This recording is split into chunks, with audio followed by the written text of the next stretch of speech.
They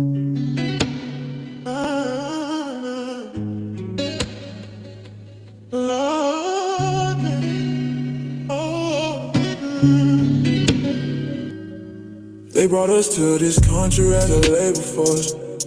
We built a foundation and they hate us for it. They hate us for it.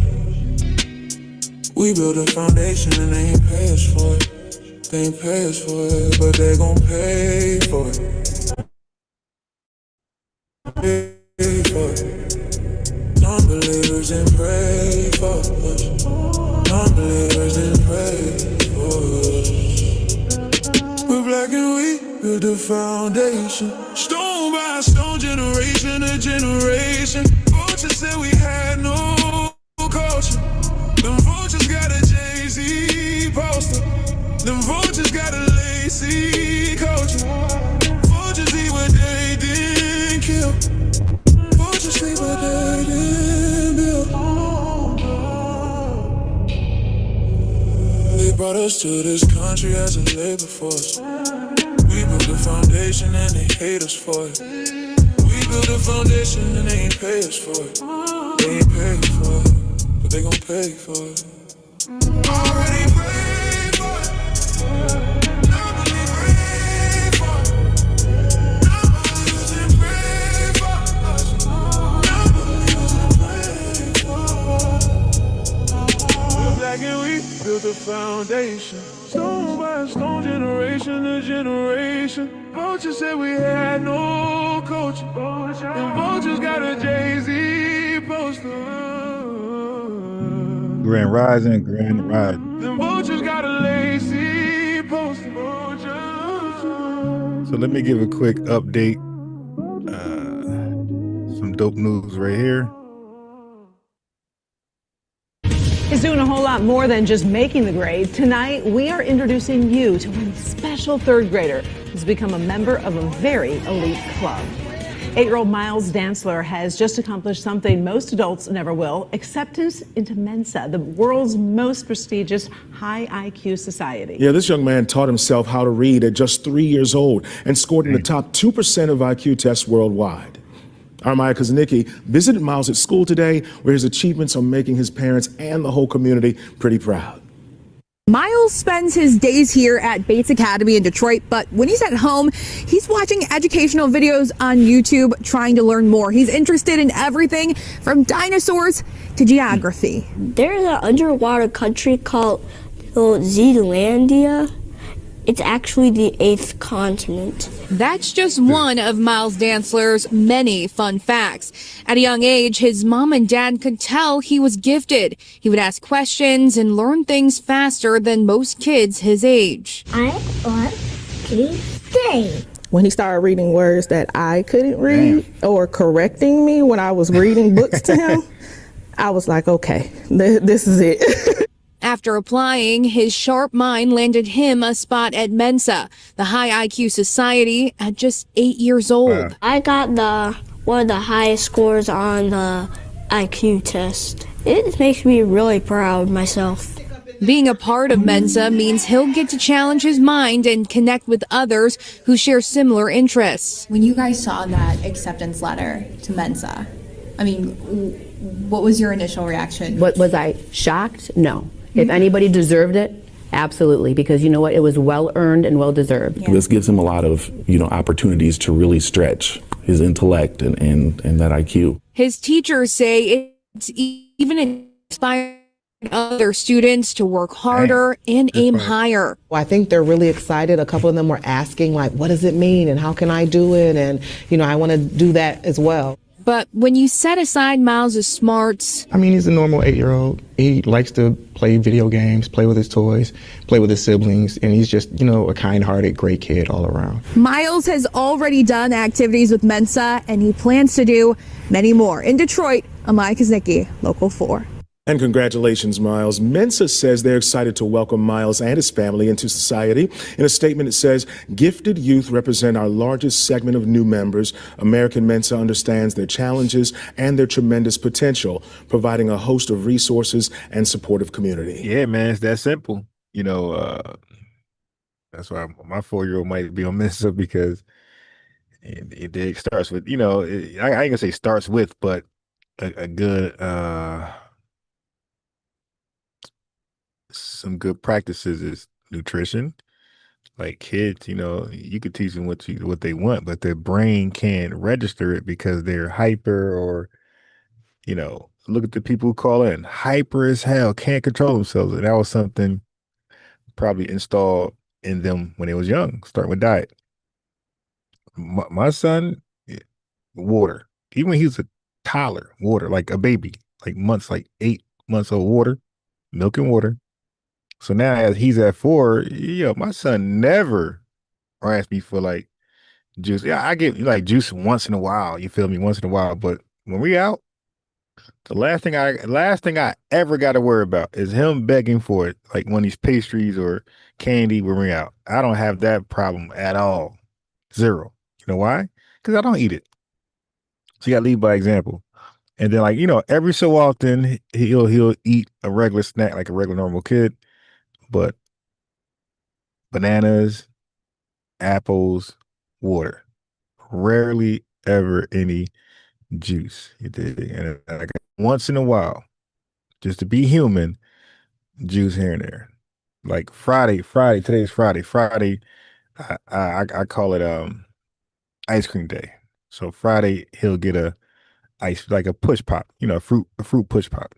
Just to be normal. I ain't trying to be weird. Yeah, but I see a lot of parents that be like you can tell it like they just gave up on themselves, so their kids don't got a chance in hell. You know. Anyway, that was interesting. Good information there. This is the dog eating society in Nigeria that they claim doesn't exist. In central Nigeria's plateau, dogs are eaten as a traditional delicacy. So we can stop with that lie that they don't eat dogs. Okay? All right. Let's get back to the daily program.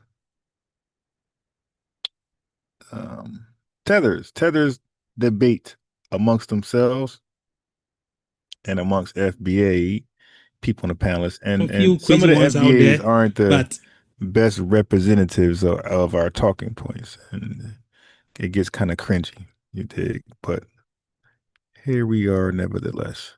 Matter of fact, start understanding the world. So let me switch to my phone right away before I even commit to the laptop. Let me switch to my phone.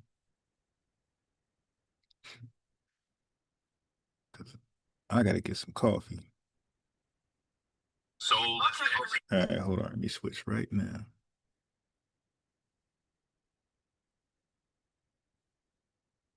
And per usual, I'll be giving commentary as the video plays. Got a couple things. I think Umar was interviewed talking crazy. So the morning show, man. I've been going live lately, like afternoon, evening. That's it. You know what? Let me mix it up. Hey, pop. Oh, okay. Yeah, that song is in my head. I already prayed. Oh, that's me. That's me. My fault. All right, so let me leave this right here. Yeah, I was watching Lauryn Hill when she got booed on Apollo. At 13 years old, it was amateur night. And I can only imagine who was in the audience booing her. I'm not even going to speculate, but I can imagine. Like, that's not really FBA culture. Booing a 13-year-old, I don't really care how bad they sound. All right, anyway.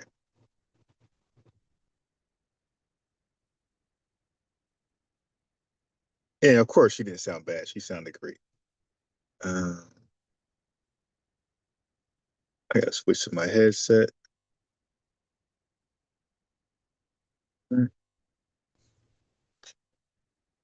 Yes. So my thing is, we need to. All right, Give me 1 second to connect to my headset. I think I got the Bluetooth off. No, it's actually on. Maybe it's turned off. Hold on. Let me set the Bluetooth on. Okay, it was off.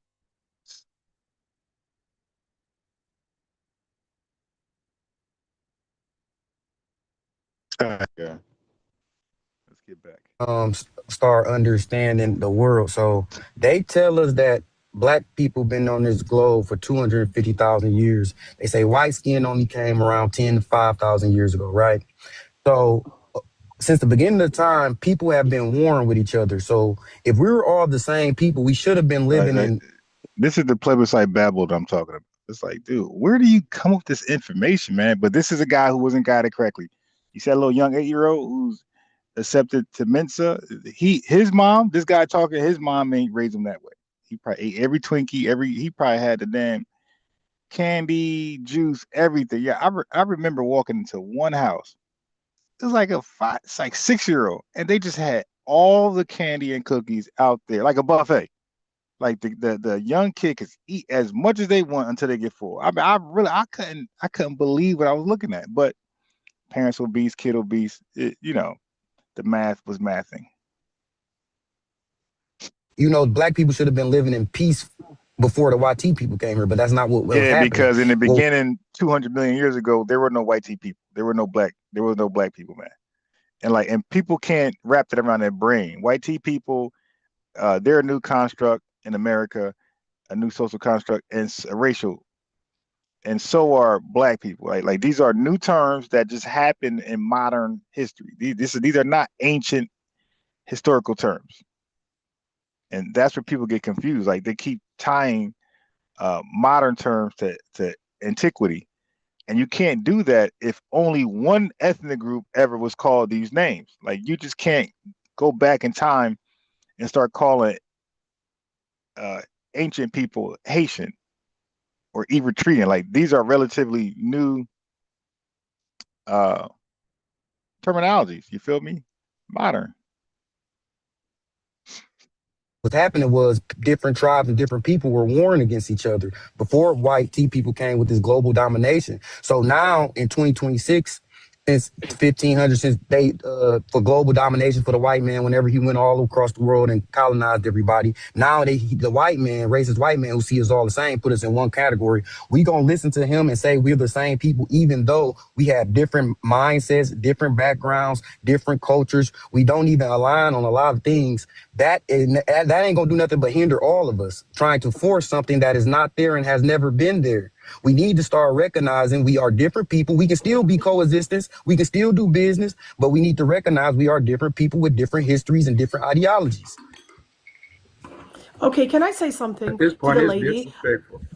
To the lady, yes, you're right. I'm here because Black American or Negro Americans, they did the civil right thing, and that's something they've done. But what I was talking about, however, what I was talking about is this people who call African people tethers.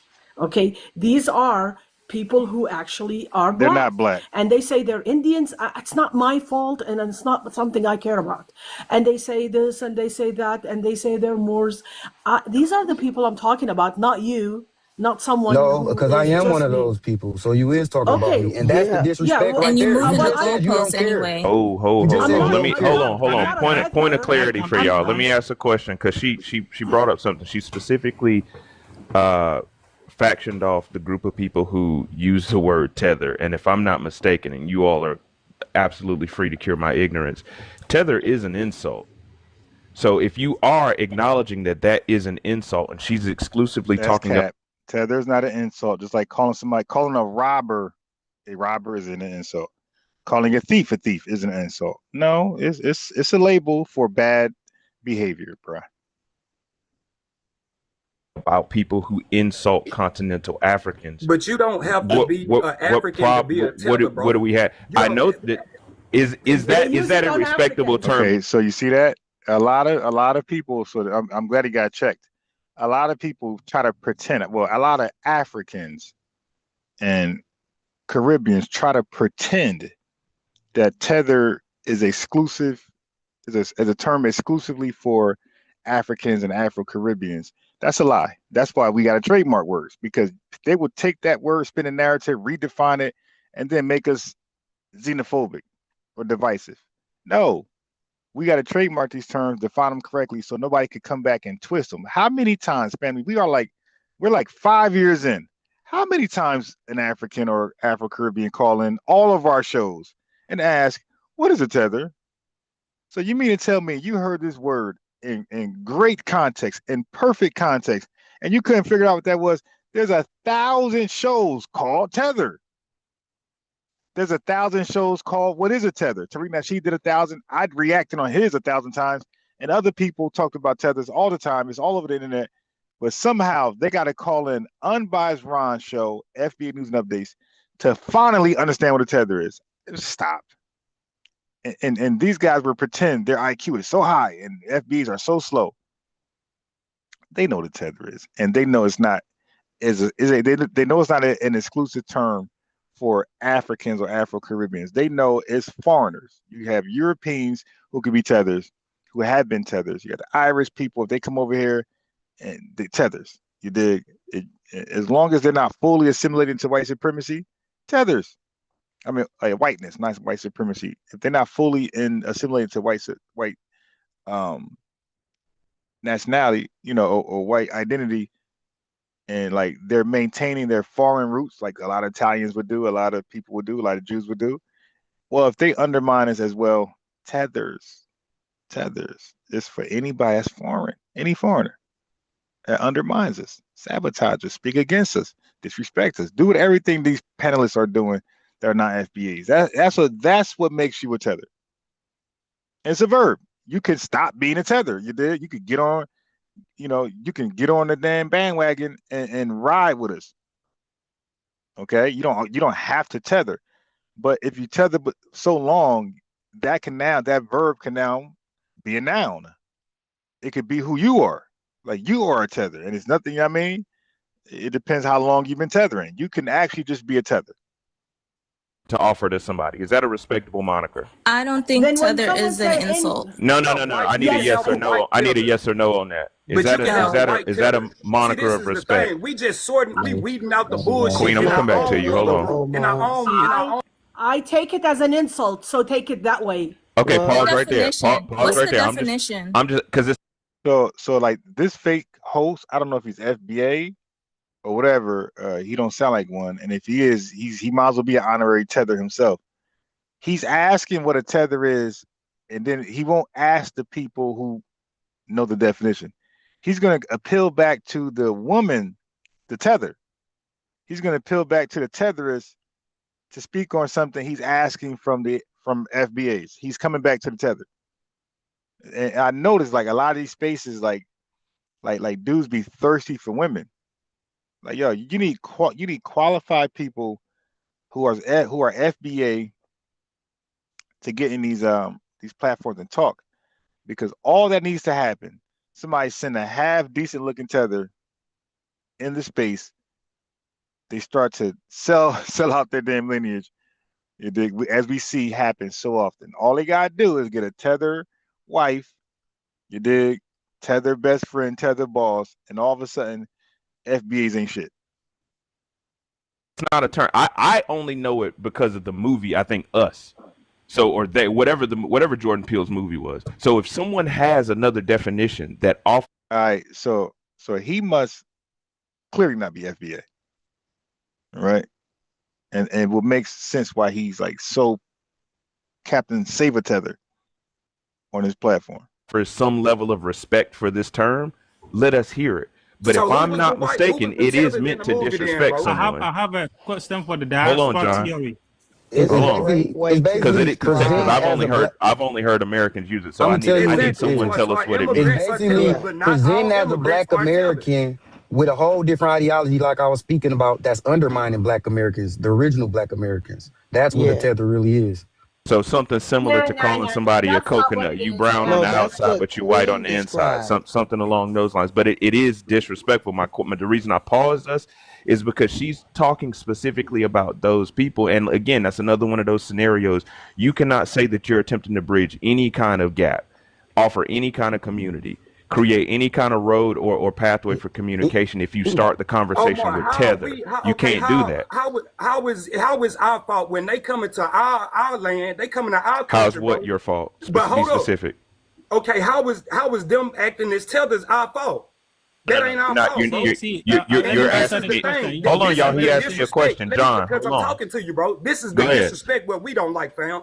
When they come here and they accept the term down and they know they not this, bro. When they accept the term and try to identify themselves as a self-identifier, not as true. They identify themselves as black, man, and it's not fair. And they can be taken as disrespect. That's why we call them tethers. It can really get to a certain point with us where hey, bro, a lot more shit can go on. But so I'm trying to understand. So that was going to be a question I waited until the host got back to so that I could rejoin the panel as a conversationalist as opposed to a mod. But what is it that we're losing? I'm asking that specifically to Scooby. What is it that we lose? Now, I told you, as far back as I can trace, my folks been in North Carolina, and I've experienced everything that this country has to offer a black man, and I've still managed to create an okay life for myself and my children. Right. So what is it that they are robbing, quote unquote, us of that makes everyone this angry? Good question. Because the people, go ahead. It's our identity.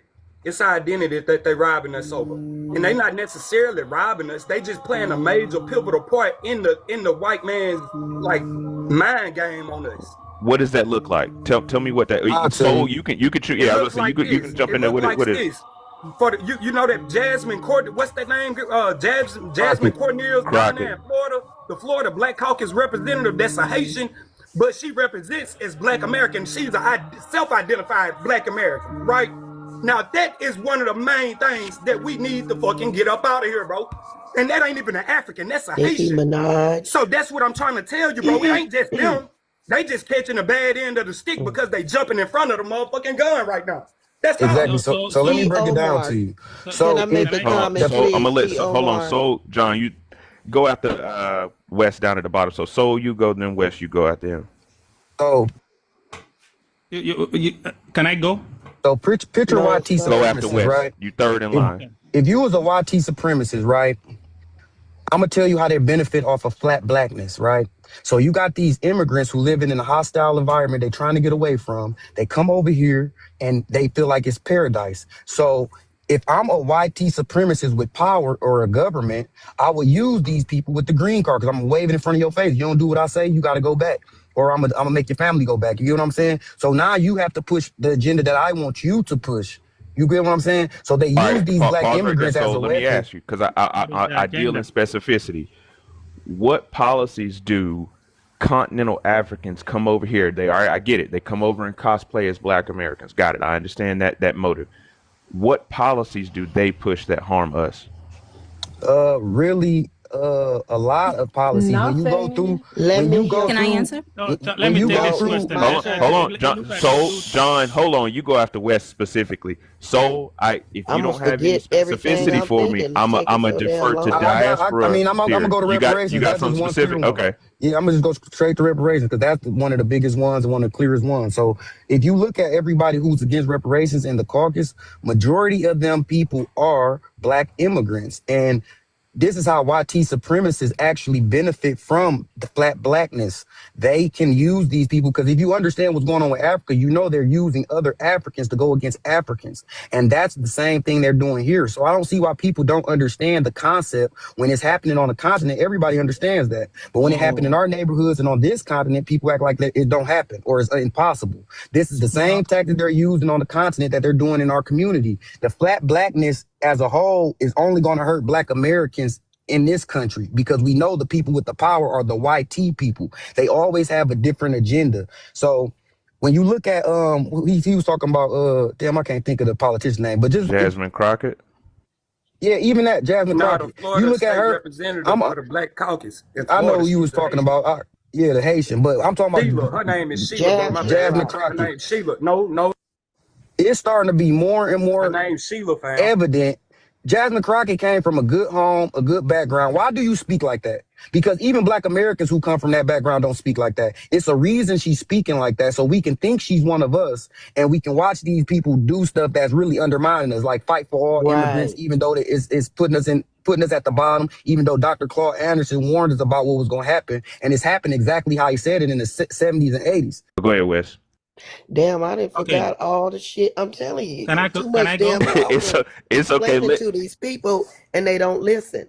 But I'm gonna go back to what Queen was saying because I'm more direct. You know, she said that why do blacks focus on other blacks more than other people? You answered your own thing. You said that they come over here acting like us. The YTs don't do that. The other people don't do that. Yes, they do their thing, and we own. Right, and then cosplaying and then pretending to be us. Like literally in politics, in entertainment, in all fields possible, literally pretending like they us. And I heard when they go to other countries, like they don't bring that Princess Zamunda stuff. They pretend to be FBAs when they travel abroad internationally. But in front of us, they act like they're Princess Zamunda. So it's a whole act when they're in front of us. They is too, but how much more you got somebody with your costume on saying I'm them, and over there doing dumb shit. I was looking on the FBI.gov database over the crime stats. We lumped in with them, Black and African American. That's another thing. The stats, the affirmative action when they checking that black box and they ain't black. They need to be checking other and putting Kenya, Senegal, or wherever the hell they from. Right. Because when the government read it, they think they doing us a service. Oh yeah, we got black people. We giving them this many jobs. Ain't no niggas got no jobs. Them are immigrants. So yeah, the cause plan is major. That's why we on the blacks' heads and not the other ones. All right, let Do you understand now? Okay, can I go now? You John, because you've been up here, I'm gonna let FBA go. FBA, I guess we're gonna give you a minute, and then John, you can go after FBA, just because he's new on the panel. Omar, give my minute to Diaspora. Let me hear her. Okay, Diaspora. Can you give me a showtime? Can you give me a showtime later? Thank you. I was gonna add when you had asked Soul Food about like what are some real life examples.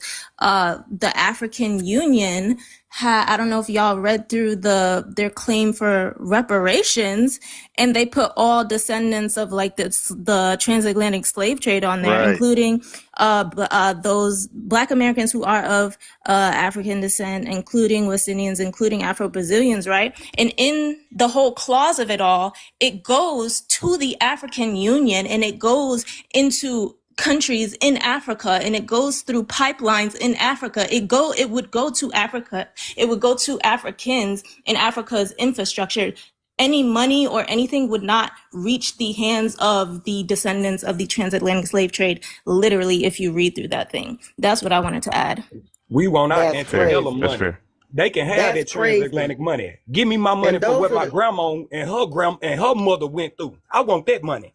Give me that money for what my great grandmother and her mother went through, and my granddaddy. I want that money. I want that intermediate antebellum money. I don't want your transatlantic money. Let them bitches get their CARICOM money. They can have it. They can have all it. But we want ours from the UN and the United States Corporation and these states that our ancestors were literally forced into intense hard labor. We want that. We want all of it. But we don't want them getting nothing off of us, because then that's going to tie us to them legally. No, don't use our name for nothing for Africa. I want my money. Because the United African Nation, when Malcolm X went over there in the 60s, they all rejected our brother. He came in the name of Black America, and they said, fuck y'all. Way back I don't think so, but what you mean? You don't read? Do you I know I done people hopped who over met John him. quite a few I know times, John. We'll give you a minute. My grandmother something that met is real on paper. My grandmother, her name is Fatima. Let Queen finish up, then you go, John. She met. You guys may have met with Malcolm and said a lot, what the but hell no that mean? one tangibly, none of the 54 countries tangibly did anything in the UN to represent Black Americans like he asked.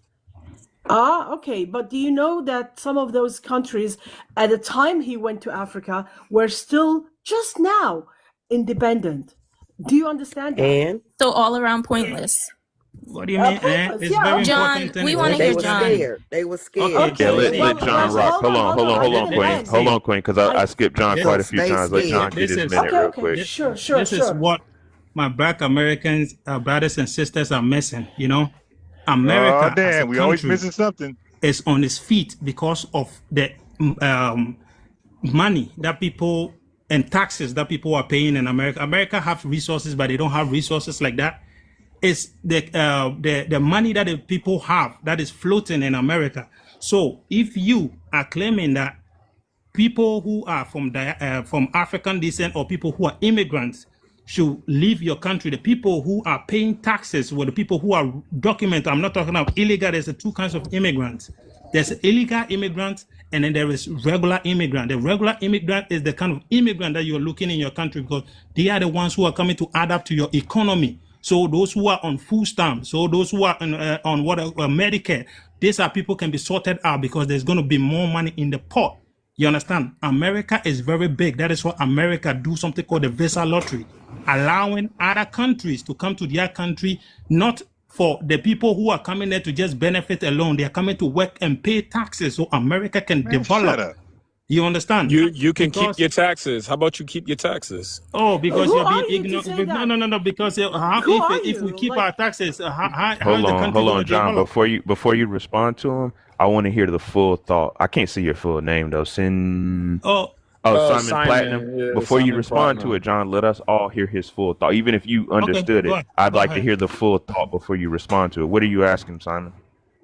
No, he's Go back to Africa. No, That's what excuse he me, said. Queen. He asked me the question. No, what I'm insinuating is that the taxes that they think are running this country, it's a minute.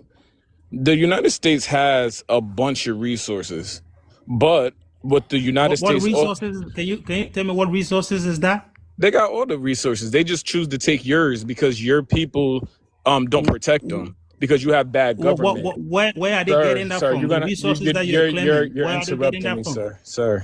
Let him finish. I'm gonna go ahead and give you a 1 minute timer just because I gave everybody else had one. So I give you the 1 minute timer. Go ahead, Simon. What the main thing that I want to get understood is that these immigrant countries have a problem with their government. Your home government will never fix itself if you're not there, boots on the ground to fix it. Every time we talk to an immigrant, it's the government, it's the government, it's the government. Right. But then the same time it's the government, you're leaving your country instead of standing 10 toes down. Right. That's weakness to my culture, because in my culture you got to be 10 times as good you got to be 10 times better just to be just as good. And you guys don't practice that because you guys don't have that culture of rising above things. Go back to your homeland, fix your government so that your taxes can grow your homeland. You refuse to do it. Can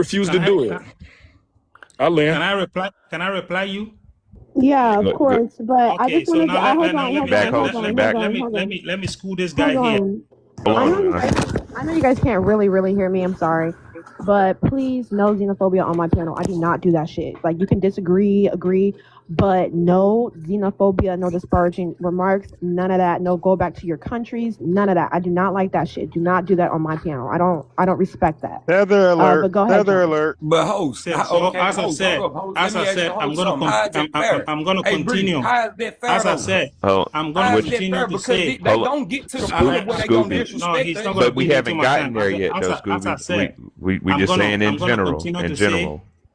My Go Black ahead, John. American brothers and sisters, that is how I'm going to address them, whether they like it or not. No, we That don't is like how it. I'm addressing it. See, the reason why Africa It's not moving forward. Don't, please don't reject. We're not your brothers and sisters. Like, if At you don't all. want us to be xenophobia, Let him finish, John. Let him we feel finish, Simon, because he xenophobic got too. his Is if when time you up call there. it. Hold on. Let Simon, him finish. no, but Simon, you can't come on. You can't and just you can't do that. Not over here, dude. Like, no.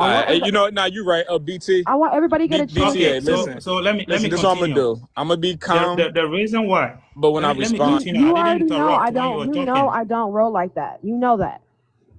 See, the reason why Africans are coming in here and they are coming to America to come and hustle for their daily bread. The same oppressors that are oppressing you, they are the ones who have destabilized the African governments. Let me break it down to you. Yeah, If you break go it to down. Congo, you need to do your research. If you go to Congo, the cobalt that is in the phone that I'm using, the laptop that you guys are using, and everything that is mined in Congo.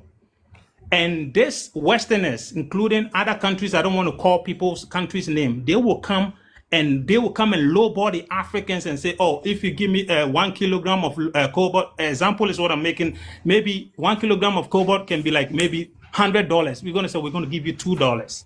And anybody who will come and stand in between them buying it $2, they will use their own people against that person. They're going to use the Africans because they're going to tip them off with money, and then they're going to take that person out so they can make what they want to make. So they can get you that iPhone that you were using, that and other stuff that you're using. Everything that is in your household, look at it, grant you the thing is coming, raw materials are coming from Africa. The Chinese are here doing the same thing, crashing the people's head. That's what I'm saying, that the African Americans are going through their oppression, and Africans on the African mainland are also going through their oppression. It's all tied to one people.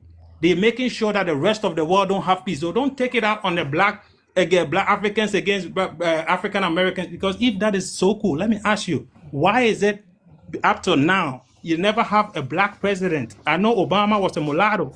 Why didn't you have a black president whose skin looked like me in America? If it's that easy that we Africans, we are so stupid here and we cannot fix our economy, and we are coming to your So can I answer? Can I answer? You asked like 4 questions.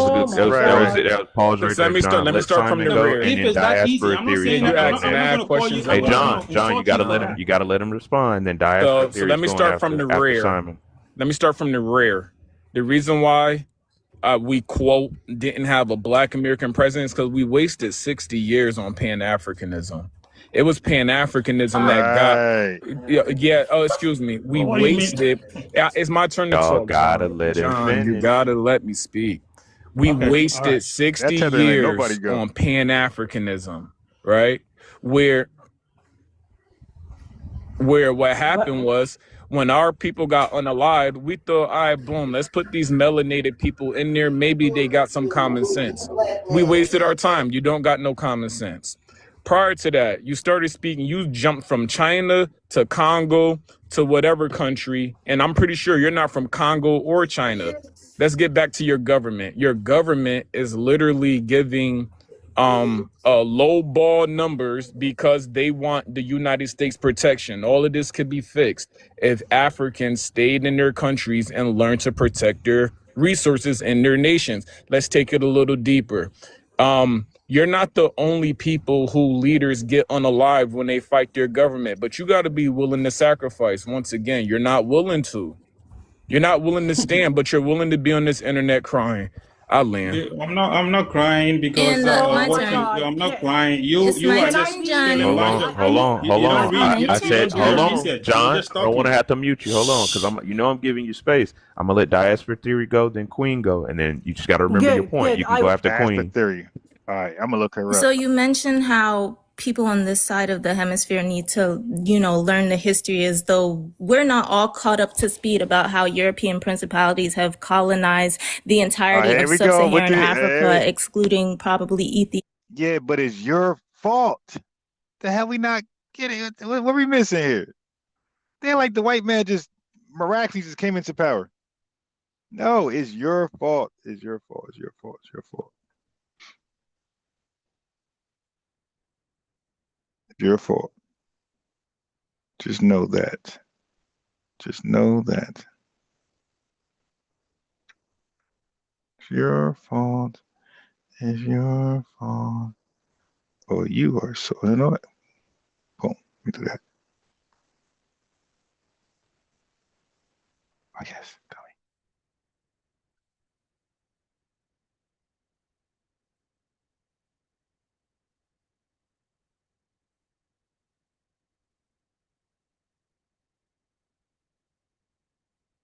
Got a Jay-Z poster.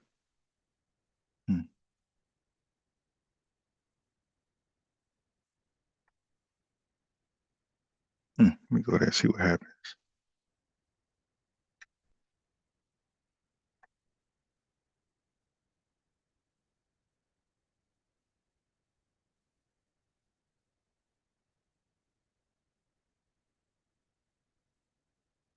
Uh-oh. Uh-oh. Damn. Oh. Ethiopia. Everyone is up to speed on all of that. It has been destabilized, and that is the primary reason as to why Africans in the droves are migrating out of Africa. Everyone is up to speed on that. But I find it disingenuous how you could insert, while living in America, that people that are Black American need to learn about the Congo when you're here and you're going to simultaneously ask the most disrespectful question on planet Earth: why hasn't America had a Black president yet? Tell me what African country besides South Africa has lived amongst their oppressor for the past 400 years. Wait. No. They don't count either. South African apartheid was like 40 years. Okay. 40, no more than 60. I can't remember the exact date. I mean, how many years total, but I think it was 40 years. So no, you could throw them in the bunch as well. Okay, you could throw them in there as well. All right, and they don't count because they were the majority. So yeah, no.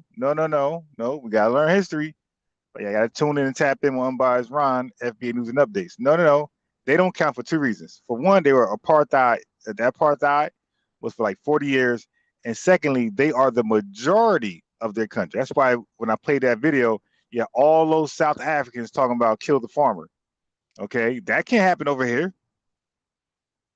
You dig? We're not that numerous. No. So no, that's an unfair comparison, and I resent that.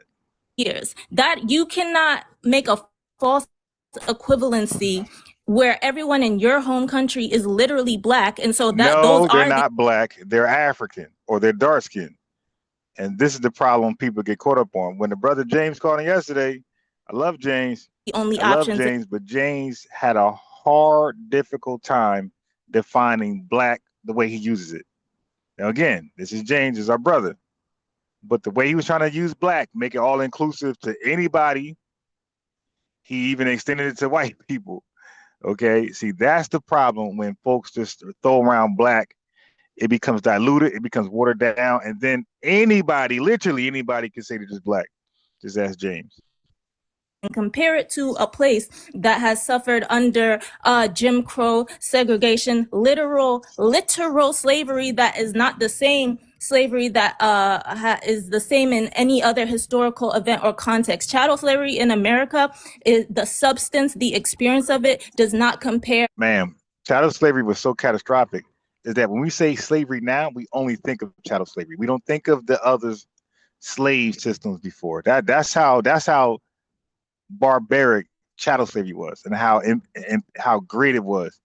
When you say slavery today, you only think of chattel slavery. It has replaced all forms of slavery. Okay. In the actual lived experience in any other historical context of slavery. So to compare that and then ask the question, why haven't y'all had a black president, and you living in America, and if you knew history, you wouldn't be saying that. And you're literally in this country paying taxes and voting. I would imagine you got your citizenship and voting. And this is where people say this is the problem. When Africans, we all have different mindsets, but you're trying to make us all one people. We do not have the same problems. And that's just a reality. It's not a bad thing. Black Americans are not suffering the same oppression Africans are over there. Africans are responsible for their own oppression. In Africa, it's Africans oppressing Africans. It's Africans in politics. It's African presidents. Okay, it's African bankers and every school, teachers, policemen, army, military men. If there's any oppression going on in Africa, is Africans oppressing Africans. African or African crime is their own fault. Okay, this is why these conversations are cute, but let's get the correct information, passed through. Just said yourself, they're having their resources pillaged and exploited to the point you have to migrate out of your country. Black Americans. Wait. But nobody's taking your resources. See, I that's why I'm trying to say this sister, man, she got a good heart, but no good information, no historical information behind her. Nobody's coming over taking their resources. They signed treaties. They're getting royalty checks from those resources being extracted. Oh, wait a minute. You guys thought Putin was taking gold and stuff from Burkina Faso? No, they arranged a deal. They get the resources. Putin gets the resources, and Ibrahim Traoré, they get guns, marijuana, and K2. Have faced injustice in this country. Black Americans has faced basic human decency being denied. We do not. People all over the planet that have melanin are not suffering under the same oppression in our land. Are y'all listening? Technically, it's on Queen next. I mean, I love her. My turn. It's my turn. Yes, Diaspora. So the tether gets to go back again and just repeat the same talking points. Look at this. Yeah. She talking this shit. I love you, girl. She is. Y'all listening? And I ain't talking about her. I'm talking about the other tether. Not other, but the tether who keeps wanting to talk over and over and over and over. Okay, can I speak or what? Okay, good. Yes, she is. Yes, I don't understand how people always want to keep going and going. Wait, what's her name again? Dang, I just got her name. God damn, I just had her name to look her up. What's the time frame? Damn, I just had this bedwench name and I lost it. People say, "Oh, we are the same. We are the same people." No, even in the Caribbean, which is almost the same as Black Americans' history, their history. Come on, damn! Everybody want to tether onto our shit, man. Just say Caribbean history and go. Is different. Their Haiti, they're different than Jamaica. Cuba is different than Jamaica and Haiti. Same thing in Canada. The only thing that they have in common, Black Canadians, that they used to be Black Americans, and they ran for freedom, and they went to Nova Scotia in Canada. So, run that back, Turbo. Let me hear that one more again. That didn't sound like it made sense. Let me see. One more again.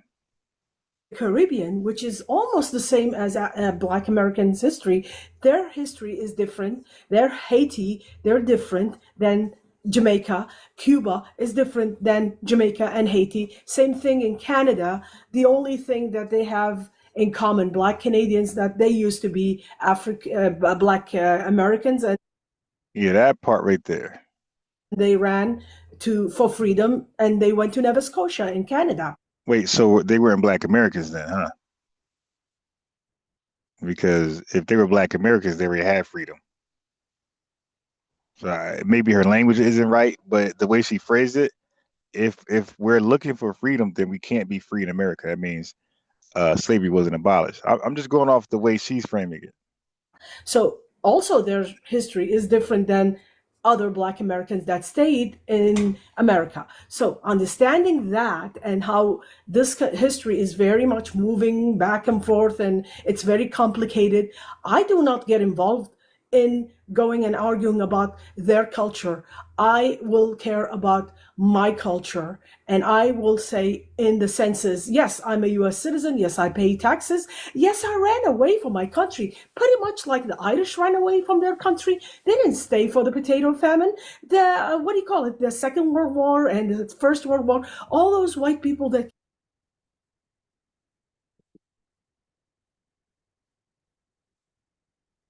Yeah, but there's a big difference. The difference is you guys are the sole reason why you guys are fleeing. See, there's no accountability there. And what I do is I put the accountability where it's supposed to be on the people who needs it. You are the reason why. Well, it depends where you're from. I didn't catch where she's from, but if she's from Africa, then she's the sole blame. Okay, I'll put it that way. Came into America through New York ports. They all came from there. Why didn't they stay in their countries and build it? Some people stayed. Why are you Yeah, but we say the same thing about them too. And why are you comparing? Yeah, so this is just babble. Comparing yourself to white people. I can compare myself to whomever I want. None of your business, okay? What is she talking about? I don't Nothing. No. I'm She's just making up saying excuses that of I fleeing. am an immigrant, and you can't tell me why I'm here and I didn't build my country. Everybody that came to America from China, why didn't they stay in China? Why didn't they stay in North Korea and build it? Everybody is the same. They come here for the money, okay? And that's it. y'all's problem. Y'all think everybody the same, and that's your fucking problem. Because you too focused at looking at someone else and trying to contrast yourself to the next person. Before we do that, before we do that, let me ask a question. That's why you ask don't everyone have it a in question. Hold on. Let me ask a question. Let me ask a question. Do you all feel that what she just said? Hold on, Queen. Hold on, Queen. Do y'all feel like that what she just said is untrue? Because to my understanding, most of the people who did immigrate to America did immigrate for those reasons. They're here for financial upward mobility. No, they but come here. Okay, yeah, but they went back. They went back. Okay, they went back to build their homeland up. Okay, that's called brain circulation, man. They went back. That's why they're doing better than you Africans. They went back. God damn, they went back. They didn't leave their country, then they never go back. A lot of Italians came over here, a lot of Irish came over here to build themselves up, and they went back to their homeland, man. That's the big difference. They went back. They didn't get deported. They went back voluntarily. Come here for that, and I think that was her. I think that was her point. I don't want to mute people. I've been kind of staying out for different reasons. So I'm not trying to mute anybody. So hold on. But if our country was only about that, I try to be a real fair host, but I'm not gonna argue over people when I start talking when I have these mod powers. I'm trying to be respectful. So I'm asking, does anyone feel like what she said is absolutely untrue? A majority of people came here for financial upward mobility. Hold on, Omar. So what she did was, hold on. I'm a point to Scooby first. Scooby started, so I'm gonna start with Scooby. And they can do that. Thomas, don't forget me. You said that they can be what they want to be, bro. Please. Hold on, John. Hold on. Well, if I did skip you, John, I apologize. But let Scooby answer that question for me. Hey, yeah, how's an African named John? Bro, it was so much going on. What question, bro? To me, if I understood it right, and I don't mind Queen correcting me if I'm wrong, her point is it sounds really disingenuous or at least disrespectful for anyone to be like, why don't you stay where you came from and build your own country, when most of the people, whether it be Italians, the Polish, the whoever, they all came here because they saw America as a vehicle for upward mobility, or to someone else's point, I think it was your point, Scooby, for religious freedom. But either way, whatever. Hey, no. Yeah, yeah, this is why a family you are listening to more and more of reasons to stay away from these people, man. What are you talking about? Like, all those people came back to take advantage of the economy and the country that Black Americans had already built. All these people you're talking about, bro, the country was already thriving. It was already a first power. Okay, they start coming over here when the Berlin Conference started taking place, when Africa was being carved up. That's when all these people you're naming started coming to America. And I told yesterday, I told Chad, if you're talking about 1880, 1870, Shaka Zulu, then they had no chance with the English. You dig? Because at that time, and matter of fact, from that time on, these are superpowers. Nobody's beating them. All that free slave labor, it did what it did. It did, and the superpowers. So now people are starting to come over here, taking advantage of America, what Black Americans built for America. So America has become this safe haven. This is what's missing. America is this safe haven for all these fleers because of what Black Americans did, our labor force. and they come over here and step over us and disrespect us and talk like this on this platform. So this is only a place of opportunity because of the labor that Black Americans did, the innovations and inventions, everything we added, and the culture. We made this country attractive to these fleers, these opportunists. Whatever they saw here, they came here to get it. If we're going to ask, you know, continental Africans, why don't they stay in their country and do whatever, you would have to ask that to everyone. Is that not true? Trump should go to Germany. That's very true, but she just misconstrued. Hold on, where we gonna go? Where we gonna go? Scooby's gonna go. Scooby's gonna go. Hold on, John, you'll go. Diaspora, do you mind going after Simon? You want to defer to the lady, Simon? Okay. Well, she said she'll go after you, Simon. It's on you, Scooby. Bro, I appreciate that, sister. Go ahead, Scooby. It's true. All right, bro. But like it's true to the reason, bro. To, you know, every like you say, every region of the world is different, bro. You got people who are underdeveloped out here still. Certain places of this world, bro, ain't like everywhere else. You got people who literally coming out of the damn age of bows and arrows, man. They still hunt with them. So you got some real primal and primal people living out here, some still. So what I'm saying is that you, at first, what you said, brother, was they come here for financial reasons. And that's true when we talking about the people that we're talking about. The Africans, most of them, they do come here from the continent over here for the benefit. Some depending on the regions, like I said, because Africa is a big continent. Some, depending on the region, come for religious reasons. Some come for just to seek better living and education and different things. You got different people out here with different mindsets. So no one is the same. So that was incorrect what you said with them just coming for financial gain. That's very incorrect because people been migrating to our country for ages for that reason, religious reasons, personally, because you can't do the things that you can do here. In America, you can fly a Mexican flag. In America, you can fly an Israeli flag. And I bet you can't. I bet I can't go to their countries, and I bet I can't fly my American flag happily. I guarantee you I can't. Now that's what they got the freedom of and the privilege of doing over here in our land. And they took an oath to come here. They broke the oath. Cause you supposed to drop all that shit. No, you supposed to drop all your motherfucking country shit. You supposed to drop all that shit. Your religion, your everything from your country. They want you to trade in your finance though. And that's the oath. That's through the oath in the contract that you take with citizenship in my country. Yeah, that's a tricky thing. Hold on, Queen. So technically, John is no, it's not. John is coming up after Scooby. You have to go after Diaspora. Wrongly used, and y'all know it. Y'all don't supposed to be benefiting off nothing that was wrote in the Constitution. Nothing. The Democrats is the ones that helped y'all. Y'all Democrat babies. This shit started with y'all with Obama. All right, let John respond. It got very bad with Biden because he opened the borders up. But it's finna change though, bro. All this shit finna change, y'all. It's finna change, bro. We living in a technocracy. Hold on, Scooby. Go ahead, John. Scooby is talking out of pain. But what I want you to understand is that, see, African who is coming here for religious purpose or whatever they are coming here for, the person when they come here they have to eat. You understand? Let's say you, Scooby, you have a business.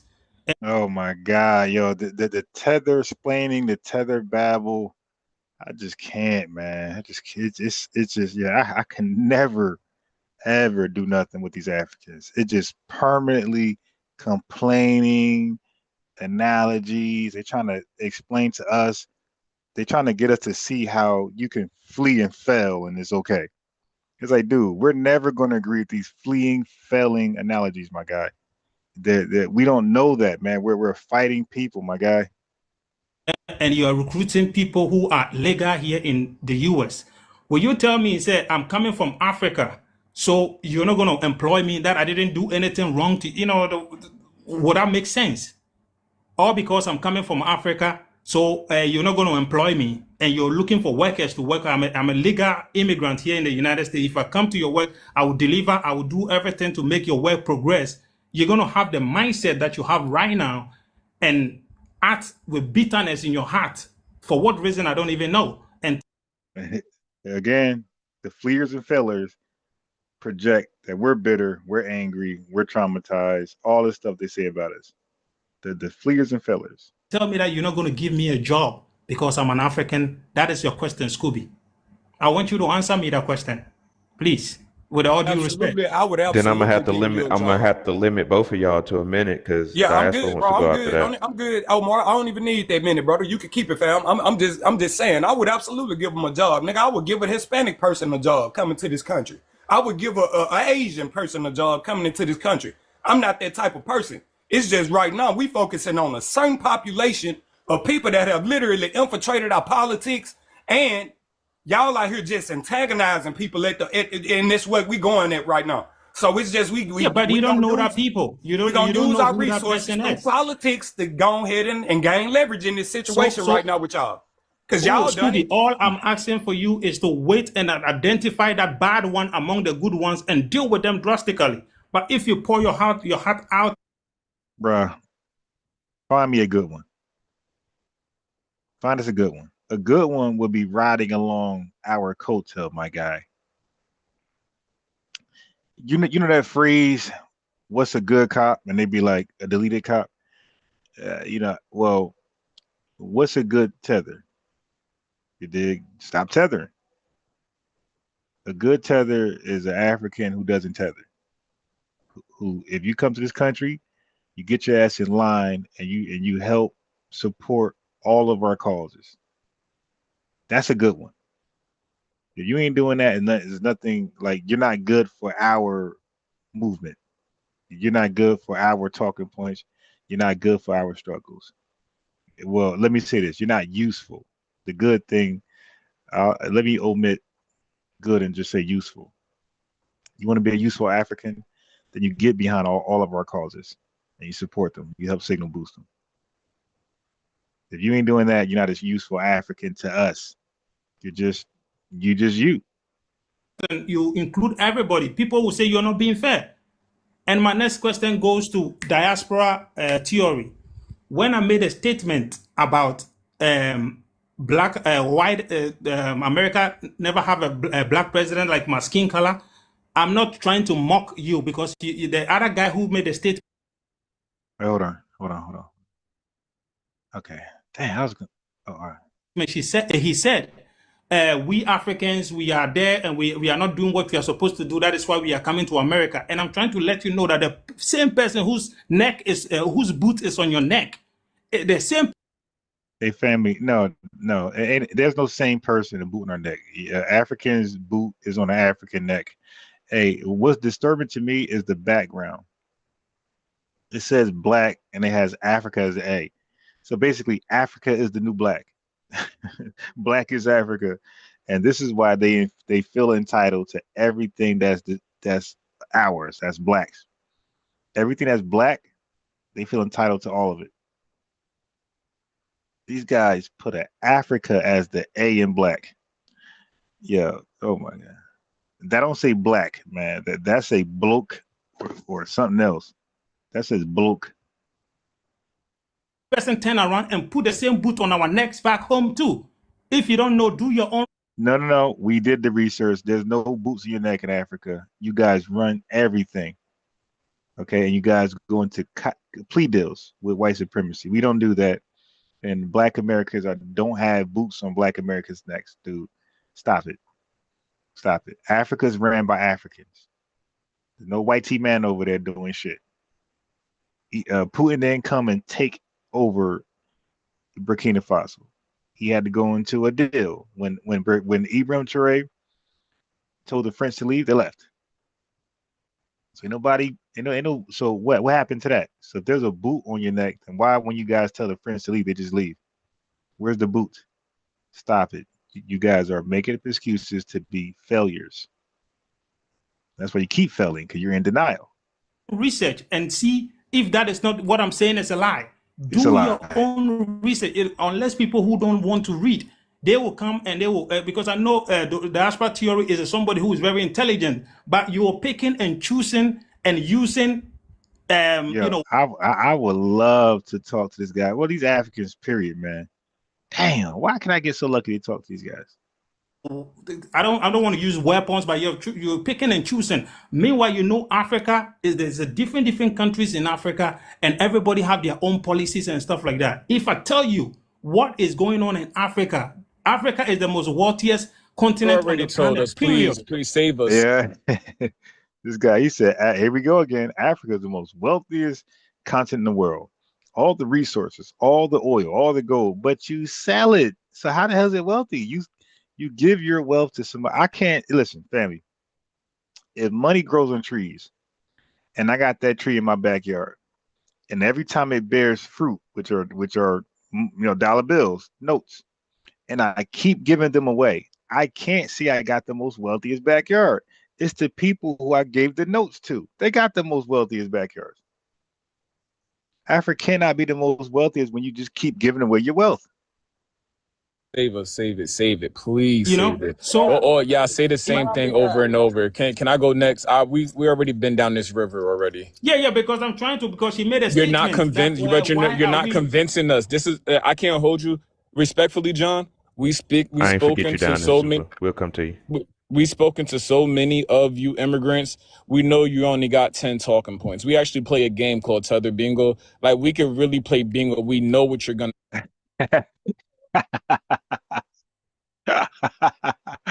Tether Bingo. Yeah, that is hilarious. He said, "Oh, that is ill." We run that. Say already, respectfully. We spoke the same thing over and over. Can I go next? We already been down this river already. Yeah, because I'm trying to, because he made a You're statement. not convinced, but you're not convincing us. This is I can't hold you respectfully, John. We've spoken to so many. We'll come to you. We've spoken to so many of you immigrants. We know you only got 10 talking points. We actually play a game called Tether Bingo. Like, we can really play bingo. We know what you're gonna say already. Respectfully, but the thing is that John, what you need to understand. No, I know, but you're gonna go around the same circle. It's merry-go-round. What I want to let you know is, just because we both got issues with the white man, that don't mean we got the same problem. Diaspora said it. I got it correct. Africa To the prompt. I don't have a problem of immigration. Black American, African Americans are. Africa's problem is not the white man. Africa's problem is Africans.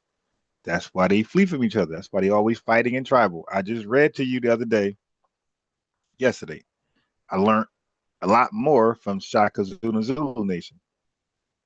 I kind of knew, but I didn't know to what degree that the English man went over there and tried to run up on the Zulu Nation. The Zulu Nation whooped their ass and embarrassed them internationally amongst other white people. They're like, damn, English, I thought you guys were superpowers. So to save face, they came back over there and destroyed a lot of the Zulu nations, right? And even captured their king. But what they did was, that was the first war. The second war, to totally annihilate and neutralize the Zulu war and everybody else who was around that region, they just had them just fight each other. So the second war, the white T-man was not even involved. It was Africans versus Africans. This is like 1883 to 1884. The first war was 1879. What, 4 years later, they got Africans fighting Africans that fast, and they were brutal. They were brutal. So yeah, so the problem is not white T-man. The problem is the hatred they have for each other, and the white T-man just exploits it. Same thing with Hutus and Tutsis. The white man just exploited an ongoing hatred that already existed. Okay, are we going to talk to that? Are we going to speak to that? These folks already hate each other. The white man sensed it and exploited it. That's why they're so tribal today.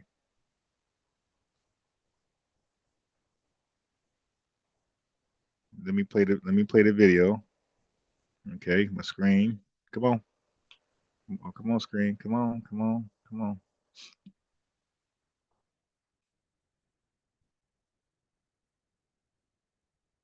on. My screen froze. My screen froze. Come on, come on, come on. Help me, help me, help me. Jesus, help me. All right, let me see.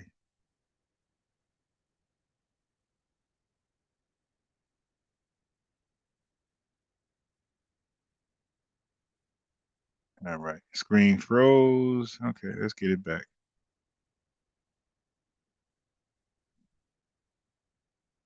Wait. Before I do that, now I can look at what I was going to look at. Hold on 1 second, family. Hold on 1 second. So that's 1 hour and 10 minutes. Let me keep it a mental.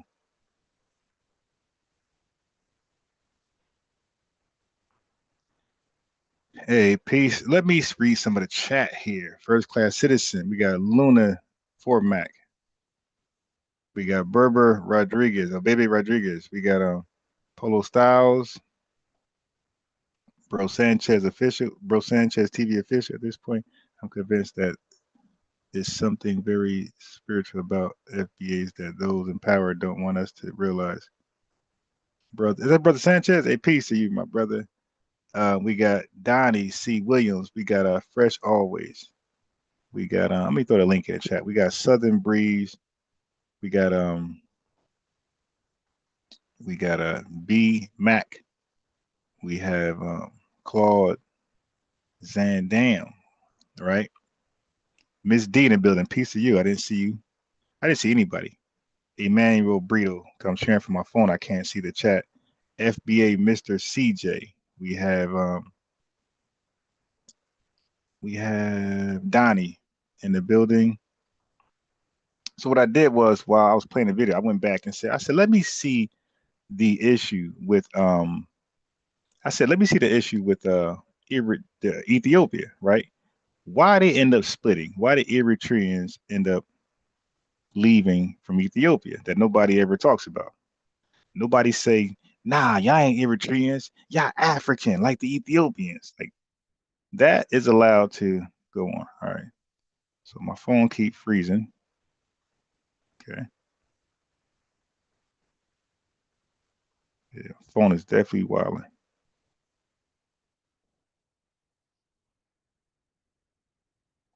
You know what? Let me put the link in the chat. Because I might be forced to go back to my laptop. My phone is on retard mode right now. That shit wilding. I can't even grab the link.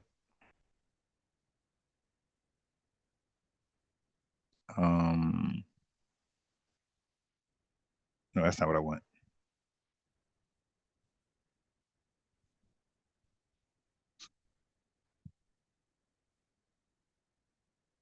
I got the link finally.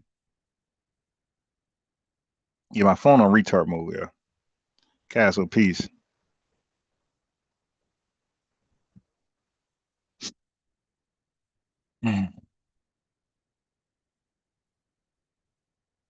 All right, that's there. Okay. Let me look at the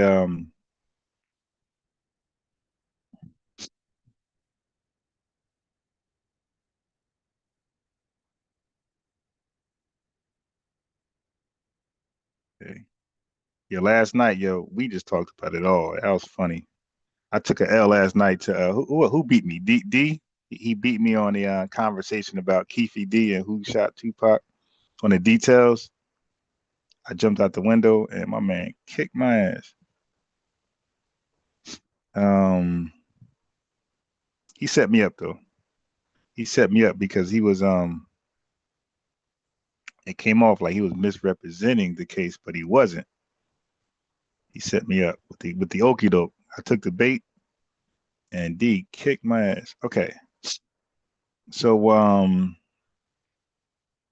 Eritreans family, Ethiopia. So in the 1880s, 1941, that was the turning point. Italy colonized Eritrea in the 1880s, formally declared it Italian Eritrea in 1890.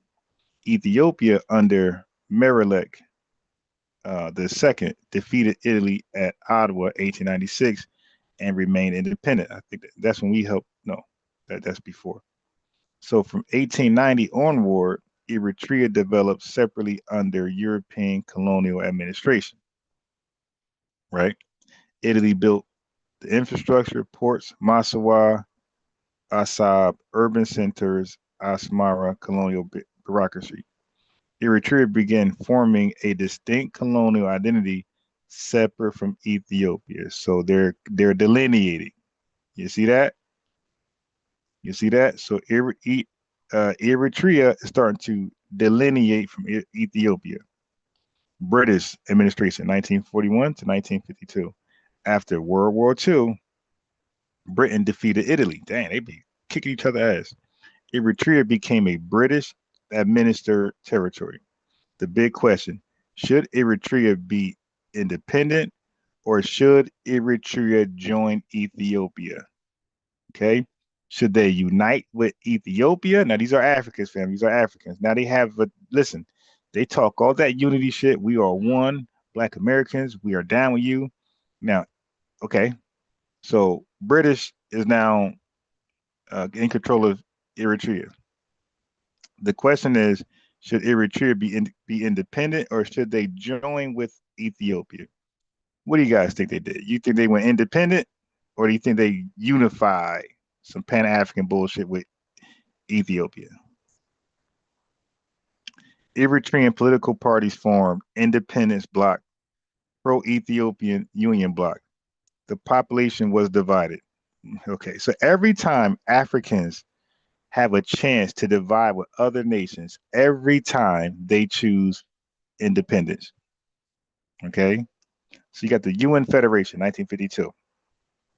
The United Nations decided Eritrea would be federated with Ethiopia.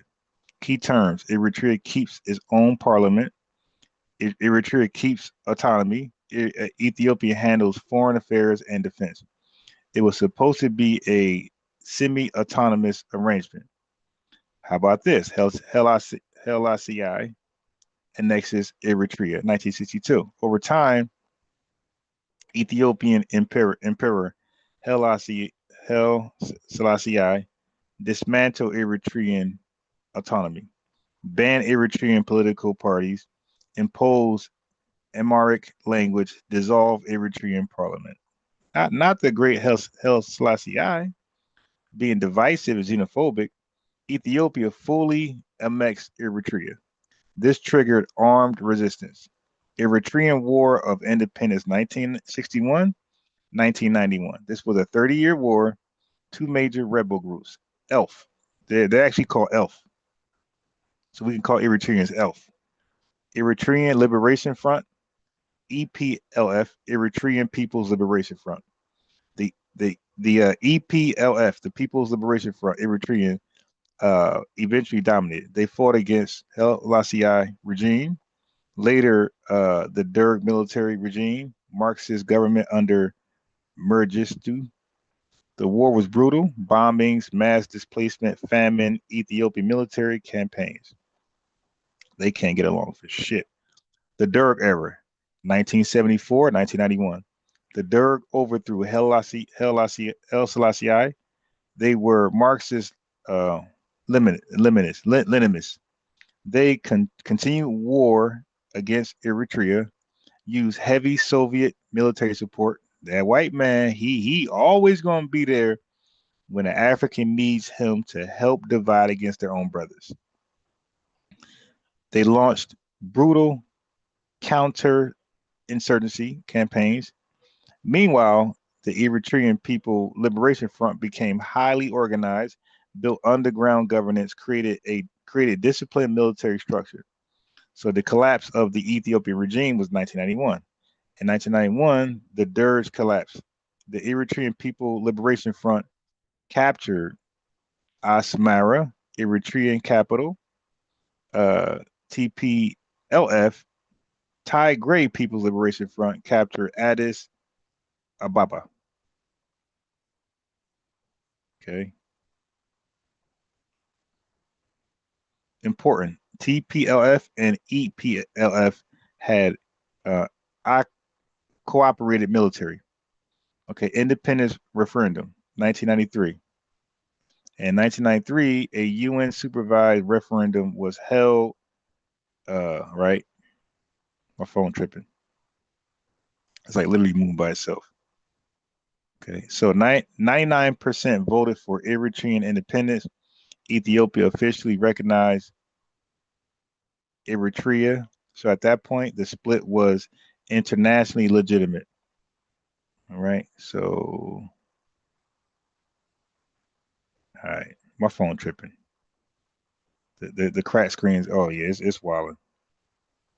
It's wilding. It might even end the live. It's wilding. Now it says accidental touch protection. Yeah. I said I'm gonna buy a new phone. My taxes come in. Yeah, I can't last until then. I got a new phone. I got another phone in storage. I was too lazy to go get it. But if this thing's acting like this, I will be getting that thing today.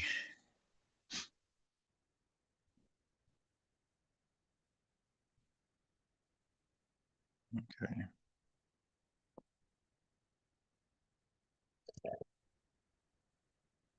Right now, I'm locked out of my own phone. But it's closing everything. Wow. All right. Goddamn.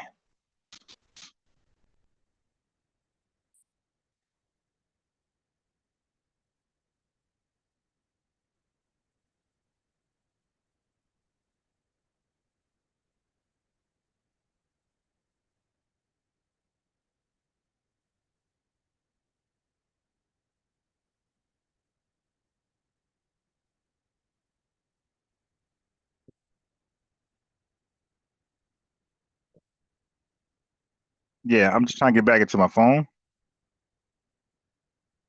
My phone is tripping.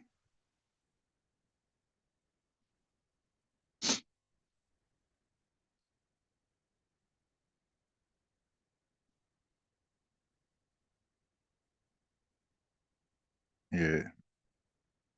This phone is out of control. Oh, I had to go to storage anyway.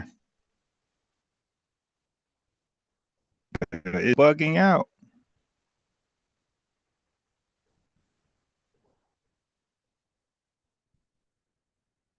Yeah, family. I don't know. We might have to do a part 2.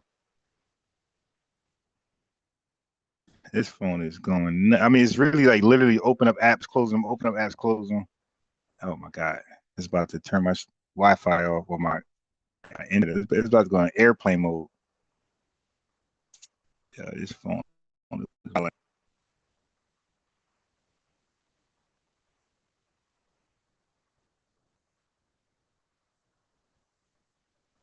All right, it's looking like I'm gonna give it like 30 more seconds, and we just got to shut down, man.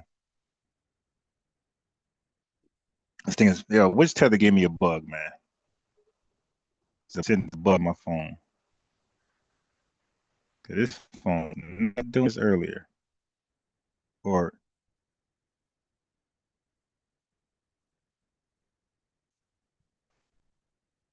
all right. Well, we'll be doing a part 2, I guess.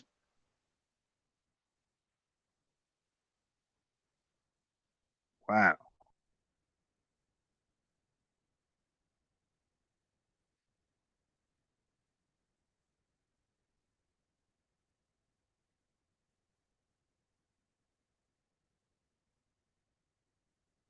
All right. Yep.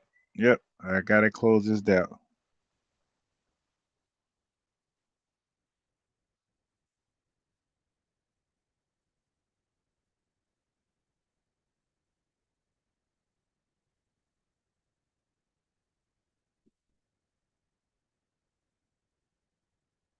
Yeah, this shit went crazy.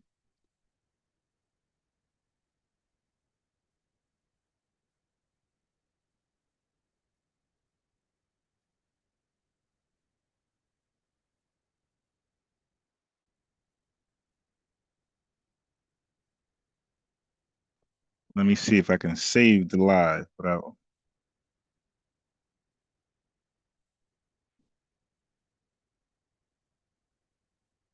All right. Let's see. If not, I'm gonna end it. So I'm gonna share my screen.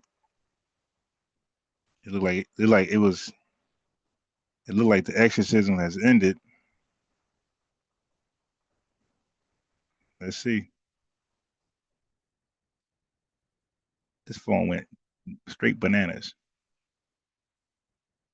All right. All right. Oh shit, man! I clicked the audio and it clicked it back off. All right, hold on.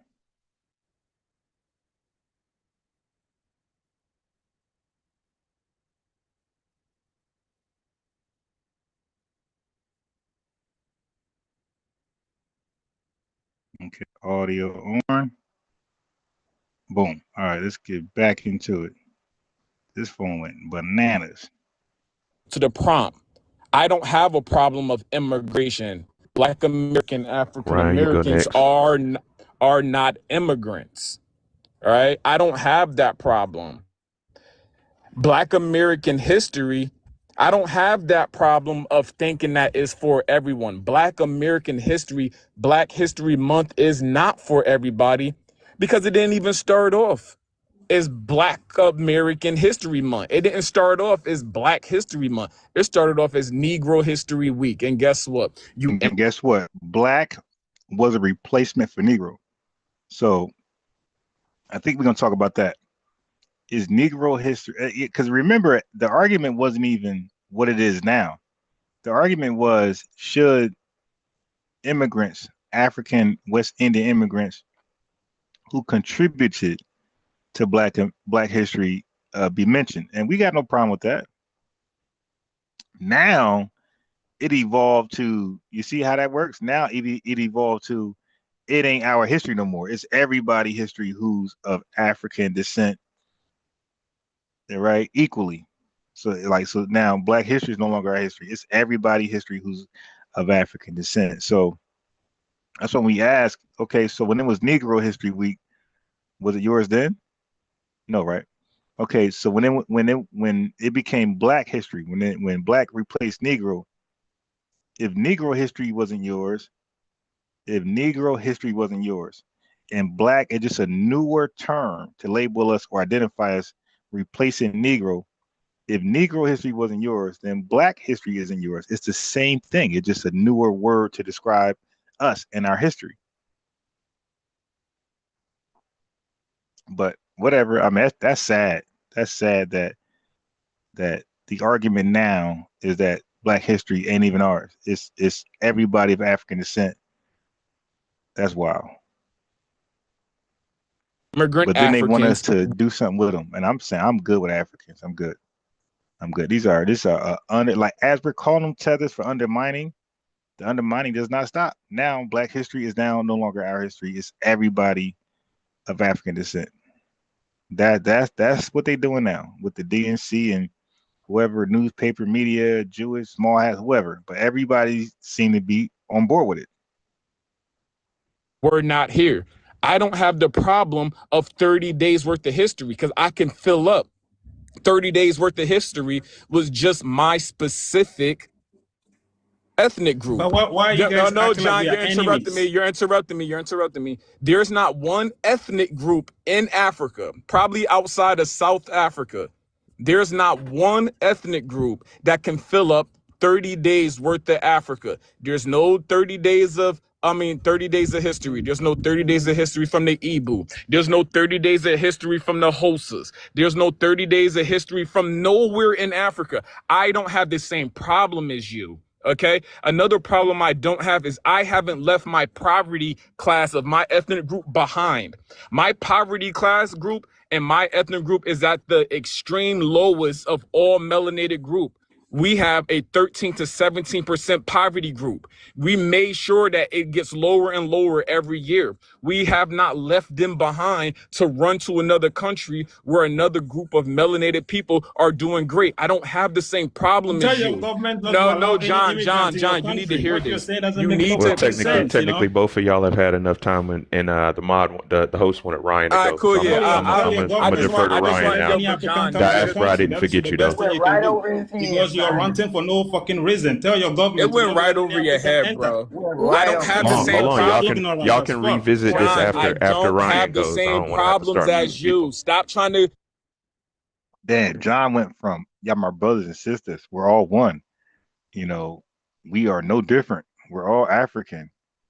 Man, he explained that right there. John now is using profanity. Yeah, these guys are professional beggars, man. They are professional cosplayers. How did John go from you are my brothers and sisters? We are one. We're no different. We all bleed African.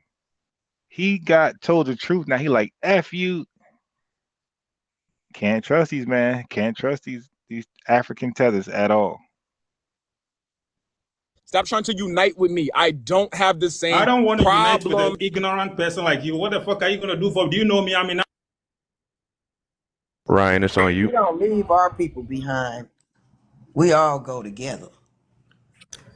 All right, good morning. I hope everybody's doing well. Hey, Bree, thank you for having me up. Thank you, Omar. look at my background. I'm a fucking king. Look at Boy, my if background. y'all, Let's I talk know about my y'all are background joking. very well. Y'all are Like the guy, he joking doesn't right know now who when he's y'all talking just to. heard that man talking. Look at my background. I know y'all. Hey yo, did Umar say check my background? I'm a effing king.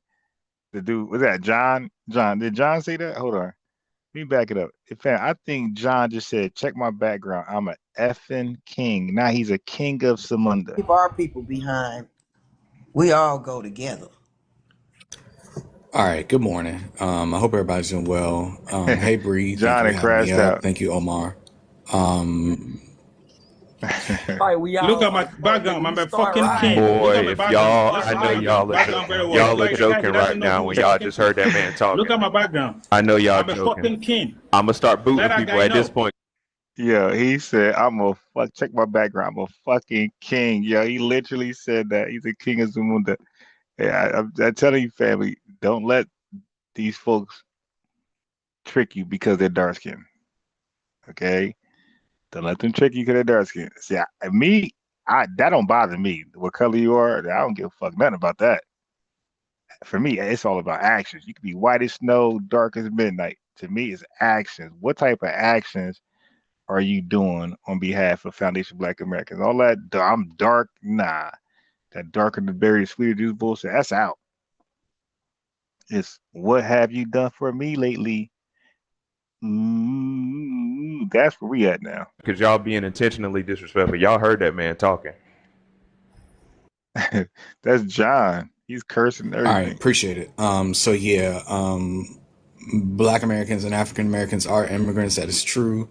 None of us came over here on a cruise, right?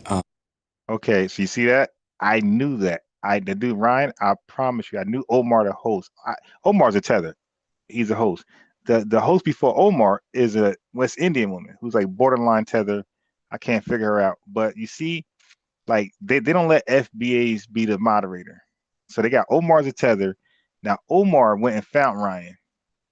Now Ryan just came on this platform, disrespected the fuck out of us.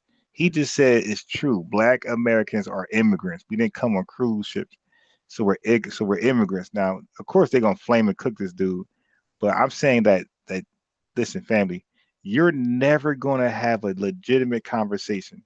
You're never gonna have a sincere conversation on a platform that's non-FBA. It's gonna always be some fuck shit because when they can't defeat our talking points, they would just go recruit new tethers. So now Ryan comes out of nowhere. And I was listening to see what is Ryan going to say. Like, is he going to back our talking points? No, they're not going to recruit more FBAs. They're trying to recruit more tethers to have a contrary view, a disrespectful. It was definitely forced.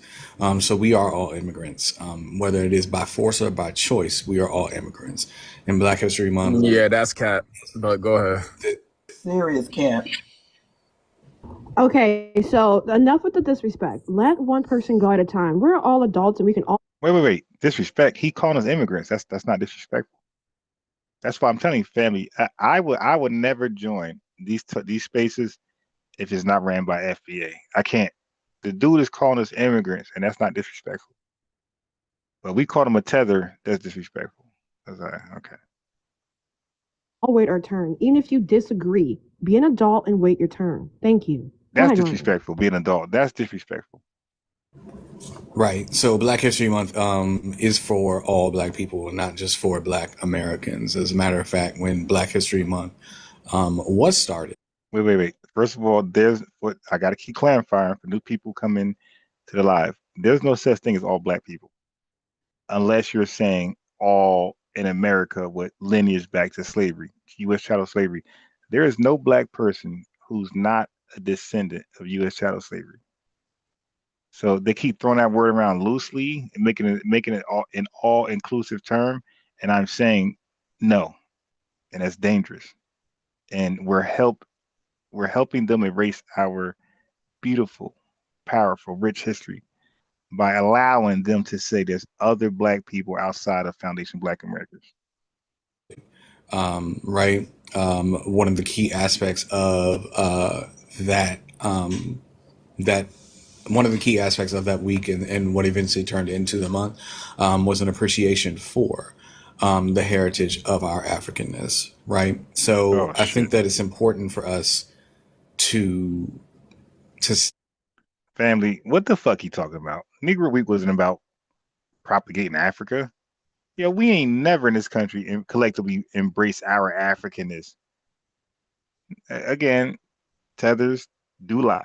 To that. I find it to be odd and kind of offensive and kind of obscene, actually, when I hear Black people using the language of white supremacy, the language of the oppressor, to speak on other Black people. I think it's odd when you use talking points and you develop an ideology that is rooted in xenophobia, homophobia, transphobia, multiple other things, right? And I think that tetherphobia, y'all are taking up actual space for the progress of Black people by reducing this down to the talking points that you have. And I need y'all to do better.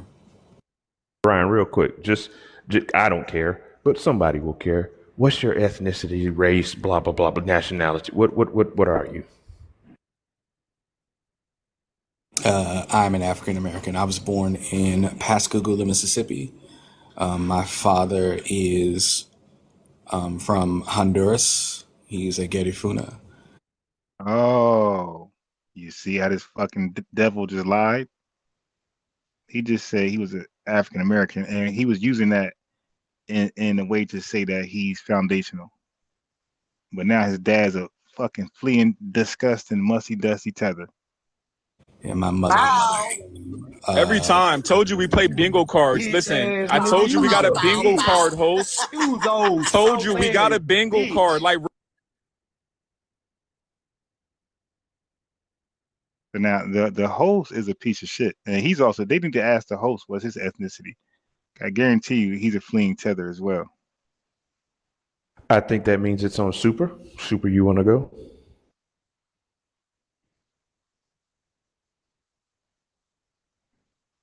So a fleeing immigrant, tether, asylee, refugee, evacuee is going to sit here and say, because he's an immigrant, an unwanted immigrant, he's going to sit here and say, we're all immigrants.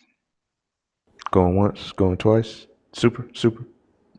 Hi, sorry. Can you guys hear me? There you go. Me personally, because after you guys asked him that question, me personally, I am Bayesian. My dad is from Barbados. Oh shit. And my mother's side is African American. I don't believe you. And we don't fuck. We starting to just call y'all tethers too, to be honest, man. And because watch this. Look, so far, not every, but the majority of people we heard that supposedly have a dual allegiance. They have a father or mother that's African or Caribbean, and then when they have another parent that's supposedly FBA, they all lean to their non-FBA side as far as thinking. I don't believe it should be any different. Let's see. And I personally feel like Black History Month is not for all Black people. I feel like Black History Month is for Black Americans. Okay. She might prove me wrong. Let's see. She might be the second, because I did meet people who are mixed in that way, have a dual allegiance, and they've been like on code. So maybe she's another one. Let's see. For me personally, because I have not grew up around my dad's side, I feel like my Bayesian side has no effect on who I am and the person that I've became. So I don't even claim it enough to speak on that part. I don't believe that Black Americans or even Afro-Americans, because again, Black Americans is such a tricky term. No, it's not. What the fuck is an Afro-American? She said, yeah, this woman just, yeah, I don't know. I almost gave her credit, but now here comes the undermining. She said Black American is tricky, but Afro-American makes the most sense. Okay. Because when Black immigrants come, in their mind, if there's no such thing as a Black immigrant, they're either African or Caribbean. All right. That's the problem. You don't want to call them what they actually are. You're giving them our ethnicity, and that's wrong. No, we're Black. They're either African immigrants or Caribbean immigrants. All right. well, when they come here, they don't consider themselves Black, but they come here and then they're told they're Black. No, they're not told they're Black. They're given a form to fill out, and in order to get benefits and money that was really supposedly only for foundation Black Americans, they have to also say they are Black African American to get benefits. They're not told they're Black. In order to get resources and money, okay, they got to fill out an application. The application doesn't tell them they're Black. They're all what's going on is that they are an African or Caribbean person filling out an app where they got to select Black African American. It's not telling them they're that. It's just saying you as a Jamaican, you as a Igbo person, if you want these resources and money, you have to just check off this box this one time and you got it. Poof, magic, you got it. But it's not redefining them, it's not reclassifying them. They are still from their homeland, they still have their language, culture, and their flag. They're still who they are. Nobody's telling them they're Black. And then they come here and they think, well, now I'm American. So they kind of loop themselves in that Black American category, or even Africans who come from Africa and come to America loop themselves in that African American category. So I personally think that Afro-American or Salon would be the better term, just to be able to That was a stupid argument for that. distinguish us better. But they're not Black. How about that? And to say foundational on top of Black American is enough. But I have no problem with Solon. I have no problem with Friedman. I have no problem with Adolphs. But Afro-Americans, stop. Explain that bullshit. I don't believe that we're immigrants. I think that as Afro-Americans, we've been in this country too long, and the development of this country, we've been here too long, and we've contributed too much to still be considered immigrants to a country that wouldn't be as it is today without our influence. I also believe that Black History Month should only be for Black Americans, because at the end of the day, you can acknowledge the contributions of another group of Black people without censoring them as a whole. And then there's no such thing as a separate group of Black people outside of Foundation Black Americans. It would also be such a weird thing to say that Black History Month isn't a month to celebrate Black American history and that we should include everybody, yet there's a Caribbean Heritage Month in June, which I already feel like that's disrespectful because Black Americans already had Juneteenth in that month, which is our own, it's like our own Freedom Day. And then to put another group of people to make that their month, even though we have such an important resonance with that, I already feel off about that. I don't think that every group of Black people should be included in Black History Month. There's not more than one group of Black people. Okay?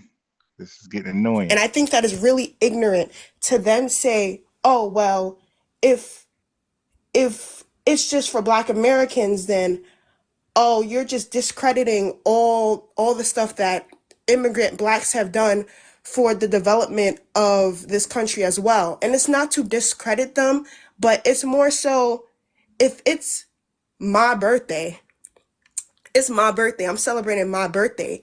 You might have bought the cake and everything like that. I could thank you for that, but I'm not going to celebrate you just because you had some contributions in something that's centered around me. That's just how I feel about it. It's fair, and I appreciate you bringing us back to the topic, but I do have a question. Like, when we try to delineate who should quote unquote participate in Black History Month, what does participation look like? Because Black History Month is not a location; it's not a theme park where you can deny entry. So, what exactly is it that we want people to stop doing to quote unquote participate? What does that look like? Wait, can I? I'm glad you asked that question. I just want to bring some scholarship back to it, right? First is the first thing of who is Black. Let's bring some scholarship to that. The Caribbeans, there's no tribes in Africa called Black. There's no language in Africa called Black. Thank you. Come on, man. We gotta have some sense, man. We gotta have some education. Okay, like, why is this so difficult? And we know it's not, because when I have these conversations, they don't last pretty long about we're the only Black people in the world. Like, these conversations don't last long. All right. And you see, yesterday James called in. He had his own definition of Black, and that didn't stand up. I said, James, are Panamanians Black? Yeah. James, are Dominicans Black? Yeah, exactly, my guy. Like, yeah, it's not that difficult. Now ask me, are Panamanians Black? Fuck no. Are Dominicans Black? Hell to the no. Are Caribbeans Black? What the helly? Are Africans Black? Oh my God, no. See, it's easy for me to just tell you the truth. All right. So the brother looks like he's going my direction. Let's see. Yeah, I think I gotta make some short clips of who's Black and who's not. Black is not a skin tone. Black is a class of people that survived certain events. Who is this guy? Okay, he sound like he was over here. So finally, somebody's breaking down what Black is. It's not a skin tone. It's not your melanin. It's your 400-year lineage experience. Thank you. Thank you. Whoever this guy is, thank you, man. We got somebody with some goddamn sense. In the United States, if your people weren't sharecroppers, you're not Black. If your people didn't survive these wars that we were in, you're not Black. Yeah, I'm so happy he's saying this. It makes me feel so good, man. I'm so glad. I was gonna shut this off, this part of it, but I'm so glad that he's sharing this, man. This is beautiful. Thank you, bro. Black is a ethnic group that survived in the United States, and received 3 amendments after the Civil War, 13th, 14th, 15th Amendment. I say that because when people immigrate here, you're not immigrating to be Black. You're immigrating because now you're being reclassified. You guys are laying down the history that you actually have to be reclassified as other. That's what you're literally being reclassified as, is other, right? other immigrant American. So you're really being classified as other Nigerian American, other Jamaican American. Yeah, I love the way he is explaining this. Like, I agree with every last thing he's saying. I like how he's breaking this stuff down, man. This is beautiful. This is music. This is literally music to my ears, man. I feel so good now that I finished playing this video. But because, like I said earlier, we wasted 60 years on Pan-Africanism, we thought that you guys understood that we had separate issues, but you guys will support us. Kind of similar to since the immigrants don't know the history of the white man, let a black American teach you. The Irish, the Germans, the Scottish, all of those whites that came, the Ellis Islander whites, they were not immediately accepted into whiteness when they got here. Not at all. They were disrespected. They called all types of slurs. The white plantation owners, because being white American is its own ethnicity. The white American allowed these Ellis Island immigrants into their ethnicity once they started contributing money with each other. Okay, that key thing right there. These other whites did two things to receive whiteness. They say, hey, first, you got to be super rude to black Americans. Once again, your immigrant parents wasn't here. Okay, my ancestors was. First rule, be very mean and disrespectful. Join the Triple K. Do that first. Let's see how rude you can be to black Americans. The second thing was you have to now contribute dough to our white American ethnicity. These are two things that melanated immigrants don't do when they come here, all right? They don't contribute any dough cash to any of our black American excellence contributions, none of that, right? And the second thing they don't do is they don't fight the white T-man. Okay, I'm just putting the shoe right on the other foot, since melanated immigrants always want to compare themselves to the white immigrant class that came here. You melanated immigrants don't even function like the Ellis Island immigrants. The function of the Ellis Island immigrants, they literally took it on their chin and said, oh, you need me to fight against these strong, genius black Americans? I got you. And they did it, all right? They said, oh, white Americans, you need me to get this money and put it in your pocket? I got you. And then in the response to that, these Ellis Island immigrants received the title of whiteness. Have these melanated diasporans done that? Let's wonder about it. When black Americans say, yo, we need to run hands with these white tea folks, whatever it is, in our politics, on the street, whatever. Did melanated immigrants do that? No. They got into politics. Pause right there. I want to see if anybody else has any contest for this. Oh, yeah, because I could pull it up. I could pull it up. There's anything to contend with here? If not, I'm gonna let Diaspora go, and then Wes, you can go. I only had 10 more seconds, because only that second part, when we asked them, okay, boom, now I need you to put money in our black American pocket so that we can destroy the white man, get our reparations, and then guess what? Y'all can receive the term of blackness because you earned it. No, you can't. You'll still be where your country's at. Now you have earned an alliance with us. Again, you have the NATO, right? Alliance. You have the Sahel allegiance, right? Alliance. You have ECOWAS. These are all alliances, and they're not sharing the same ethnicity or nationality. You can be who you are, and we could be who we are, and we can still have an alliance. That's what we're telling people. Just because we're delineating, it doesn't mean we can't have you. We can't have you as an ally. You can ally with us, but you have to ally with your own ethnicity, your own nationality. Okay, so that's all we're saying. So that last part where he said, that's a no-go. But everything else is pretty cool. Did they do that? Hell no. And I'll land with that. No. Period. No. I was just gonna second everything he just said. We started off with, who basically gets to participate in Black History Month, I don't think it's about participation as much as who is centered and celebrated. And just like Simon said, for the past 56 plus years, Black Americans have extended the hand, the olive branch, all this stuff, really made being African cool if we being, real about it, you understand? And, Black immigrants were given an inch, and we all witnessed when left to their own devices what they No such thing as a Black immigrant. Look it up. chose to do, and that is actively participate in the ethnic erasure of Black Americans, thinking that the racial construct in this country can work the same that it has worked for white people all these years. And for some, I want to explain to them that it could never work in that way because it's not a symmetrical dynamic. It is asymmetrical one. You are trying to exploit a already marginalized group. It is not an even playing field when you come into the country as a Black immigrant.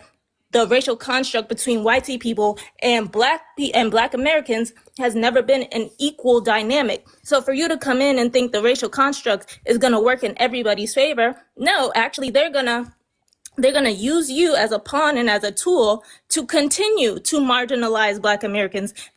We already know they had a summit about education, about purposely hiring Nigerians just to say we have a Black body in the building to fulfill DEI quotas. We already know they're going to hire Black immigrants at lower wages because they don't know better. We already know they're going to hire Black immigrants because they don't. They know better. Just their standards are lower because they don't have no bargaining power. Even know what racism even is when it's happening in their face. They're not going to report it to the EEOC. They're not going to document it. Every time something happens in the workplace, you need to be documenting it, whether it's just to HR or to the EEOC, because having that on record matters. We know that Black immigrants are going to downplay the existence of racial discrimination. We already hear how Black immigrants always say, get over it. It happened so long ago. Just comply. This, that, and the other. We've already heard all of the reasons and how Black immigrants try to downplay what's going on here in America. Just because you got a job, just because you got food, just because you got water, just because you have lights on, just because you have a certain quality of life that is worlds beyond whatever you left back home. And Black Americans are not obligated to make you feel better about what that level of normalcy was back home, because you all act like Black Americans haven't worked for what it is this lifestyle is. Y'all act like Black Americans haven't worked for the infrastructure that's around you, and you think everything you see is by the hands of white people. Like Black Americans haven't worked, Black Americans haven't earned, and Black Americans haven't built this infrastructure around you. The man that freaking fermented Hennessy, he would have never been known. He would have never been known. There are so many people who will never be known who built this country and things. Y'all say the most vile and disgusting. Feel just like she feel. Exactly like she feel. My heart. I support your passion, sister. I support your I done passion. shed tears too. I ain't gonna lie, hearing this shit, how these people feel and all this shit. I done shed tears too, man. I'm in my 20s. I ain't think these folk were thinking like that about us, bro. I'm country as a motherfucker. I ain't gonna lie. Ain't no immigrants down this bitch. I see a Mexican and an Arab every now and then due to proximity. But ain't no Africans like that down here. And that's the honest. That's the honest to God truth. I understand them tears, man. Them real tears right there. It's pain. I ain't never even meet a tough African. I wish one of these Africans. Super asked for the my mic. sister crying. She made. Super, I wish one of these Africans Super would. asked for the mic. Y'all can go after Super because she did request the mic in that moment. So let her get in there. Oh, did you request? If I did, I missed you. Super, you mind if Wes go? Yeah, I don't mind. Go ahead, Wes. Real quick. What's our sis on baby boy Taraji? Remember Taraji about a year or two ago? She kept talking about the low wages in Hollywood. That's right about the time them African actors started coming up in there. I guarantee you it was part of the problem, taking lower wages and shit, when Taraji and them trying to bust the door down for more Black Americans and fair pay, you know? That is called undermining Black Americans. Jason Black, look it up. My thing is this. It ain't gonna never be like no unity because of the mindset. We have a different mindset. See how diaspora theory, that's our mindset. We don't think nothing about no money like y'all do when y'all come over here. All y'all think about is money, the opportunity, what we could do. Instead of let's go and learn from these people. You know, it's all about the dollar. See, we taught in our culture that they the come from love a of money scamming is culture, the root man. of all evil. So we ain't chasing the bag like that. You know, we link up with one another. We network in all different ways, including money. But y'all just out for the money. So we have things like Black History Month in our country so people can get to know us. You know what I'm saying? That's why it's all about Black Americans. It's not about the Black diaspora. It's just about us. So when you come here, you want to be from here, live here, you can learn about the people of the country. So you also going to get opportunities, but then you also learn how to fight. You learn other things. So the question is, do you want to be family? Come over here and learn about us and ride with us, or do you want to be the hoe? Come over here for the money. Huh? You want to be fam, or 304? And Miss West Coast, let me say Hey, this. hold on. What is so? Hold on, brother. Let Super go because I Let me need say this, Tyson. bro. Tyson's You new on wanna this be panel family? and he ain't spoke yet. Or do you want to be a 304? So Super jump in there and then Tyson, you go after that. Scooby, you go after Tyson. Yeah, I just wanted real to. quick, right, just real quick. That's why we have Black History Month. If our country was all about money, we wouldn't have things like that. They're put in there so you can know we more than that. And I rest. I don't know. Go ahead. Like I said, Tyson, you go after Super. Diaspora, I want to say I felt her emotion on a real high level because being, for example, being a Black American in a state like New York City, where it's basically called the melting pot, basically the melting pot of the U.S. It's basically like immigrant central, and a general consensus that a lot of Black immigrants in New York City have is that if you're Black American, you're boring. And I was talking with my friend, and he's from the Caribbean, and I'm telling him, I'm like, I have no connection to my Bayesian roots. Like, I don't care for it. Like, I grew up around my African American family. I got family from Virginia and North Carolina and Deep South. That's basically the part of me that represents me. And he goes, well, what's so great about being African American? And it makes you really think, like non-Black Americans come to America with the ideology that being Black American is boring and that I'm so much better than them because I have a country and I have a certain language and culture. And while that's great, yeah, that's great. But to think that way, yet come to a country that if it wasn't for us, you wouldn't be able to come to, let alone be able to be comfortable in, and then you assimilate to the same culture you're saying that we don't have. It's like there's so much irony in it because you say that you're better, you come here and you call us boring and stuff like that, and how we're ghetto and stuff like that. But at the end of the day, you're in my swag. Like, you're in my swagger. You're listening to my music. You're walking around. You're going to places and buildings that you wouldn't even be able to go into, let alone you're participating in programs. You know, it's funny when they call in Tariq Nasheed's show and they be listening to Afro beats in the background. Like, yo, stop. You staged that shit. You had Kendrick Lamar on. You had Beyonce, somebody on. And as soon as Tariq Nasheed was like, next caller, you turned that shit off and put on Afro beats. Like, stop it. That you wouldn't even. That Afrobeat shit to me is annoying. Okay, I'm not saying it's corny. I'm saying annoying. It's annoying. It all sounds the same, fast-paced bullshit. It's not corny. Some of it is, you know, okay. Some stuff Tyler did was okay, but the shit is annoying. I cannot keep listening to that shit all day long. And that's just it. Like it's annoying. You gotta cut that thing. That's like Eminem. I got a friend from Newark who's an Eminem fan. He was playing some Eminem bullshit.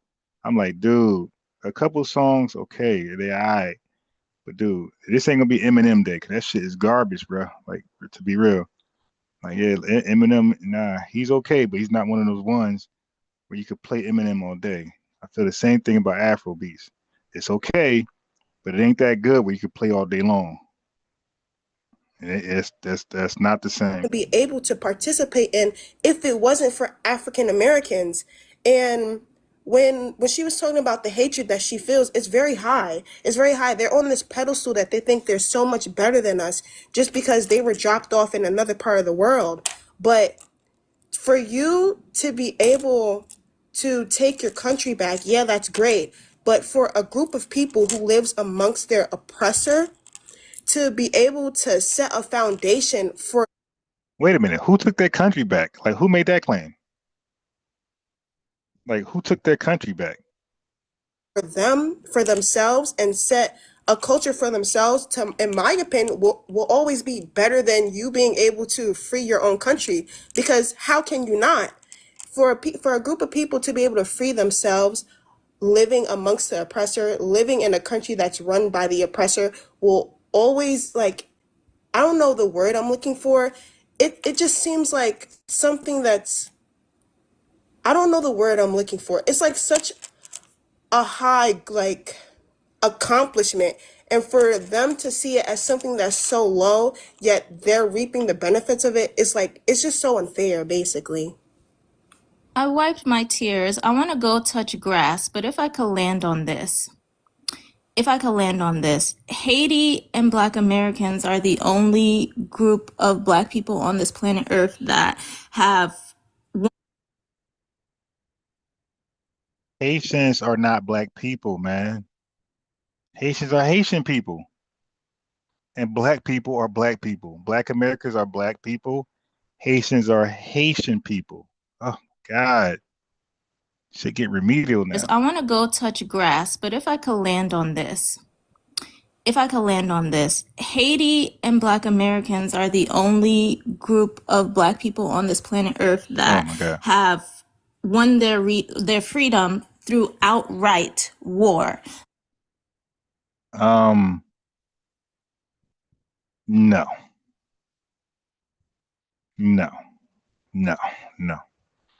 No. Haitians were told, if y'all don't settle down, we're going to send another French colony of soldiers over there. And then Haiti copped a plea. Haiti said, all right, send the contract. We'll sign that Bob Arum contract. We'll sign that Sony contract. You dig? We'll sign away our royalties, our masters, our publishing. We'll sign off on our likeness, intellectual property. Just leave us alone. Okay, that's the contract Haiti signed over to the French. And then the French was like, I thought so. Here's your copy. You dig? So, no, it's not the same, man. It's not the same. We ain't signed no fucking peace treaty, and we never would have. I want everyone to hear my words carefully. Through outright war.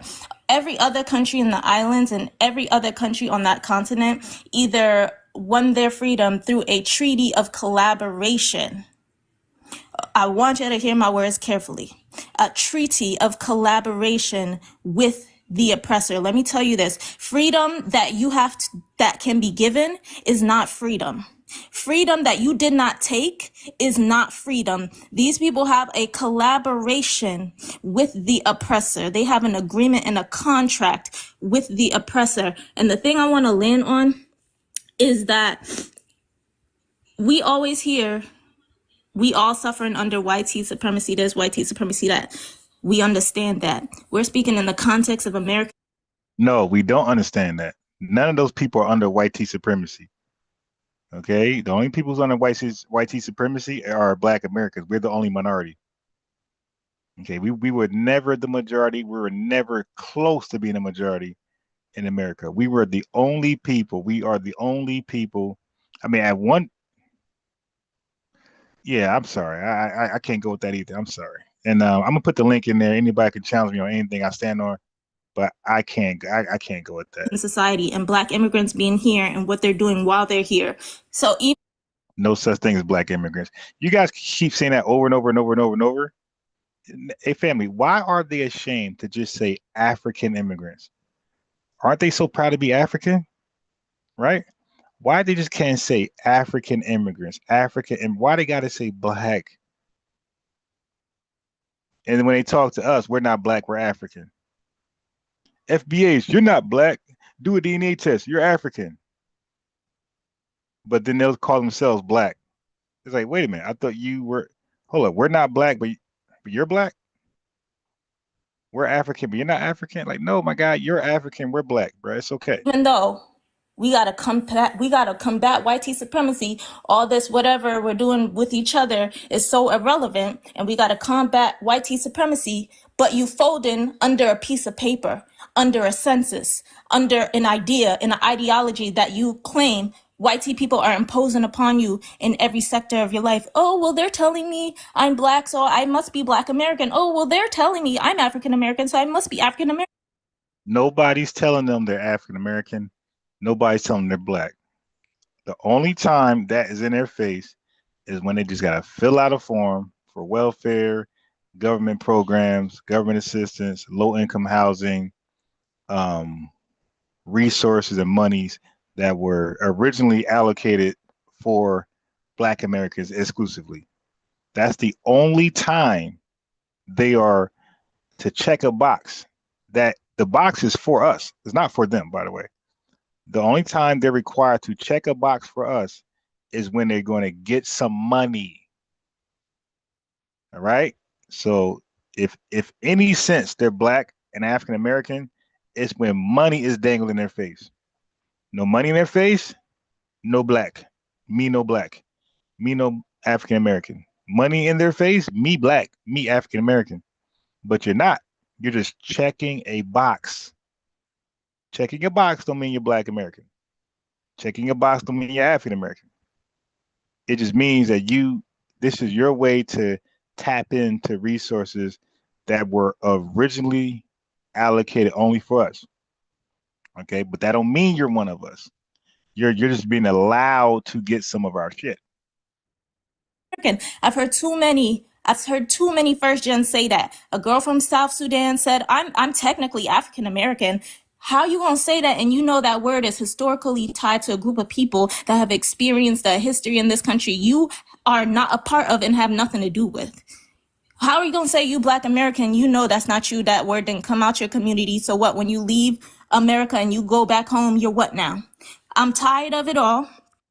They're back at Tether.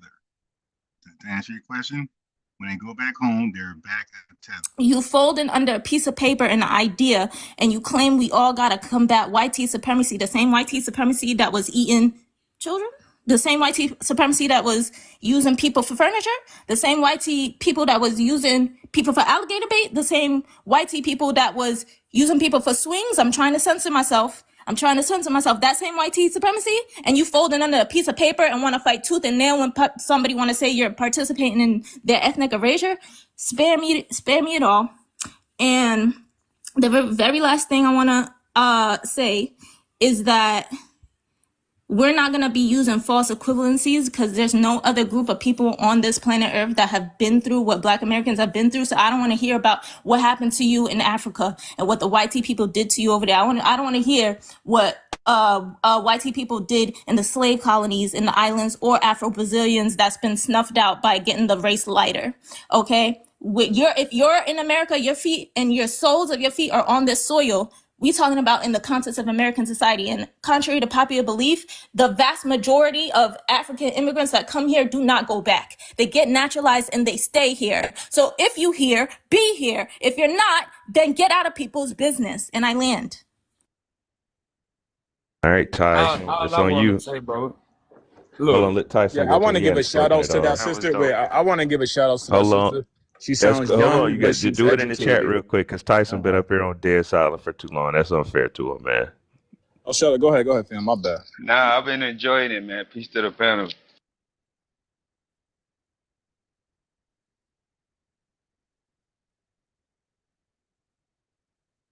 Okay, so it looks like that was the end of that. All right. Let me get your thoughts on that, family. Let me unshare real fast. Give me a second. Give your brother a second.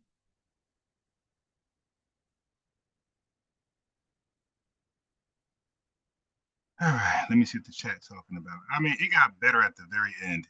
Like, but that's the second show I played of hers, and all of them are kind of boring and disingenuous until like the last 30 minutes. Then they get 45 minutes, and then yeah, let's sis, if I can give you any advice, keep the show like that from the beginning. Keep the energy with integrity once the show starts. Like, don't allow everybody to lie and drag the show, because people probably click off before they even get to that. All right. Some advice. Don't drag it out. Okay. So 1 second, family. So I put the damn shoot. 1 second. You know what I'm saying? Yo, the brother broke down. I like how he broke down. Yo, y'all not black. Black is something that comes from, black is something that's black is a freedman thing. Black ain't no welcoming all tethers. Like, why do our everything gotta be inclusive to non-us? Igbo is Igbo, and that's for them. Shona practices are for Shona. Why, when it comes to us, we must share what we got? Like, so nothing is ever exclusively ours. We gotta let people get a piece of all of our shit. And I'm saying, yo, we're not doing that. We're gatekeeping like everybody else. That's the link. I know there's somebody out there who disagrees, and that link is for you who disagree. Yeah. Let me try to pin that. Right, hold on. Let me switch my my account so I can pin that.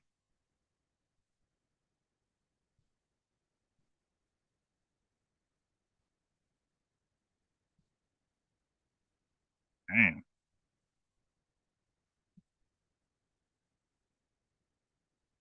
All right, hold on.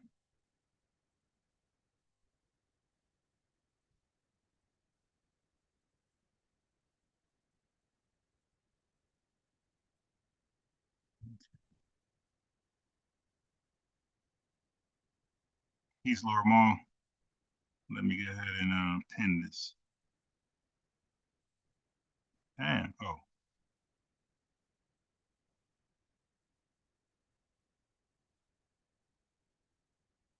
And let me also do this. Move out the way. Let me put this in the chat.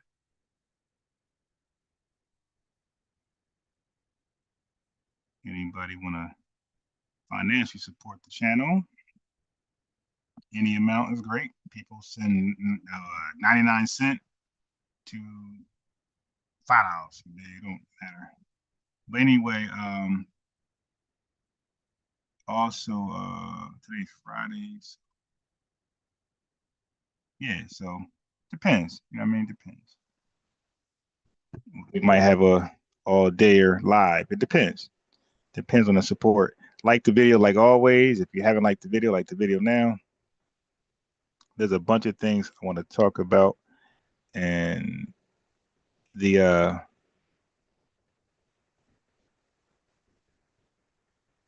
exactly, truth teller. Yeah, so that's what I'm trying to say. Like, a lot of these people got good intentions, good heart, but their lack of history, it just flops.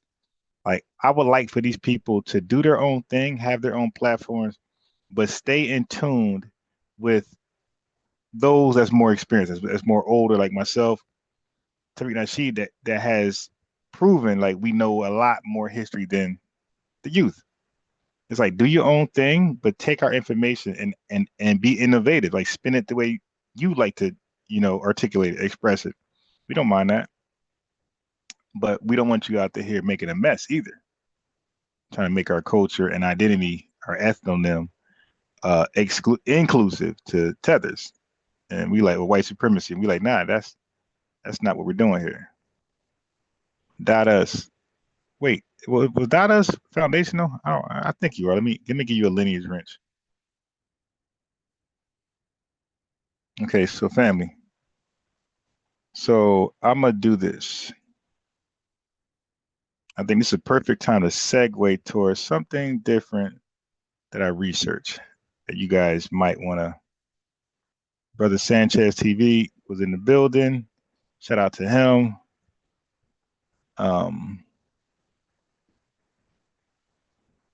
Yeah, he come in and tap in here and there. I'll be quietly in his chat sometimes, depending on the topic. Some stuff be over my head. But Sanchez is debating Unc.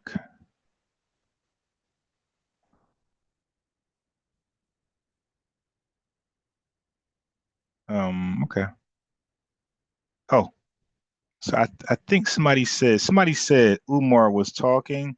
He had an interview and he touched on reparations, and he tried to make reparations inclusive for tethers. Okay. So let me go ahead and see if that's true or false. All right. So I'm gonna go check out I'm gonna go share an interview with Tariq Nasheed, supposedly inviting oh,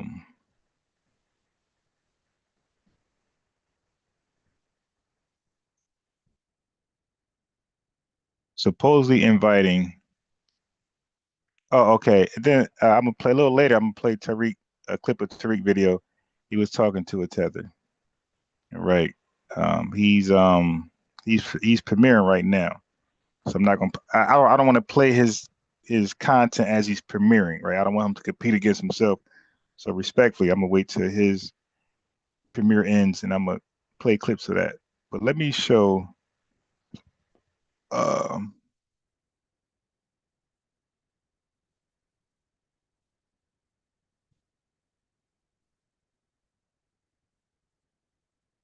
let me show the Umar stuff.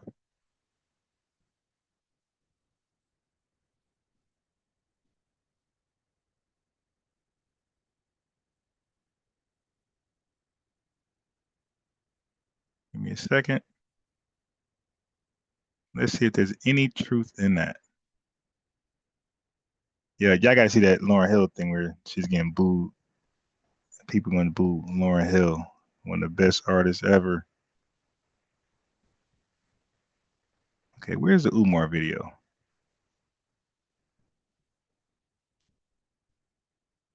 I got Umar fatigue, to be honest. I know some of y'all do too.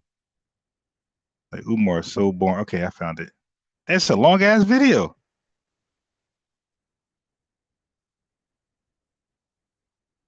Damn. Like people saying the interview is dope, but man, I didn't know the video was that damn long. All right.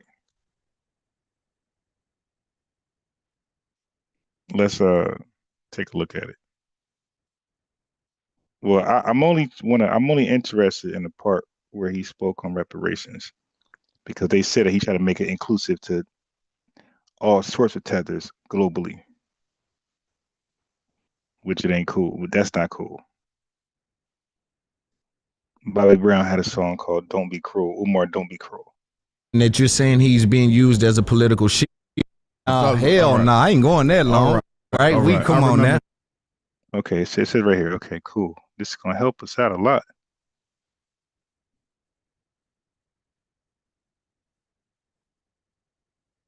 And we could fast forward right to reparations. The 40 acres and a mule came from one of Abraham Lincoln's field generals, right? And he signed a field order because what happened was number 15. Self-emancipated Africans was running away from the plantation after Lincoln signed the emancipation. Now you hear this guy, right? Watch him. He keep calling us Africans. You feel me? I'm telling you, the bait and switch is in, family. There's a concerted effort to call us African and to call Africans black. Proclamation, right? Freeing all slaves in armed rebellion. He didn't free not a single slave in Maryland. He didn't free not a single slave in Delaware. He didn't free not a single slave in Kentucky or Missouri. They stayed loyal to Lincoln. I want you to keep that in mind. If you stay loyal to me, you can keep your slaves. Right. So this general said, I got all this contraband. That's what they called us, right? Liberated property. Goodness. Running to me. I got to do something with them, right? So he said, in the field, without Lincoln's approval, I'm going to give him 40 acres and a mule, which he started to do, right? So he started to give him the 40 acres. Yeah, I don't believe this is correct information, but whatever. And a mule. And then Abraham Lincoln said, I never approved. So he started to actually. Right, but he didn't have permission from the president, right? But Lincoln didn't agree with it. He told him to stop, but he didn't make him undo what he did. You know when it got undone? After Lincoln was assassinated, and then Andrew, was it Jackson or Johnson? Because we had a President Andrew Jackson, we had a President Andrew Johnson. I think. Yeah, don't worry, Umar. I ain't gonna lie. That messed me up too. There's a couple lives where I messed it. The guy who replaced the president who replaced Abraham Lincoln. I messed that dude up. I'm on my own lives recorded, botching his name. I went back and watched like, oh, that ain't him. Yeah. So family, if you catch my earlier lives speaking on this event, forgive me, but I have the same issue Umar have because the names are similar, and like even when we say Anthony Joshua, you know, the early slave owner, I be saying Anthony. I said it again, Anthony Johnson. I call him Anthony Joshua. It's just a slip of the tongue. So yeah, so the president that after Abraham Lincoln was assassinated, the president replaced him. I too be botching his name because of the different presidents that's got similar names. I just said Anthony Joshua. His name is Anthony Johnson. But yeah, man. So Umar, that part I can agree with you. I think it was Andrew Johnson. He came in after Lincoln and he shut it down and gave that land back to the Confederates. So it was never a presidential executive order. It was never approved of by Congress. The 40 acres and a mule was a limited field order issued by a general who wanted to do something to help the freed runaways start a life for themselves. So you're telling me that we've been believing that is the case the entire time. Remember, and it's historically inaccurate. The only way 40 acres and a mule could be an official law or an enactment is either Congress or an executive order right. or a governor of a state. Congress didn't give us 40 acres and a mule. No governor gave us 40 acres and a mule to my knowledge. And there was no executive order. It's crazy because I've always heard about it. We exaggerated that. Yeah, that's been exaggerated. That's been exaggerated. I'm glad you clarifying that because even me, you know, someone that, you know, I look into that kind of shit and I'm saying, what? Yeah. Spike Lee named his company after. I don't see a problem with it though, because it does speak to the hypocrisy of America. You follow what I'm saying? So I'm glad it does get played up, although we need to clarify it. It does speak to the hypocrisy of America. But my thing is this, Loom, for the ADOS FBAs, and I respect them. What is your agenda for the American African people besides antagonizing black immigrants? Family, this is Tether Babble. And waiting on reparations. I don't hear no talk about building no institutions. I don't hear no talk about. No, Umar, you got it. You're doing all that. You're talking about it. So we're sit back with our popcorn laughing at you. Okay. Umar, you got it. You got it all figured out, bro. We're watching you build this black utopia world, bro. You got it, my guy. You go build Wakanda by yourself. We'll watch and applaud you as you come to closing, okay? As you're finishing up. You've been building this school for 1,000 years, and you got a nerve to point fingers at somebody else about progress. My guy, you're the last person to talk about progress. You're the last person, my guy. You've been a failure in the public eye for over 10 years and counting, and you got nerve to redirect and project your failure mentality on somebody else, my guy. About no solutions? I don't hear anything about any organization. What are you doing to address the needs of the people who you claim to care about? Because if you're not going to do anything productive for the American African people, then the movement is a fraud. Umar, you shouldn't say the word fraud, my guy. You're the only person who's publicly being called a fraud and practicing fraudulent practices, my guy. You're looking bad. Okay. And we're not doing anything for Africans. You keep saying we're African. You're right. There is no such effort to do anything for an African in America. We have no such programs, efforts, desire to do anything for an African and American. We're doing things for Black Americans that are foundational, my guy. Formerly enslaved descendants. Okay? You understand what I'm saying? It's a fraud. If all we're going to do is sit online and antagonize immigrants, but give the white ones a pass, give the gays a pass, give the Latinos. Okay, you see? Projection. But so that means he talked about reparations somewhere over here. And observer, I need them to understand that it's confusing. You know, you start to be like you said, it feels like toxic coming off of it a little bit. And so I hate that for the movement. But again, some of the stuff they throw around, like, hey, the debt is lineage specific. We want to make sure that foundational people, descendants of slaves, get some of the money because y'all had 400 years of free labor. Like, give us some of that back, right? And you promised us 4 overall, 250 here. But what I'm saying is you promised us 40 acres and a mule. I want to clarify that. Go ahead, please. The 40 acres and a mule came from... Okay. Let's back up. Let's get to the reparations. Because I heard he made it inclusive to recent immigrants. Didn't even exist before slavery. Me as an innocent, and again, it's amongst...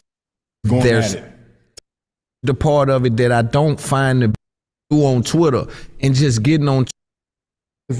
But I do understand the need for us because we have a unique history that nobody else has. Okay, here we go. Some of what they're hearing. Ancestral line. That is ridiculous. And Malawi and Nigeria. Coming from who? The British. And if we go 1619, right, to 1719, that's 100 years. And then 1719 to 1776,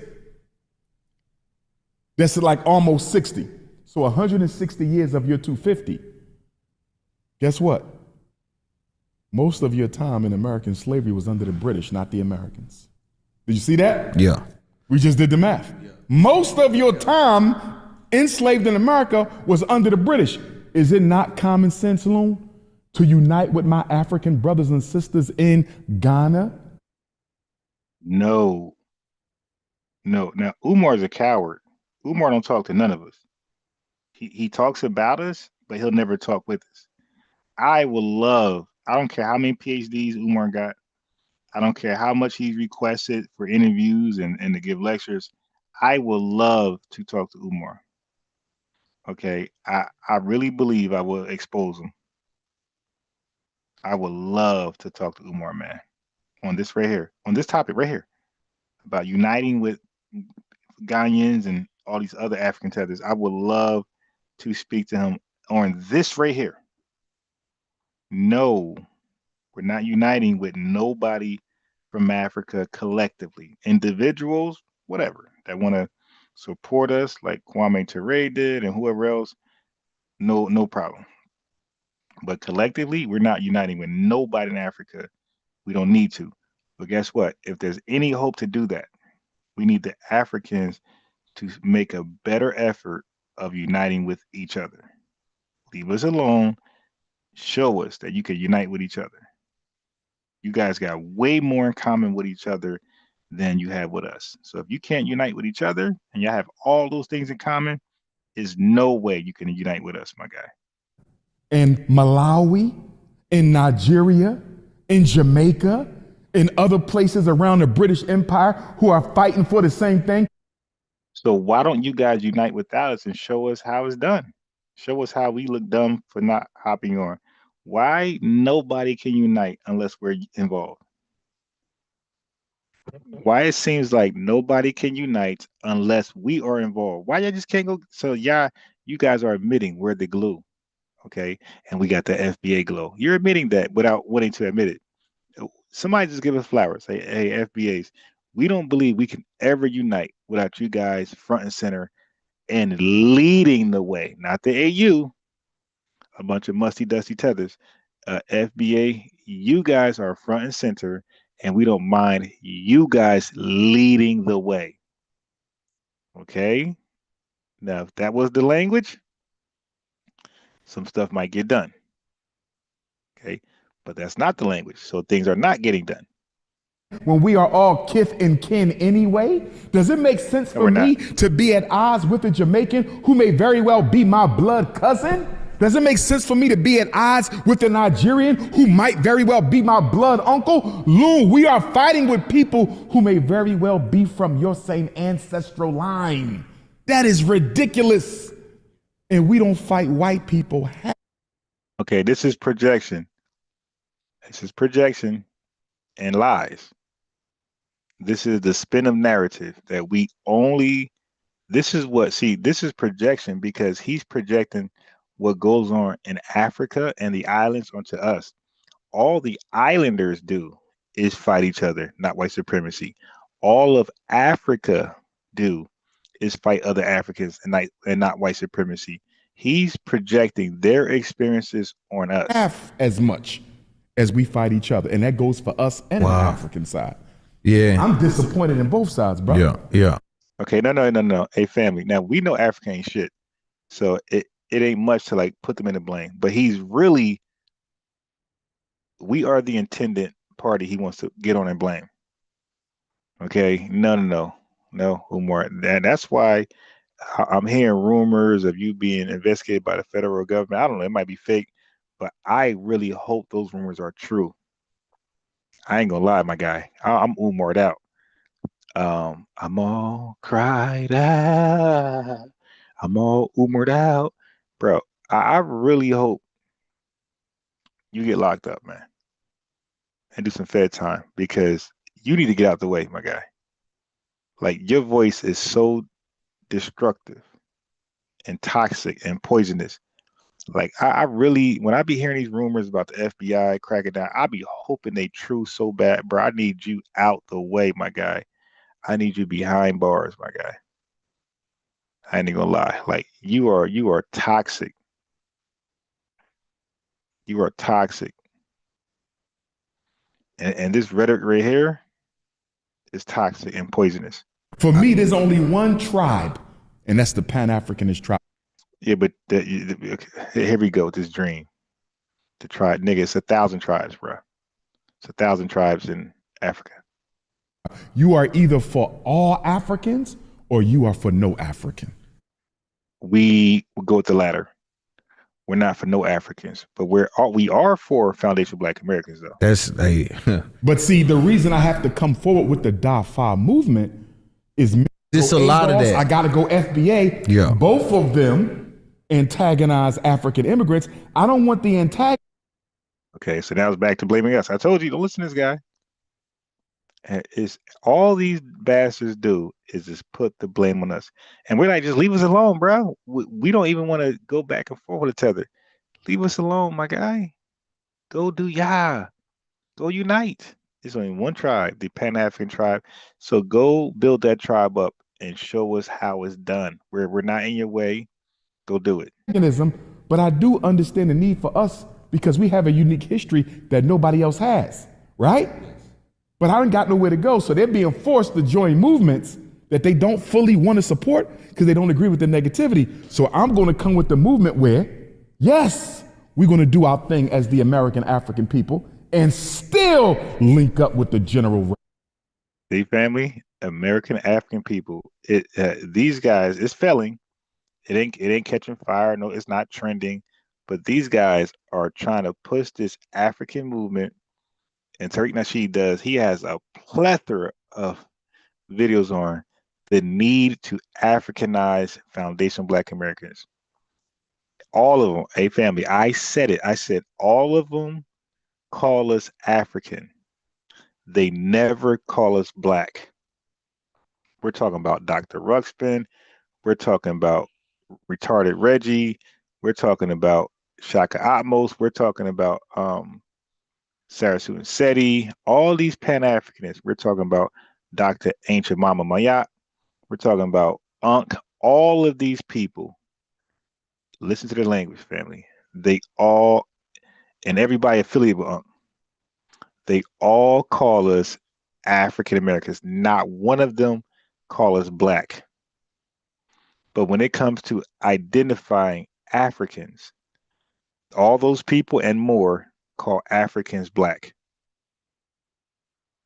So that's the way they're trying to do it. They're trying to call us African and call Africans black. They're trying to do a bait and switch, a switcheroo.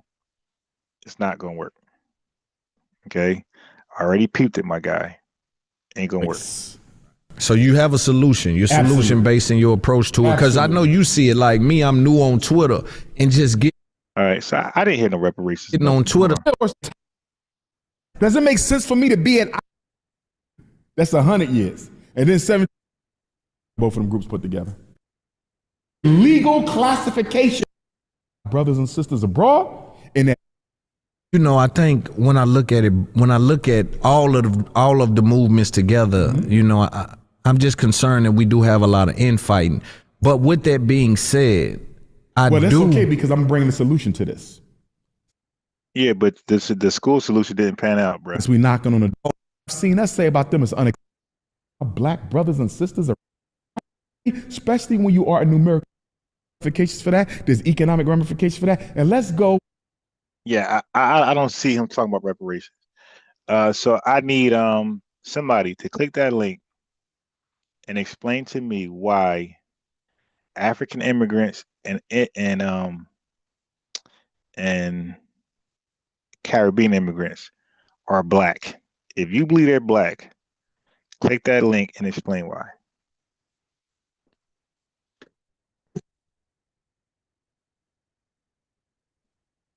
If you believe African immigrants and Caribbean immigrants are black, I want you to click the link and explain why.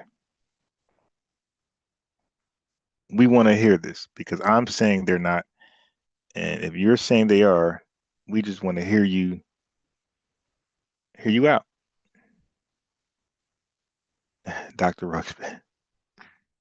Peace. Shalom to you, sweet butters. Against the grain, TV says, at this point, we have to suspect this dude of being an agent. I don't know anyone who can scan this. Yeah, exactly. He got full immunity. Peace, FBA Convo. Yo, he got great greets with fire. Peace to you, Claus and Dam, Khalid, Chambis. Yeah, I didn't hear the part where he. Yeah, that's definitely new. I didn't hear the part where he spoke on reparations. But what I'm gonna do later is a better scan. So this was a freestyle scan on the phone without sharing. It's an hour or something. Video's long, but later I'm gonna do a more thorough scan, and I will be able to. Who you got today, Peace? I will be able to definitely know whether he spoke on reparations or not. Okay, so James Parker says, Ron, I won't come up unless I ask, but can you please define black diaspora? Yes, James, there's no such thing as a black diaspora. That's that's two words you put together. Okay, it's originally called the African diaspora. That's what it's called. It's not called the black diaspora. That's something you put those two words together. The formal name is either the diaspora by itself, or it's called the African diaspora. So James, I hope I answered your question. It was never called the black diaspora. That's something you made up. It's always been called the African diaspora. So there you go. There's your question. Let me see any more questions in there. Yep, they want our heritage. All right. So And like I say, family, when people do call up, right, and speak on the platform to talk to me and talk to the chat, because you're not just talking to me, you're talking to a live audience and a future audience, because the videos usually do a couple thousand. So you're not just talking to myself and the chat, you're talking to people who's going to watch this later on. And as the channel grow and we become more lit and we have large numbers, then people are going to go back and binge watch all the shows. So, that's what happens when you get put on anybody channel that's like very successful and get a lot of numbers. When you like what they have, you normally go back and check their older videos and just go with the evolution of the channel, right? So that's going to happen here too. Like when this channel get really, really big, people are going to binge watch all the older episodes, right? All the older shows. So be careful what you say, because people will hold you to it. But what I'm saying is, if you do call in, I kick people off and mute them when I don't sense that they are comprehending my words, which are very clear, very simplistic. I teach kids, I teach elementary kids, I teach 6, 7, 8, 9. I talk this way to them, they get it. So if a 6-year-old can understand my words clearly and convincingly, so should a grown adult. So when I'm speaking and a grown adult got to keep asking me, what did you say? I got to get you off the show, because it's embarrassing the show. It's undermining the show. Okay.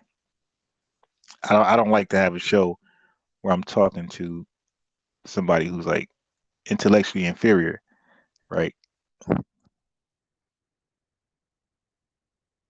And not by my standards, by their own standards, because they're proving that they can't understand basic English, right? So I can't even see this damn thing. Oh, okay. FBA News Updates is getting closer to 5K subs. Hey, Lord Maul. Yes, we are. But Lord Maul, trust me, bro. If I want a lot of subs, we'll have a lot of subs.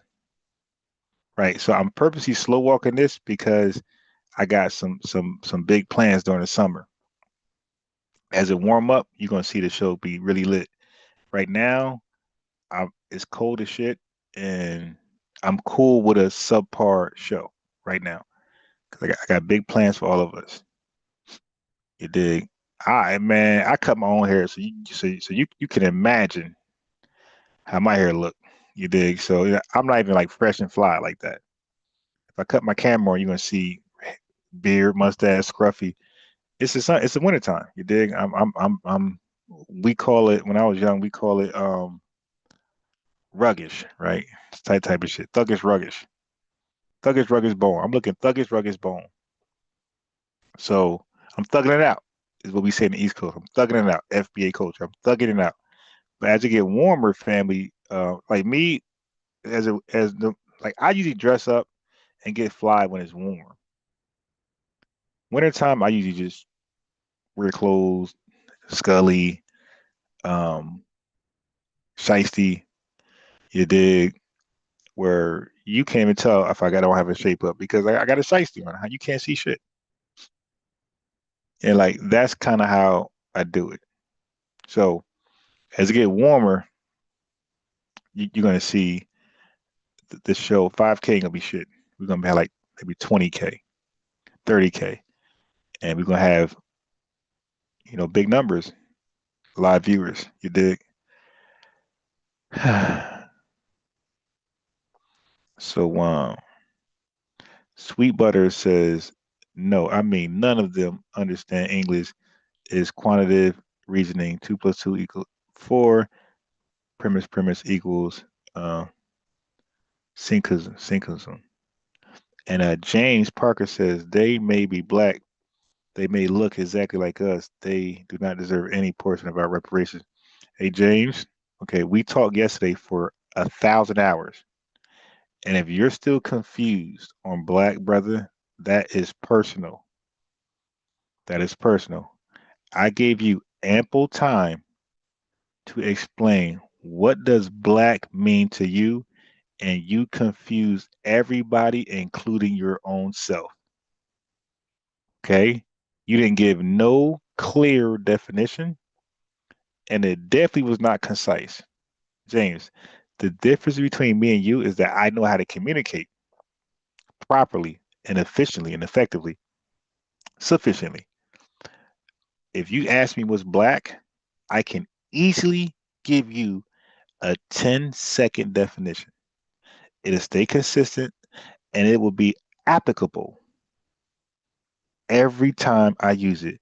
It will always have the same applications. You, James, you couldn't do that. You said black was skin tone, then it was primordial, then it was the inner essence. You was all over the goddamn place, my guy. Okay, that's not how you communicate. So, James, you gotta always look at it like this. When you guys communicate stuff, when you get done communicating, you gotta ask yourself, after all what I said, can a 7-year-old understand what I just said? Okay? If the answer is no, then you made no sense. If the answer is yes, then it makes sense. Okay? So what I say about black, a 7-year-old can understand. Right?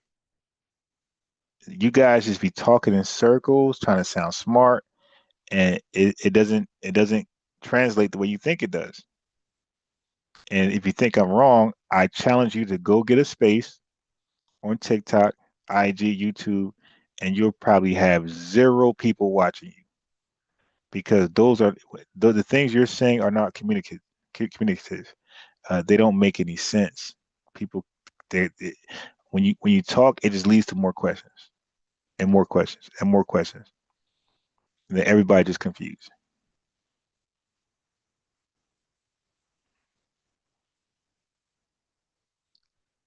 Yeah, Lord Maul said, I'm just acknowledging how much your channel has grown since I sub a year and a half ago. Right. We were what?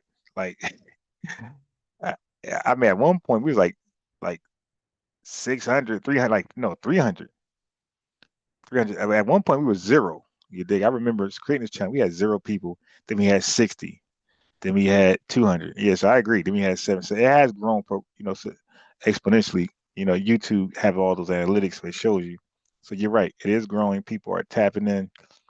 So it's my job to figure out ways to get as many people in attendance as we are live. So I got to have clever titles, clever thumbnails, clever breakdowns. You feel me? That's my job.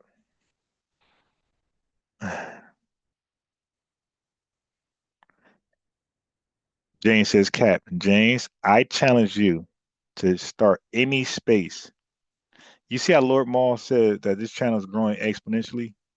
James, what I'm saying to you, I don't believe you can grow a social media platform at all because you don't make any sense. And this is like pure love, bro. You babble. Chat was on yesterday. Didn't understand what you were saying. Suburban Swerving called in, corrected you. You're all over the place. And what I'm saying is, I challenge you to go on TikTok, IG, Twitter, YouTube, and try to see if you can grow a channel. If you can get anybody to come listen to what you have to say. And I don't believe not one person will come. Well, it's always one person, but you won't get more than 10 people to watch you. I give you 2 years. You won't have 10 live viewers in 2 years. I guarantee you. Because it doesn't make sense. Your own standard is all over the place. I asked you, are Panamanians black? You said yes. I said, are Dominicans black? You said, I don't know. And then later on, you start to say people are black if they say it. You just all over the fucking place. It just babble, bro. Just confusion and babble. And I gave you opportunity. You called back in. I let you talk. Go in, and all you did was cause confusion, bro. And in the Bible, religiously talking, they say the devil is the author of confusion. Okay. Yeah, James, and that's nothing, James. I'm so glad that Fresh always said that. James, you are aged out. You aged out. Okay. Your way of thinking, nobody can relate to. You can't relate to the youth at all, my guy. Zero. You have zero youth attraction. Zero youth attraction. You know that. You can't relate to the youth at all. I'm saying, when I say youth, I'm saying anybody 35 and under. I'm comparable your age. That means anybody like less, like almost less than half than you, right? You're 60, whatever. So I'm gonna say 30 and younger, half your age and down. Nobody can relate to you. I'm 48. I can relate to 25-year-olds and down. You can't. You can't relate to nobody 30 and down. Nobody's 30 and down. Listen to anything you have to say, bro. We can imagine how you dress. So you know how black Americans do, we judge you off the way you dress. So I can tell by the way you dress, you ain't getting no love from the black youth. You dig? And all your talking points are outdated, outaged. You aged out, man. So it ain't just you. I told Chief X, same thing. I said, bro, you know what I mean? Like you think you're doing a good job out here, you got a good heart, whatever, but you have aged out. And when you aged out, your glow, your FBA glow has dimmed. Nobody's checking for you guys. It's not that you're bad people. It's that you aged out. You're not saying anything that's like relatable or attracting the youth to come around you and want to learn game. You dig? That's a fact.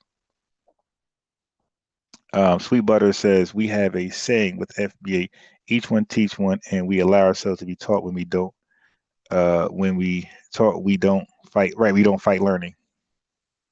And James has fought. He has been fighting learning, getting his ass kicked left and right. Nah, James. The goal is to have a youthful spirit, no matter how old you are, because the goal is always teaching the babies, my guy. That's always the goal for all of us. All of us will always strive to be able to communicate with the youth, because the youth are the ones who need the most guiding. What I've realized in my life, the worst people to talk to are older people, especially black men, not even black women. In my life, I've said this on numerous of lives.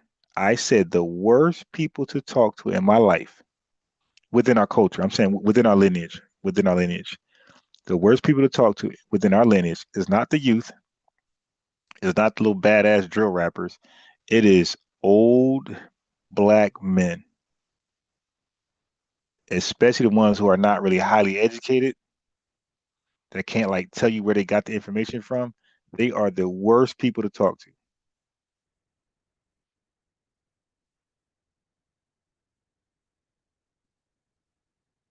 You feel me? Worst people to talk to. I noticed that like maybe so many years ago. Not not a long time ago, but I say about 10 years ago, I realized older black men that don't have a formal education or formal study on anything are the worst people to talk to, man. You're like literally talking to a brick wall.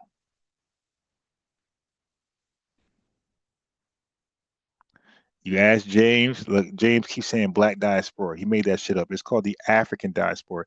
So case an example, James. You're saying the black diaspora. It's not called that. It's called the African diaspora. But when you're old and aged out, and I charged you yesterday, I said, James, I'm charging you with revising history.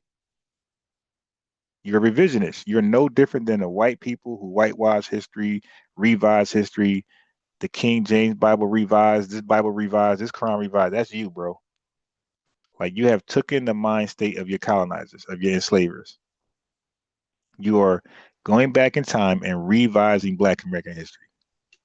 You're calling everybody black, and they don't even call themselves black. They call themselves Haitian, Trinidadian, Nigerian, Zimbabwean, right? But you call them black. You call them something that they don't wish to be called.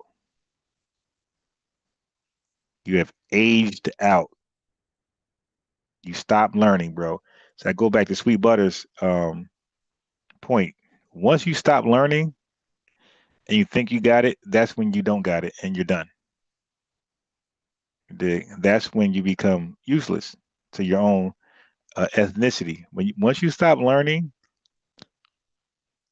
I bet you James don't use AI at all. And that's what I mean by aged out. Technology has upgraded, it has advanced, and we need to keep up with it if we want to keep up with our youth. Okay? Because James, here's the reality. The reality, James, isn't about what I'm saying and what you're saying. The reality is that our youth is going to they're going to appeal to AI. They're not going to appeal to you and I like that. They're going to make sure what we're saying is aligning with AI. Once they realize what we're saying not aligning with AI, they're going to dismiss us. You talking about some primordial bullshit? That don't align with AI, my guy.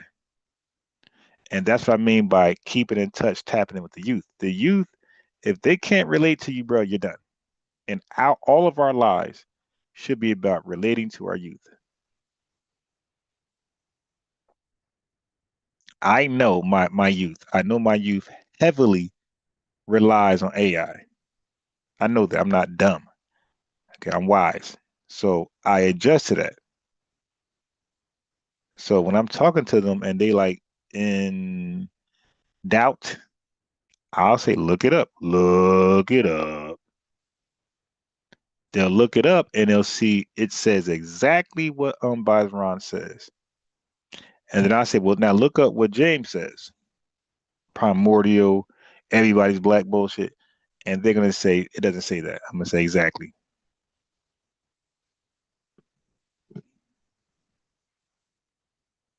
You see?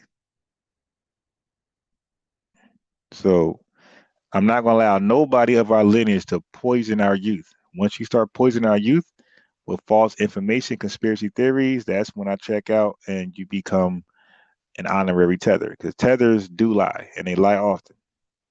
So when the FBA start lying like that blatantly for some ego shit, to me, you're honorary tether.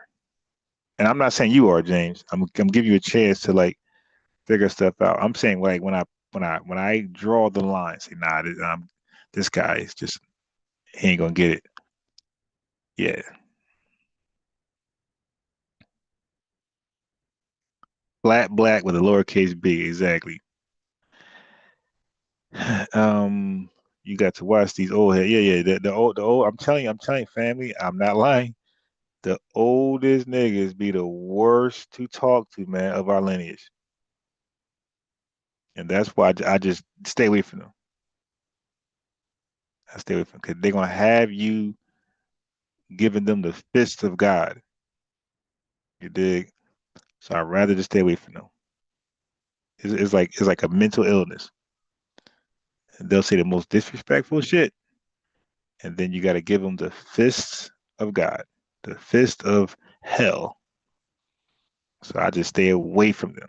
Like, dude, just go be great, man. And that's my love for the lineage. When I can't get along with you, I just ask you to go be great. Go there. That's my way of saying, do you, boo? Like, go be great, man. Go be great.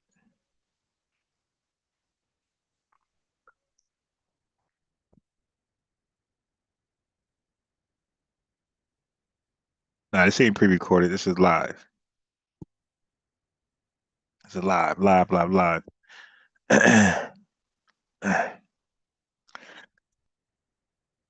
right. Let me see.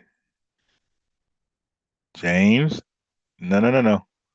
All right, look. This is what I'm gonna do. James called in, and all he gonna do is babble and not understand nothing I'm saying.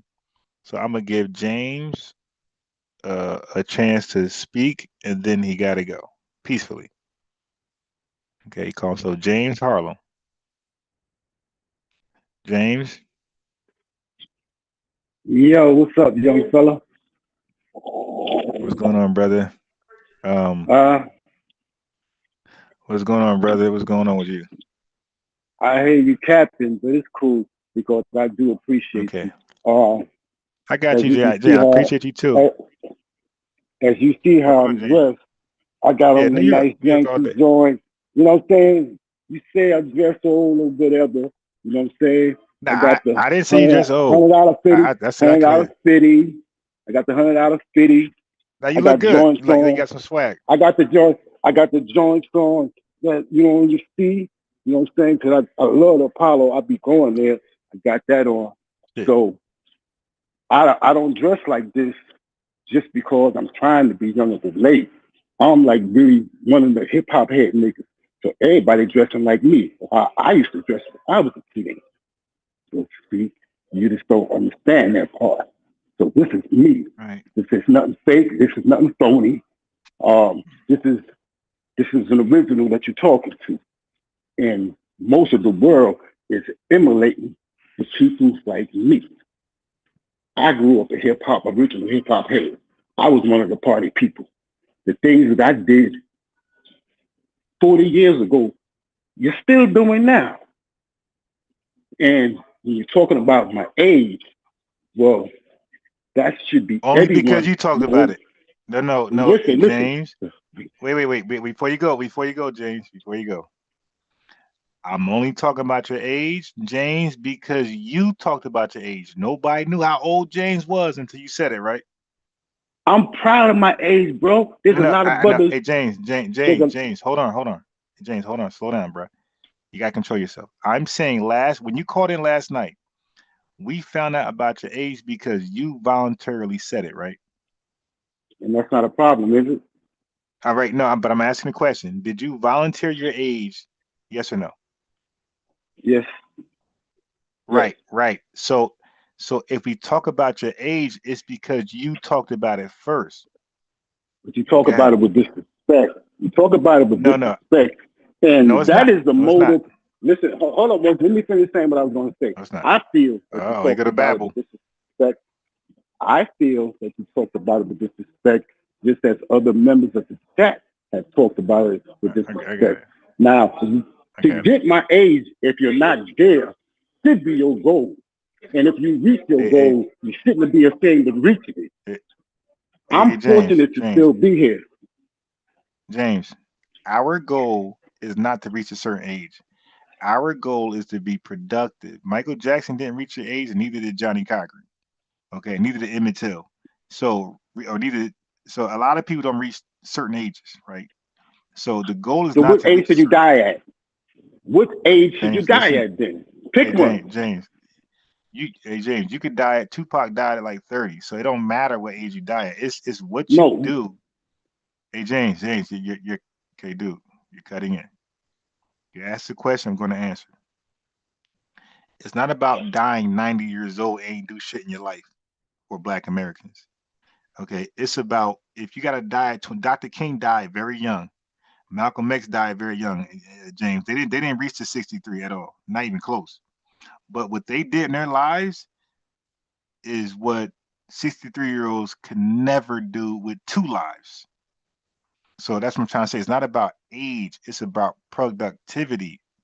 What did people do to contribute to Black American society while they were on Earth? That's what matters more than just growing old and ain't do shit.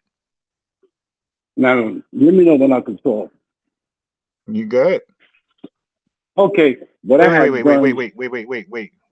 When I say go ahead, I mean don't preach, don't lecture, just talk. This you called in the show, so you got to keep this in mind, bro. You're from New York. Are you familiar with Star and Buck Wild? The Stars, right? You familiar with that? What's your point? No, okay. My point is we're going to dialogue. You got to go. If I'm asking you a question, that's called a dialogue. Okay, no, I'll forget talk about to you that. in a minute, sweetie. Yeah. Okay, dude. A dialogue is when people talk to each other and we ask questions to make sure we're following along. A monologue is when you just talk and talk and talk and the other side don't say shit. There's no monologue on my podcast. We only do dialogues. So when you ask to talk, it's going to be a dialogue. That means at any point I can stop you and ask you a question. You won't be allowed to just talk. Because I know that a lot of old niggas are into the preaching soapbox stuff. a lot of old niggas, they just talk and preach and preach and preach, and that is very unattractive to Black American culture. We like dialogues. We don't like monologues. So my point was when you call when you're New Yorkers, so you're very familiar of Miss Jones' show. You're very familiar of Wendy Williams, Lisa Evers, and Star and Show. You're very familiar with those people. When you and Star, and then you got the Breakfast Club. Nobody's show you're able just to call in and start fucking talking. Nobody's show on this earth. Everybody, Joe Rogan, Tariq Nasheed, everybody wants a dialogue. Oprah Winfrey, Phil Donahue, just name it. Montel Williams, every show, Jenny Jones, every show you, Ricky Lake, every show you call in, it's going to be a dialogue. Fox News, Sean Hannity, Piers Morgan, Candace Owens, all dialogues. FBA News and Updates, this is also a dialogue show. So when you ask, can you talk? Yes, you can, but be prepared to be stopped at any moment. Go. Okay, I will be prepared to stop at any moment, and I appreciate the opportunity for a dialogue. And you asked, what have I done with my life? I never asked you that. No, I never asked you that, my guy. I never asked you that. I was responding to you saying people should hope to live to be 63. I said, no, not necessarily. I said, it's not about living old and doing nothing. It's not to you. I'm saying that's generally speaking. If somebody lived to be 63 or 90 and they did nothing impactful in their life towards Black American society, that's nothing. Dr. King, and I gave you an example. I said, Dr. King and Malcolm X did much more than the average Black American 5 times over, and they died in their 20s. Okay? So that's what I was saying. It doesn't matter how old you are if you ain't put in significant amount of work to help improve your Black American community. Now, go ahead. Okay, an example of what I've done to improve the foundational Black American community is I created 3 more foundational Black American on this earth. Not only have I created them, I raised them. I took care of them. So that's regardless to what anybody say, is an enormous contribution to the foundation Black American community. That's one. So 2. Right. So now, wait. Stop right there. Stop right there. Sorry, respond that, brother. The average Black American have done that. Like that is cool, but that ain't seen as like some real work. Let's be honest. Like having sex and getting a woman pregnant and she's bearing a child, that's not seen as like activism, bro. Okay.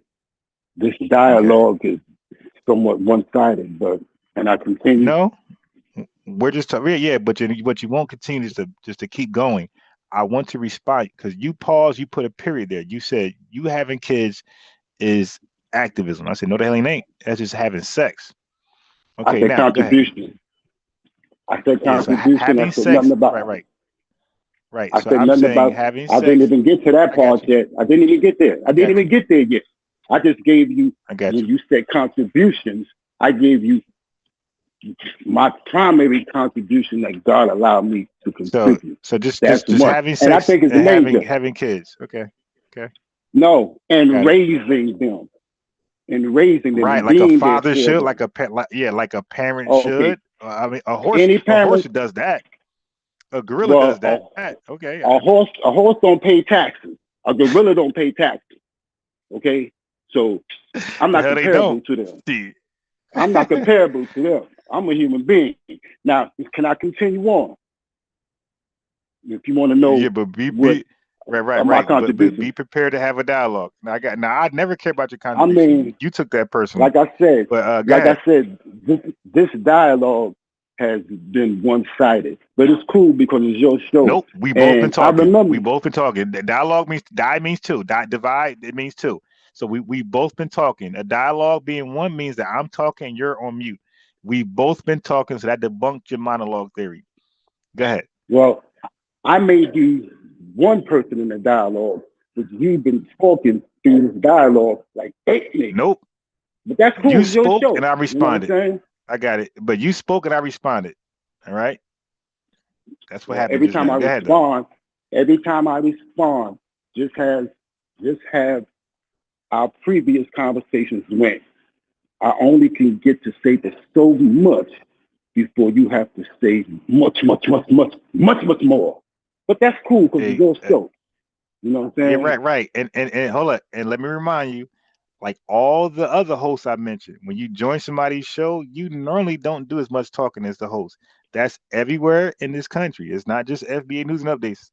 When you call on the show, you're a guest, right? And you're subjected to the show title. I called in Star Report the other day. I played my dialogue. Guess what? He talked the most. I wasn't offended. I was happy. And I made the most of it. And I was appreciated. Okay, but go ahead. But you continuously over dialogue. When I say over dialogue, in the middle of the next person's opportunity to talk, you always interrupt. Okay, but I'm letting you know. I'm letting you know what time it is. I'm letting you know what time it is, bro. You know what I'm saying? Okay. Like it or not, time keeps ticking, So bro. you had so now he's talking about he just said over dialoguing, and he was supposed to make another point. He didn't. He just babbling. So bro, make your other point. So your first sign of activism, you had kids and took care of them, which you're supposed to. Okay, go ahead. What else? I did not say activism. I say again, I say contribution. My contribution to the foundation of Black American society was an example, a prime example of my 3 children that I raised. That's for one. None of them fathers should do, but go ahead. But all they shouldn't be. All foundational Black American fathers do not do that. All men in America do not do that. I think it's an enormous achievement. Any Black man to be able to stand up and say he did that. Somebody trying to call me. Yeah, that's fine. I look at. That's well, fine. Hold on, but you okay? I got you. But okay, then you go interrupting me again. Yeah. No, I'm not interrupting. We're having a dialogue. There's no interruption dialogue. We just talk. Okay, I'm saying this. Okay, but then why you get upset when I talk? Why you get upset when I talk? No, I don't get upset, bro. I don't have emotions. What I'm saying is, I don't believe you're a being hypocrite, a father. Okay, so now he's calling names. I don't believe being a father is something extraordinary. I think that's your parental rights. If you have a baby, you should take care of your baby. I don't think it's rocket science for somebody to say, "Hey, I take care of my babies." I think you're supposed to. You're supposed to clothe them, feed them, provide shelter, like every other parent in the earth. That's why I say gorillas even do that. But what else? Okay, the reason why I highlighted that is for the young people who in life, the young people who may face having to raise their children. It's very essential that they know that it's something that if they do, they will receive an enormous amount of satisfaction for their being, and they will also feel that they contributed greatly to humanity, and in particular, foundation of Black American humanity, because so many of us so many Black people have been looked down upon, but they say these are the things we don't do.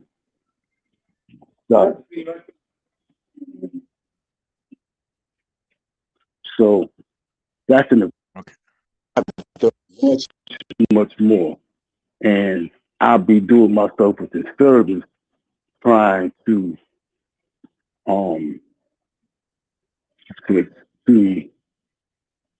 explain so many of the aspects of my life, so many of the positive aspects of my life. James. James. Okay, I was just quiet for about 2 minutes. Okay, James. That's what I mean by thank you. This is what I mean by you are aged out. I understand when you were growing up as a father, I understand in America, dads were absent. I get it. But bro, this is 2026, bro. Every one of my friends who are father, all of them live with their kids. So what I'm saying, James, that the day and age where black men were not around to be fathers, the crack epidemic, the drug epidemic, that type of stuff, that is long gone. The average black man today, James, take care of their kids. That's what I mean by you're aged out. So what you're saying now, I don't know too many black dads who don't take care of their kids. So to me, like, okay. So that white supremacist. Wait, hold on, Jay, I'm about to land, and then you go. To me, the old, outdated white supremacist, like Nick Fuentes talking point, black dads. He's like, dude, black dads are everywhere. So so like we've been debunked that. You sound ridiculous, bro, because you're minimizing them. You are minimizing the importance, and that's just something that we can't afford to do because they are young people you're not in who touch with are reality, coming up.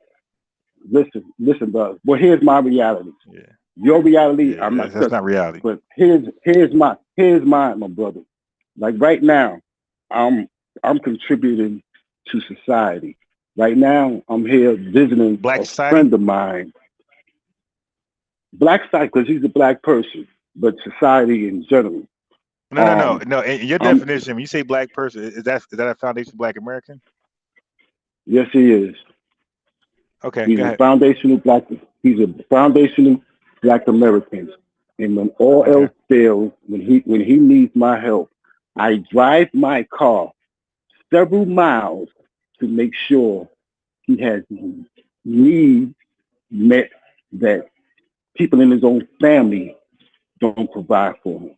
But because he's a friend of mine and I have love for him, I feel it's my obligation to help the next black man. He is the older brother. He's older than me, but I have a great deal of respect for him. And because I have respect for him, that allows me to have respect for myself. And but do you have respect for black Americans you don't know? Of course. I open the door for them. I give them money. I have respect for black people more than anything, more than anyone else. Yes.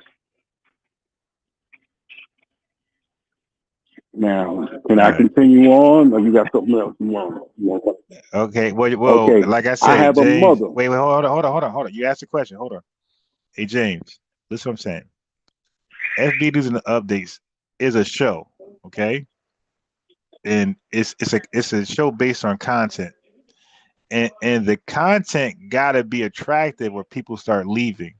You feel me? So this is why, as a host of my own show, it's my job to make the show attractive, right? Because this is my contribution to Black society. So if my show is not attractive, then it's not successful. So I'm trying to attract as many Black Americans over here as possible to tune in. So I have to be a director, James. I have to be a producer, James. So at any time I think the show is off script, I gotta step in and fix that. Right? I'm the host, producer. I'm the host, producer, and director. So what I don't want you to do is be long-winded because the chat already is saying you're boring. All right. So I want you to be quick. Right. Because if I allow you to be boring, they're going to leave, and then I got to close the show. I don't plan on closing the show no time soon. So that's why I cut in and have a dialogue with you. Okay. So outside of talking to your friends and raising kids, how do you contribute to Black American society with just like philanthropy? Just you don't know nobody, you just contributing. How do you do that? I'm also a barber. I cut people's hair. I make them feel better themselves. I make them feel better about themselves than they did before they came to see me. I think that's okay. Do you play my show? Do you play my show in your shop? I just started listening to your show 3 days ago, and I'm glad that you have this show. And if I'm being too boring, I wouldn't mind if you tell me to exit. But I think No, you. go ahead. I will let you know. I will cut in when you're being too boring. I will cut in. Go ahead. Okay, I think you are doing a tremendous service by having this show. I think you will. I think you will be more successful, and I think that you will be greatly successful if you be more, I would say, open-minded and more respectful. You have been working on that since the first time I called you, and I must commend you for that. And the younger people in the chat, like I said, the objective is to get older. So I don't mind being That's called age inevitable, loud. bro. No, It's not inevitable. It's not inevitable. It's not inevitable. You can't say that. James, You can't say that though, man. You're wrong. It's not inevitable. James. What stops somebody from being older, James? There are a lot of obstacles in life. Give me one. Hey James, give me one obstacle that stops somebody from being older. Go ahead. Not following directions. For instance, if you drive your car, I gave you an obstacle. I gave it to you. Hey, James, but slow down. Okay, now what's your example? I got you. I'm sorry, I cut in too fast. Okay, what's your example? Yes, you did, and you've been. I'm glad you acknowledged that. You've been doing that a lot. It is okay, bro, because you're sticking with me. This one time I did. Go ahead, give you an example. All right. Here's an obstacle that can shorten your life. It's a simple one. There's a stop sign. Okay. Right. You can be the kind of person who figure, well, I don't have to stop because I'm young and I can press the pedal real fast and I'm gonna make it. But guess what?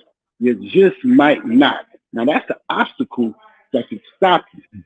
You might be 22. Thank you for that. Or whatever, but you won't make it to 63 like that. That's what I'm saying. Thank you. That kind of attitude. You. Okay, so James, this is my rebuttal to that. How about I'm a vegetable? My brain can't function where I can walk, talk, right?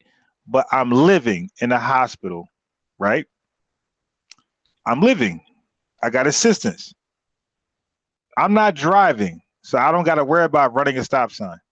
I'm in a hospital being taken care of doctors, nurses around the clock. It's inevitable. In this environment, is it inevitable that I get older or no? We're just testing your honesty at this point. We're testing your honesty. In this scenario, is it inevitable that I get older?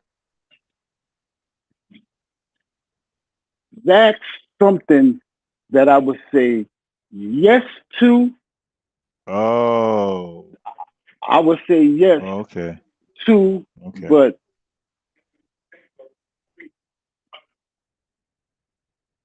inevitable as far as young people are concerned. As far as young people are concerned. Back up. James, what if many people do run stop signs? I ran one when I was young. I was like 22. I ran a stop sign on some stupid shit. I didn't die though. I didn't even get an accident. I just ran a stop sign, kept going. And I guess what? I ran another one and I almost got into the accident, but guess what? It didn't happen. So twice in my life, for sure, I ran a stop sign recklessly and no accident. I lived. I'm 48 now. I was 20 something. I'm 48 now. So running a stop sign, James, your own example, running a stop sign, you can run stop signs and still live. So I ran two for sure, recklessly. And I'm here talking to you at 48. Yeah. Can I ask you a question? Of course. Yeah, of course. I love questions. If you continuously run stop sign, do you think it's inevitable that you crash? Yes. Now watch this, but it's not a guaranteed thing I die. Now, but nobody in America runs stop signs continuously. It's a mistake. That's why Wait, hey James, let me finish. James, let me finish, James. Okay, James, I'll allow you to respond, but you said cap. That means the opposite is true. Okay, what I'm saying is, when you get into a car crash in America, it's called what, James? Accident, incident. That's the accident. Right. That means it's not your intentions. Right. It's called an accident. That means that was not your intentions to do it on purpose. Something happened that led to that. Maybe you sneeze and you turned your head from the wheel. Maybe the sunlight. Maybe your kid snatched. A lot of things happen where we get into a car, but it's called an accident because it's presumed that it wasn't intentional. That's why it's called an accident. It's presumed that was not your intention. Shit happened and you crashed. So like I said, nobody intentionally runs stop signs continuously. That doesn't happen in America. Maybe in where you from, Haiti, somewhere that happens, but in America, that does not happen over here, bro. Because you're acting like you're surprised. In America, James, if a person gets in America, English-speaking citizens, first language English. Our goal is to follow traffic signs. Yes or no, James? When we're a licensed driver. Yes, everybody doesn't do it. Everybody doesn't do it though. No. Hey James, that's not the question. You see how we do here? You ask me a question, I answer. The question. No, that's not the answer. No, that's not an answer. You said some other shit. This is yes or no. I said yes. I said James. I said yes, but okay. Everybody doesn't. Yeah, but that's it. That's it. But we already know that it's called an accident, James. I already established that. So I'm gonna ask the question one more time. When English speaking, primarily first language English speaking American citizens, when we are a licensed driver, isn't our goal to obey traffic signs? Yes, it is. Now, can I say something? No, wait, no. Let that sink in. No, let that sink in, my guy. Right. Because you losing integrity. Let that sink in. Because if we don't follow, then that means that we were distracted and it was unintentional. So when somebody so that's why it's called an accident. It's presumed you did not intend for that. We call it car accidents because we don't believe people purposely get behind the wheel to disobey traffic signs. James? I'm listening. I'm not talking. I'm listening. That's it. Okay, is that true or false? Okay, hey James, here's the difference. Here's the difference, bro. You can listen all you want. That don't mean shit. Okay, when you listen to understand, that means something. If you listen to respond with stupid shit, that don't mean nothing.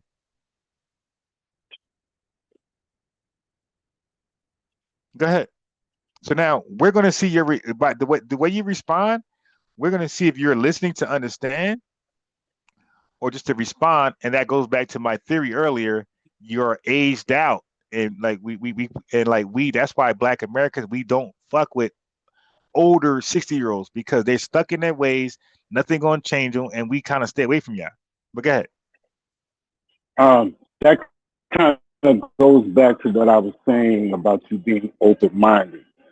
That's a ridiculous statement. But I understand you are a younger man. But can you respond to what I just said about the traffic violations? You go again. Okay, because you're rambling. You're rambling, Jen. You're rambling. And it's my show. I'm the director, producer, and I say you're rambling. Can you respond to what I said about it's our intentions to obey traffic signals and not to just disobey them. So when a traffic signal is disobeyed and it causes an accident, is not ever seen as intentional. Can you explain to that? Can you speak to that? Okay. As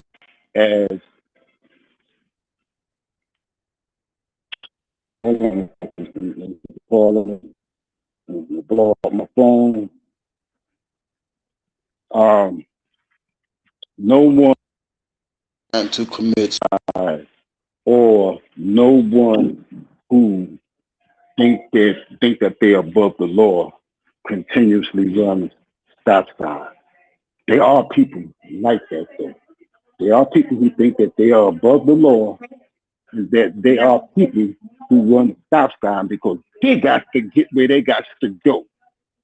Now, what's inevitable more than not is that they're going to crash.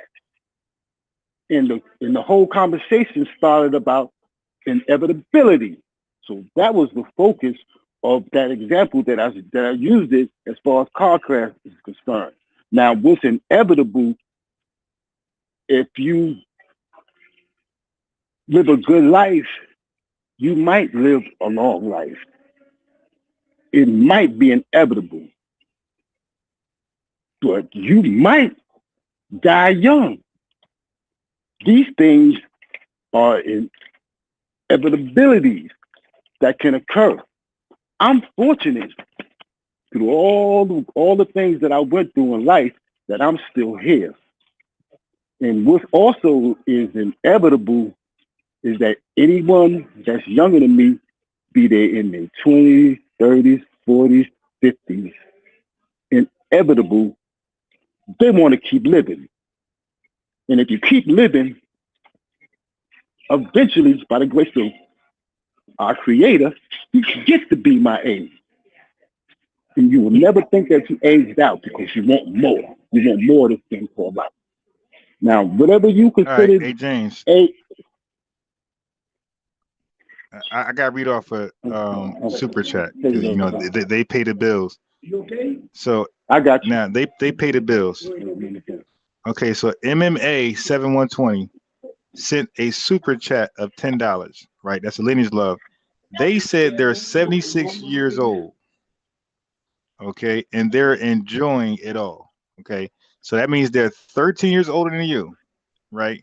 And they're rocking with Unbiased Brown, who's 48, and My Logic.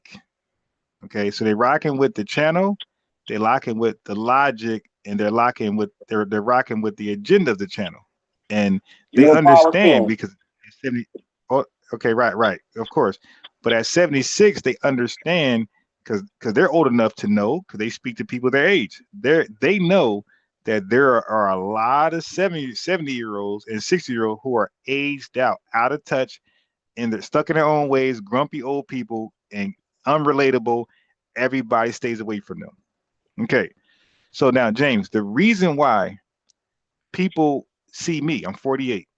The reason why people see me and think I'm like 20 years younger, and the way I sound on the phone with you guys, by my voice alone, I don't sound, people think I'm a young dude. You dig? The reason why is because I did not age out. Okay. I have my inner you still. I'm still a sponge. I'm still learning. I don't believe I know it all.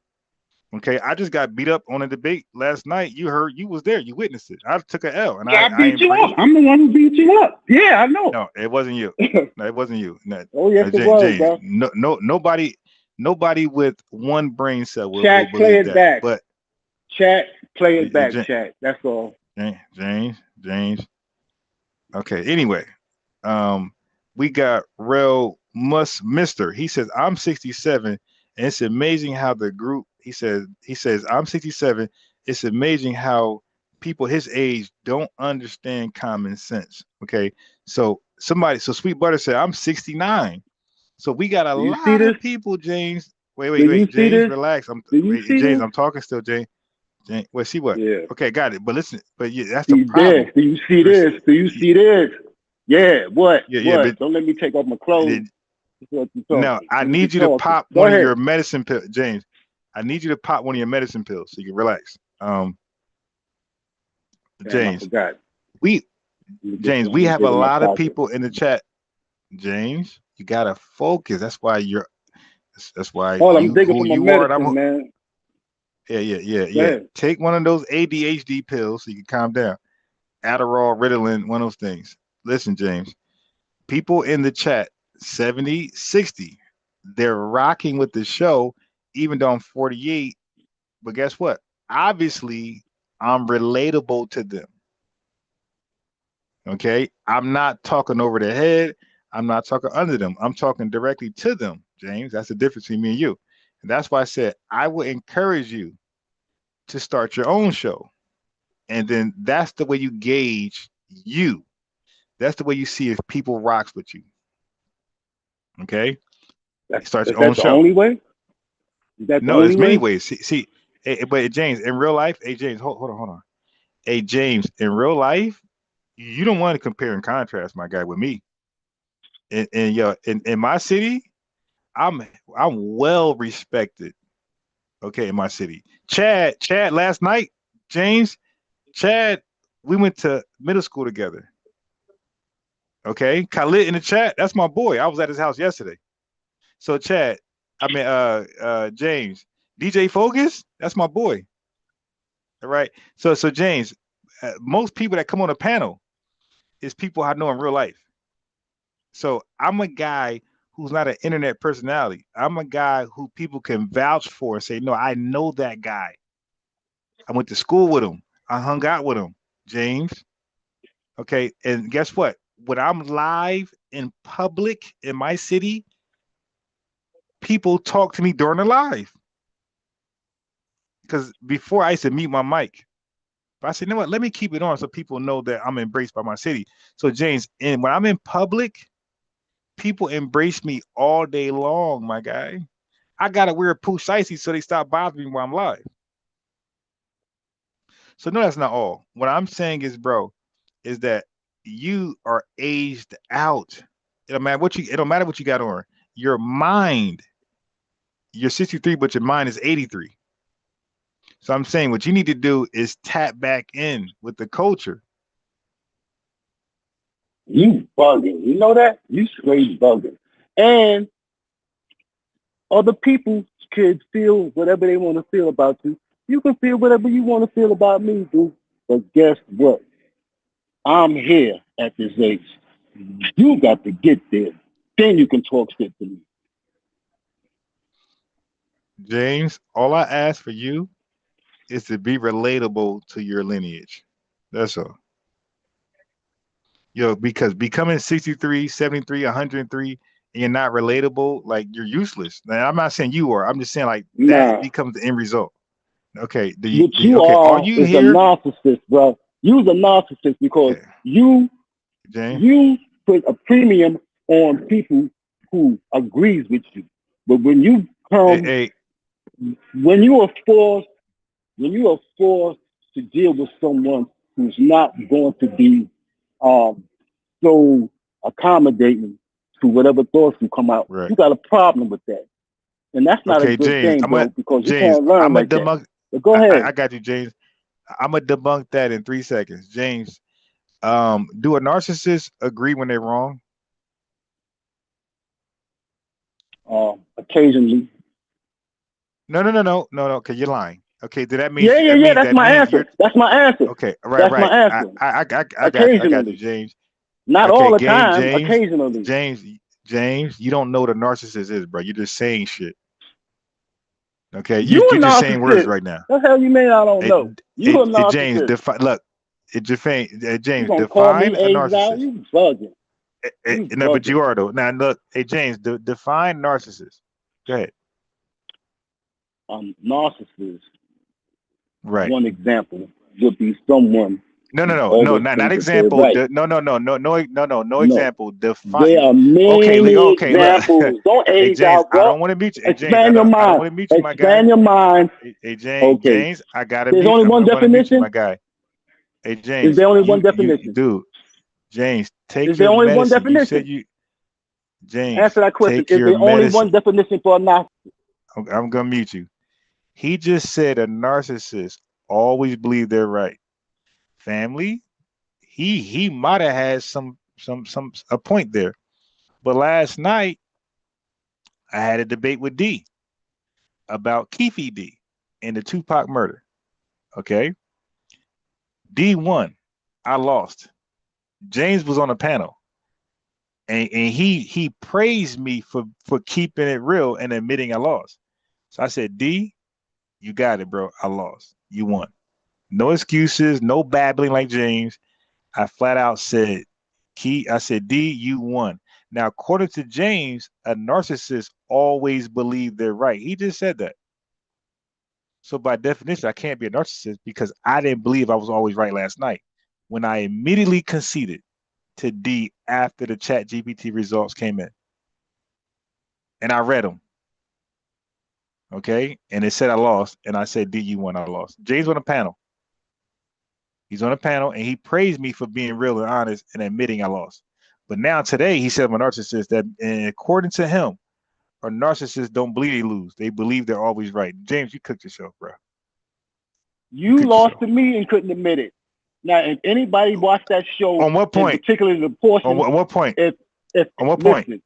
Chat, watch the show. No, I'm asking you. No, I'm asking you. We're talking no, now. No, because you. Okay, we're talking now, though. Are fugazi. You fugazi, bro. I'm gonna let you know straight up. All right. Okay, so now he's been calling me names all this time. James, you're muted. He's been calling me names all this time. Okay, James can't beat me in nothing. Nothing. Ping pong, pool, boating. Your thinking is aged out. Chess. Your thinking is aged out. Nothing. I got you, James. But you're right now. You're unhinged. I'm gonna call you Jimmy. Jimmy, you're unhinged. That's so what James, my mom's I want to know. Okay, so James, can you give a recap and I'll be quiet for 1 minute. Give a recap on what I lost to you about. Go. 1 minute recap. Okay. The first thing you lost to me was when I told you that there are black people all over the earth. We are an exceptional black people as foundational America. You was like, nah, they ain't black. They ain't black. That's bugging. That's one. I mean, that was stop. Don't go. Oh, 1 minute. 1 minute is up. The minute is up. The minute is up. Okay. Yes. Yeah. Hey, James, the point. No. James, you don't ramble over here, my guy. You don't ramble. You said I lost because you said black people over the world, and I said they're not. James, how did you prove? James, how did you prove I was wrong? Go. Well, I got 2 seconds. How did you prove I was wrong? Go about black. How much time I got, bro? Go.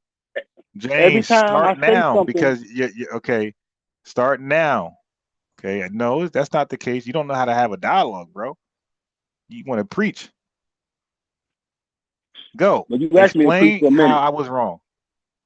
Explain how I was wrong. Grand opening, grand closing. You think that foundation in America are the only black people on this earth? Right. Yes, I do. Grand opening, so how grand was I wrong? closing. So how was I wrong? Okay. How was I wrong? Are you serious, yo? Yes. Are you serious? How was I wrong? You think that we are the only black people? Yes. You think foundational Americans are the only black people on this earth? We're the only foundational black Americans are only black people. Now, how am I wrong? Yo, man, I'm out. Okay. You see? And that's what happened last night.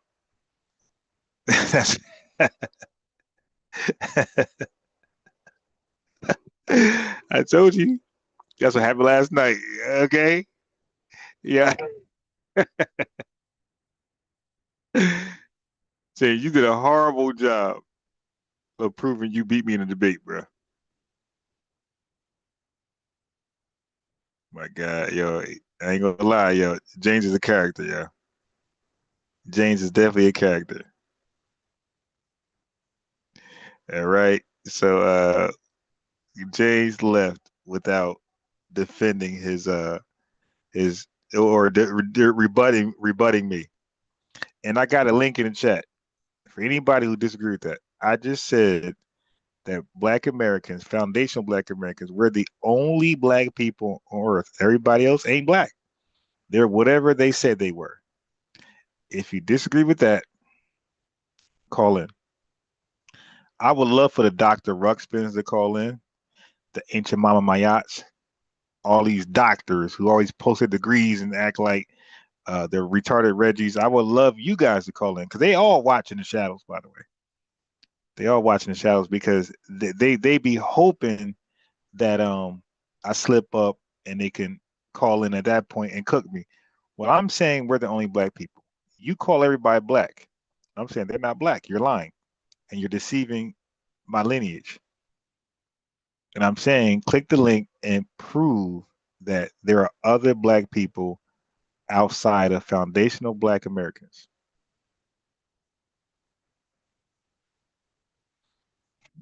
Okay. Click that link and prove me wrong. James had a chance. He didn't do it. Oh, all right. So let me play that. Damn, I can't now. Fuck. Messing with James, man. All right, hold on. I got a video for you. Dang, James, man. You messed me up, bro. Oh. I gotta offer some wrenches. So Tyre Carter, peace. Yeah, he quit, man. He quit. That's what I mean by aged out.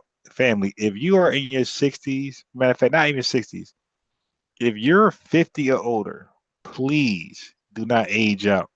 Stay open-minded to new information. I know you lived a long life, but that don't mean you lived a life of pure education.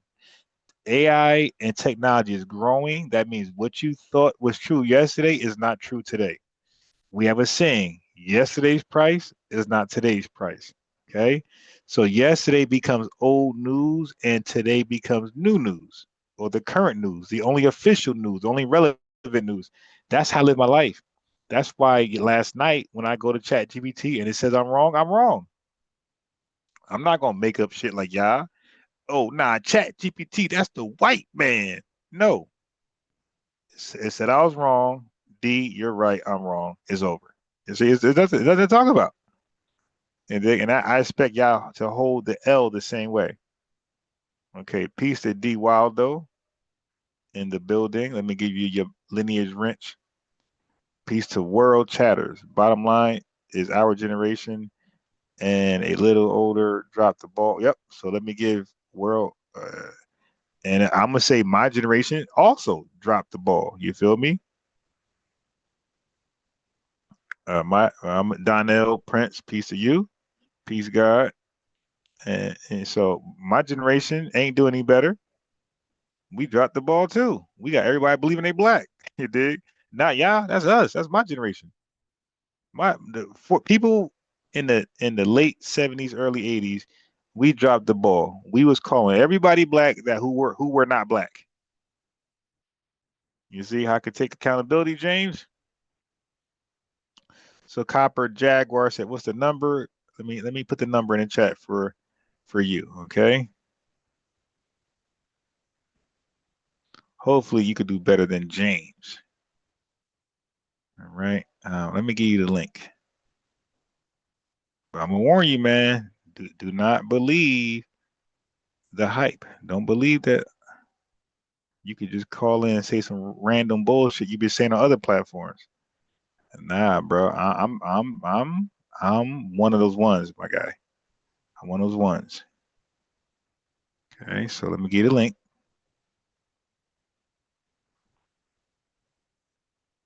The phone number. Okay, so we got somebody calling in right now. We got Vaughn, and I'm gonna put the link. I'm gonna put the phone number in the chat. Give me a second. Hold on 1 second, Vaughn. Let me throw this phone number in the chat real fast. So I appreciate everybody. I appreciate James because at least he pulls up. So I always have respect for people who will pull up. I got zero respect for people who run their mouth and don't pull up. So I always have respect for people who would pull up. Okay, hold on, Vaughn. Trying to get this. Can you hear me? Yeah, I can hear you. Hold on 1 second. Let me get this phone number in there. Okay, so there you go. That's the phone number. All right, Vaughn, what's up? What's going on, brother? First off, I want to say peace to all the FBAs, all the Aboriginals, all the people who know they Black American and know they lineage. Yes, sir. When you ask, are you saying we the only ones that use the term Black? No, what I'm saying is people use the term Black. Okay, so let me answer that question. People recently start saying they're Black from 2016 ongoing. These folks were not saying they're Black before Adolf said we're delineating, disaggregating, so we can receive reparations and monies and resources for Black Americans only, foundational Black Americans. After that, the world started calling themselves Black.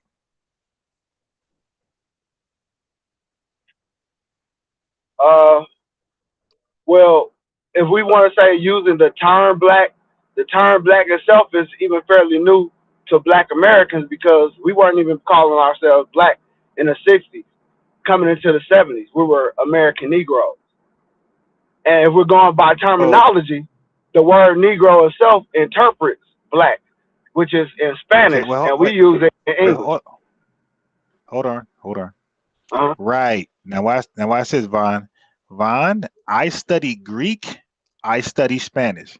So the word Negro comes from the word nigger, or that is Greek. So even the Spanish people get it from Greek. So you don't know that about me. I study Spanish, I study Greek. Now, I'm not insulting your intelligence on it, but I got you. Hold on.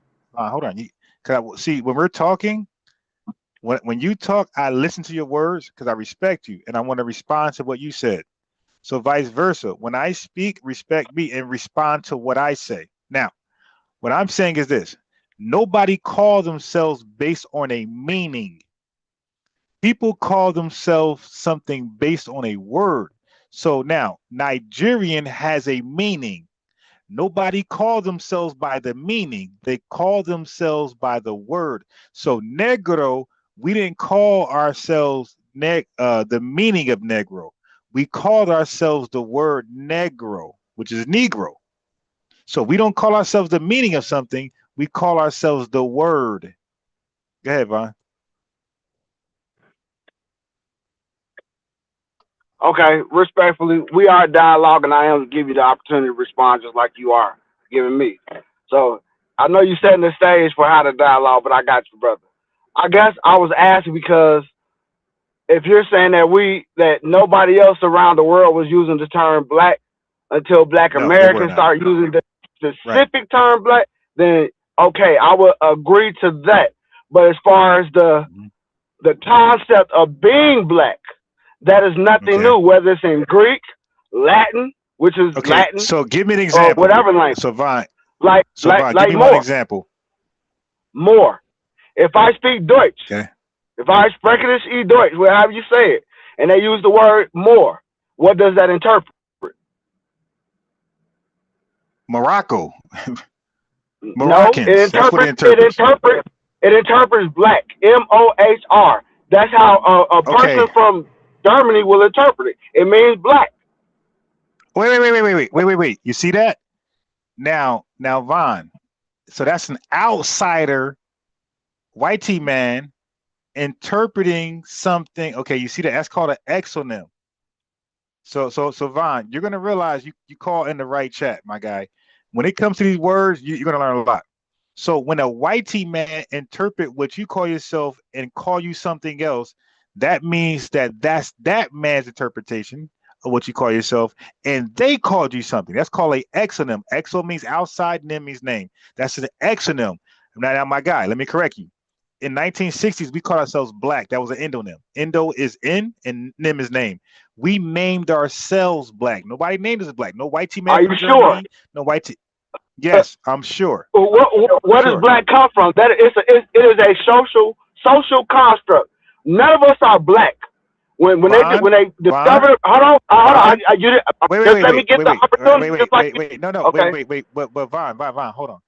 When you're wrong, No, Yvonne, when you're I absolutely who wrong, said I that I'm cut. wrong, brother? You're not even letting me express Okay, or explain myself. okay, You but just control your flow, and I get Yvonne, it. It is your show, Yvonne, and I got it. Yvonne, I got. But that's why the Okay, brother Yvonne, called watch you a this. narcissist because you don't have the Okay, ability to I disagree got it. or agree. Hey, Yvonne, You Yvonne, calling me you can wrong off call the names. back, brother. Right, You and calling you me won't let wrong me off the allow. back. Right, Yvonne, you won't let me to explain why I'm calling you wrong. Okay, I got you said social construct. The black became a social construct in what year? We didn't start using till probably what, the 60s. No. You said social construct, my guy. White I folks made don't up want to give social. the wrong. I don't want to give the wrong year exactly, but I know there Hey, was a Yvonne, person by the name of Franz Vaughn, Boas. Yvonne, Okay, Vaughn, that if you let matters. me explain, No, wait, Yvonne, that matters. Okay, this is why y'all can't it fuck with does. me because you don't do. Hey, Yvonne, y'all don't You do ain't proper saying nothing. You're not research. teaching, brother. You just trying to control Okay, the floor. okay, no, you And gotta you did not listen, even right? you didn't even prove me wrong. So go from there. Well, if you be quiet, I will. You said race is a social construct. You're right.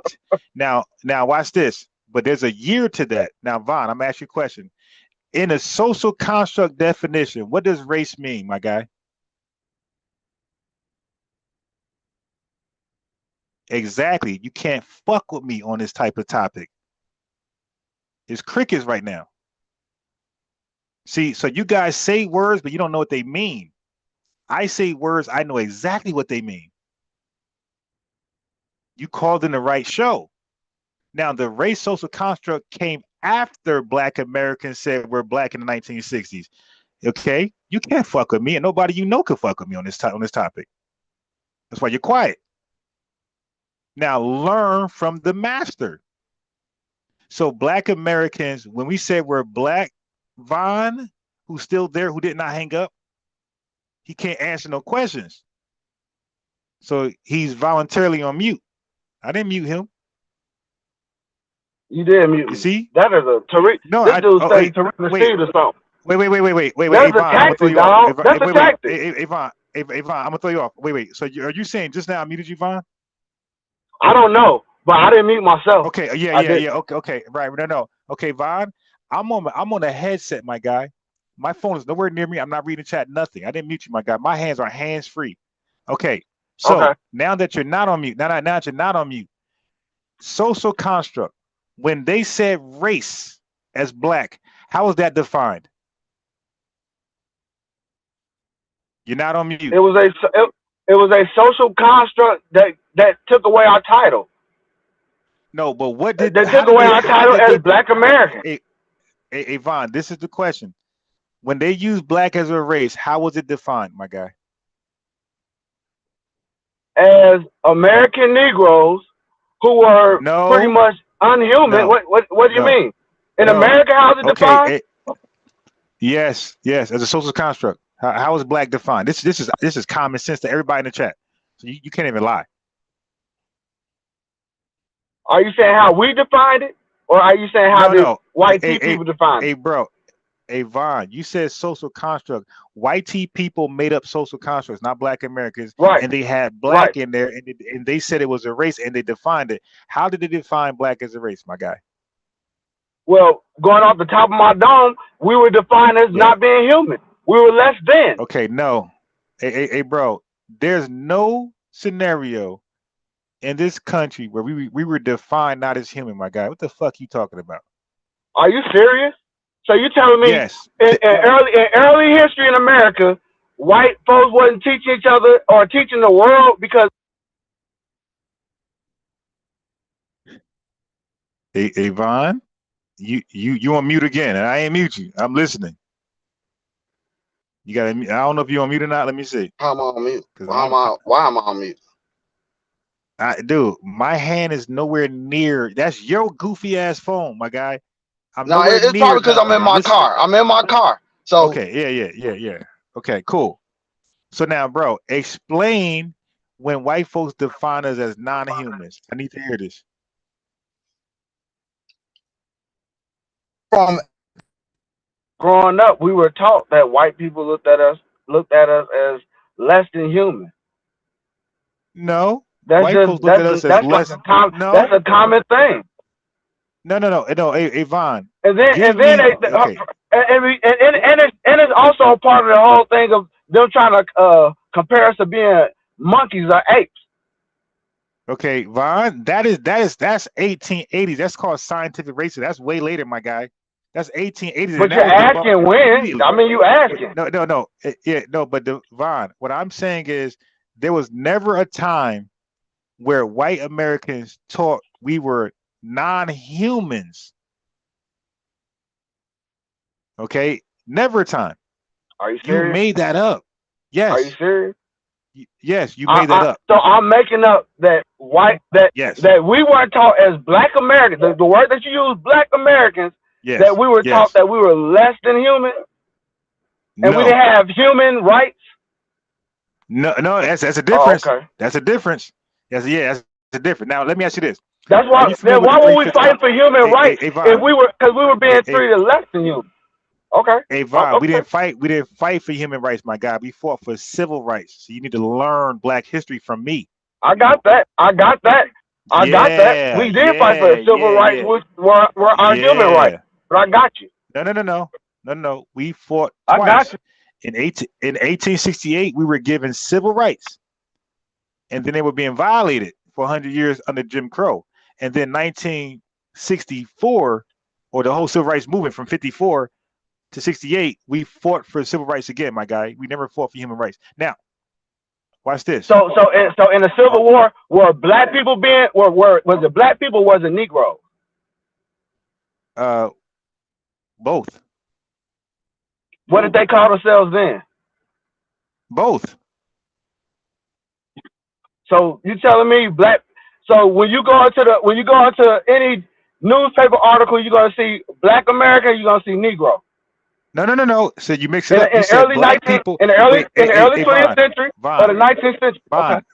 Von, you just said Black people, and then you said Black Americans. That's a difference between those two, Von. We know that, but you said there are not Black people all around the world. I know the difference. But no. Wait. I'm helping you prove the point that people call Black people all around the world Black. Von, you're no, you don't, and you're over the place. Crazy. So let's stay where I got you. Hey Von, hold on. I know you can ad lib all you want. That don't bother me. I'm not James. But hey Von, check this out though. I ain't ad libbing. You proving my point. Okay, cool. Von, listen, you can't fake Black history. I know my shit. You don't. Now I didn't say that. I'm not doing that. Okay. So Von, let me ask you a question. You said were we called Black people or Negro? I said both. Am I right or wrong? He's quiet again. You're not on mute. I don't believe that we associate. I don't believe Black Americans associate themselves as Black. So I believe you're wrong on that. Von, I don't even think I don't even see that term in any old primary resources. I don't see the Black. Sometimes you see a Black boy, but not really. The word Negro was preferred. Hey Von, I'm going to embarrass you right now. So when enslaved Negroes got their freedom before the Civil War, what were they called? When enslaved you muted yourself, bro, on purpose. What were they called? I said American Indian. Are you serious? Dang, I messed you up. This is what we're gonna mess you FBAs up. Oh yeah. No. Hey, bro, you're talking to me though. I'm him. I am. I'm one of those ones. I am. I'm him too. I'm him too. But but Von, you're just talking. You're not answering questions. I just asked you, and I got you a second try. You said American Negro. You got your fucking mind. Okay, I'm gonna ask you again. I said when Black people. Indian. Okay, cool. That's wrong. Hey Von, when Black people, that's why I said Negroes, enslaved people, Negroes, when they got their freedom before the abolishment of slavery, before the Civil War, what were they called? One more time.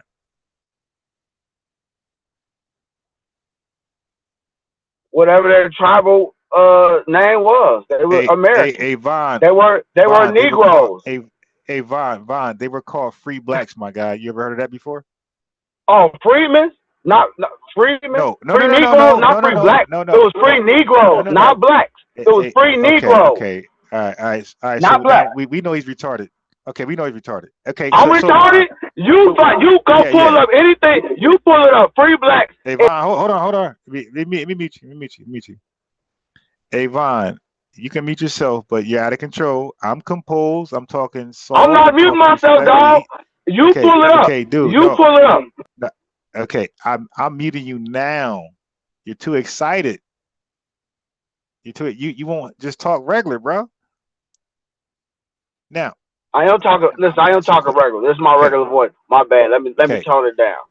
When you look at history, you're gonna find the word free Negro, not free black. It's my go now. So after now, watch this. After the abolishment of slavery, Reconstruction, is that called Black Reconstruction or is it called Negro Reconstruction? It was Negro. At the time, it was Negro Reconstruction. Right. Everything's been re-edited through Reconstruction. Okay. Reconstruction is why we keep editing books. Okay. Look. Oh, you don't believe me? Okay. Look, I'm now moving on because what's the point of keep going back and forth? So now I want you to do. Because you're wrong. Now it's on you now. Okay, cool. It's on you now. I want you to show one example of black people somewhere other than America. Go.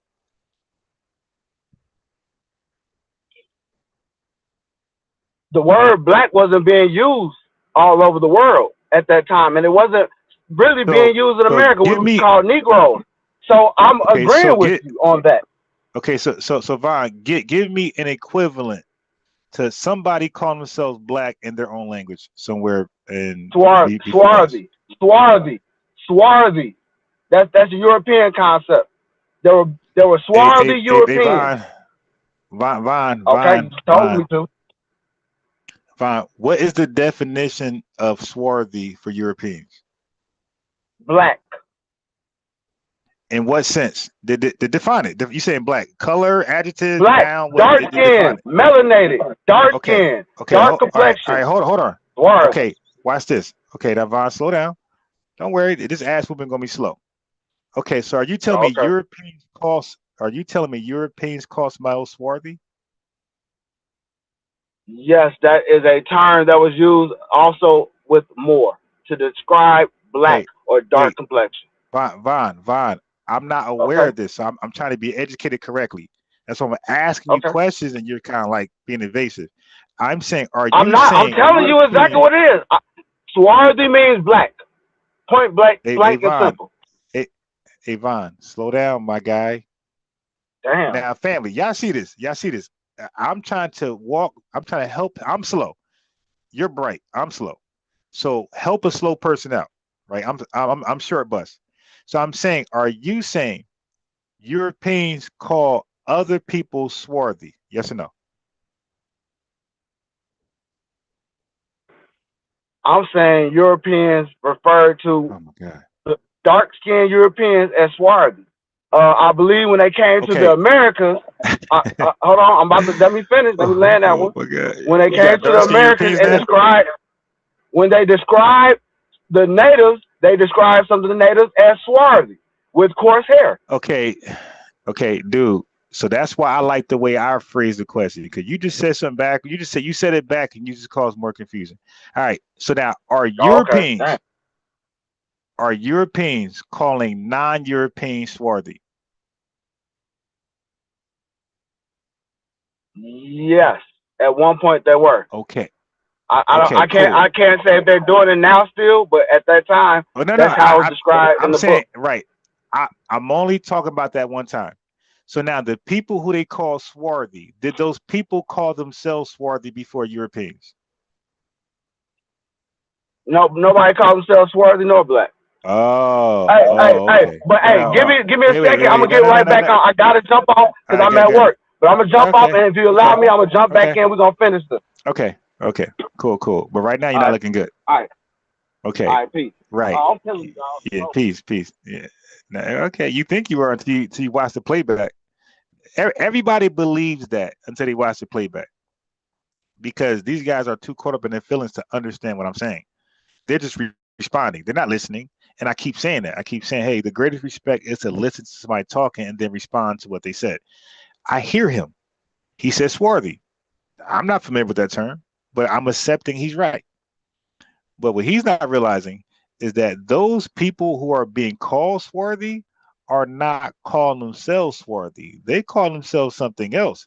It was the white man who called them swarthy. Now, family, you guys know, I already say, it was colonizers who called people black as an adjective, as a derogatory term. Nothing, no term of endearment, nothing to beat your chest over. They're disrespecting you, calling you swarthy. Okay? But the bottom line is that the people being called swarthy didn't call themselves swarthy. So that goes back to us. We called ourselves black. Nobody called us black and we said, yeah, that's what we are. That's an exonym. We call ourselves black as an endonym. And I get it. I could tell. No disrespect, Devon. His education ain't there.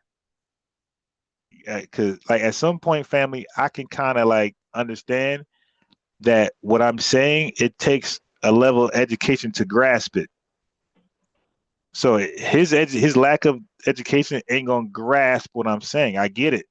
That's why at some point I just say, all right, man, you got it, bro. Thank you. Anything else you want to say? Let's move on. But he's not gonna get it. I'm saying if white people or Arabs called you Bilal al-Sudan, Nubian people, if they called you swarthy, according to Vaughn, Native American people, that ain't what you called yourself. So therefore you didn't call yourself swarthy black. An outsider, colonizer called you swarthy. So it goes back to us. We called ourselves black. That was our primary ethnonym, our ethnic label, ethnic name. That ain't happened with swarthy. Okay, so just on the surface, the dude is wrong and incorrect, but he's not gonna let that go because one, he's emotional, hyper. Yeah, why all these guys call hyper? James out of control, this guy out of control. Yeah, that ADD stuff is real. Yeah. So it goes back to what I'm saying. We're the only black people, and I'm beating him up from his perspective, from his vantage point. I'm going with swarthy. Okay, let's go with swarthy. Let's not say black. Let's say swarthy. Let's go there.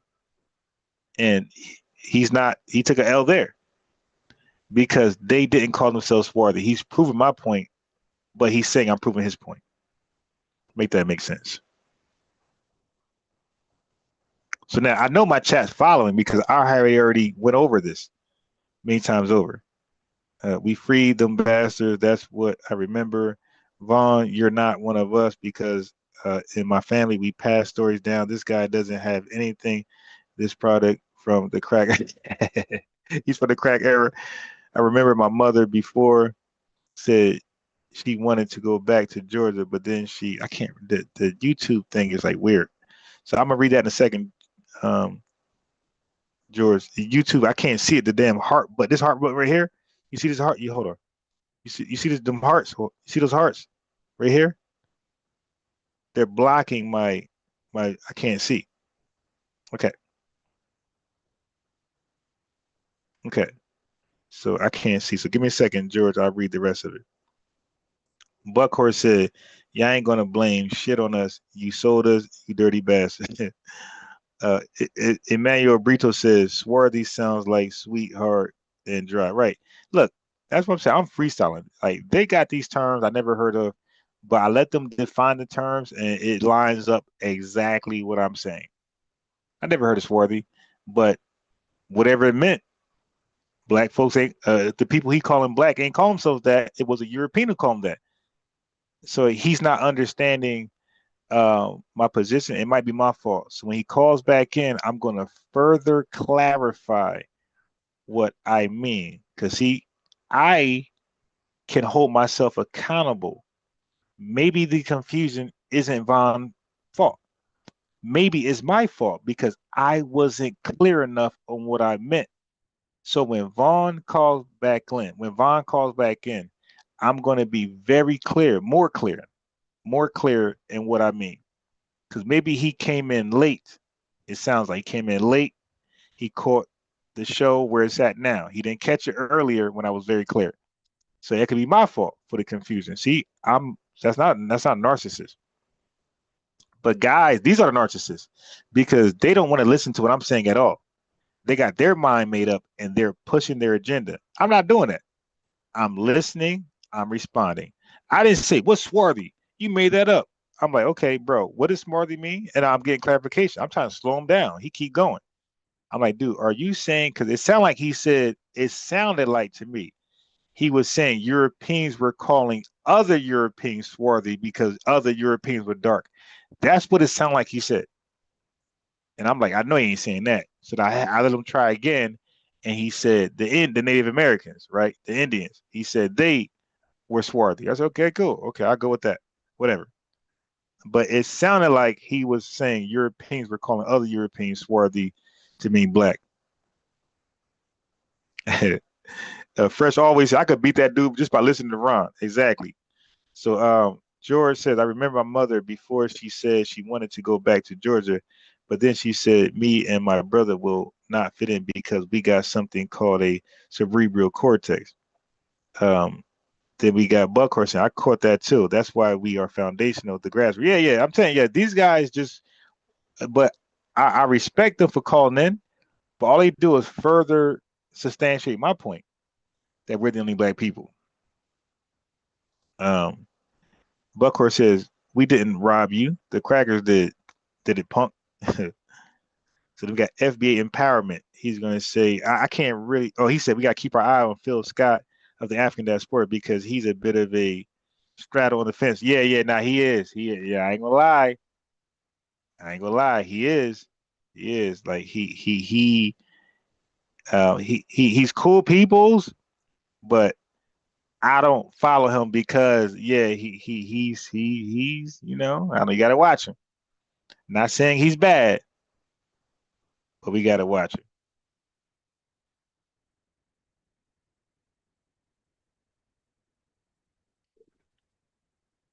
Okay, so Von, before you get going, it might be my fault for the confusion.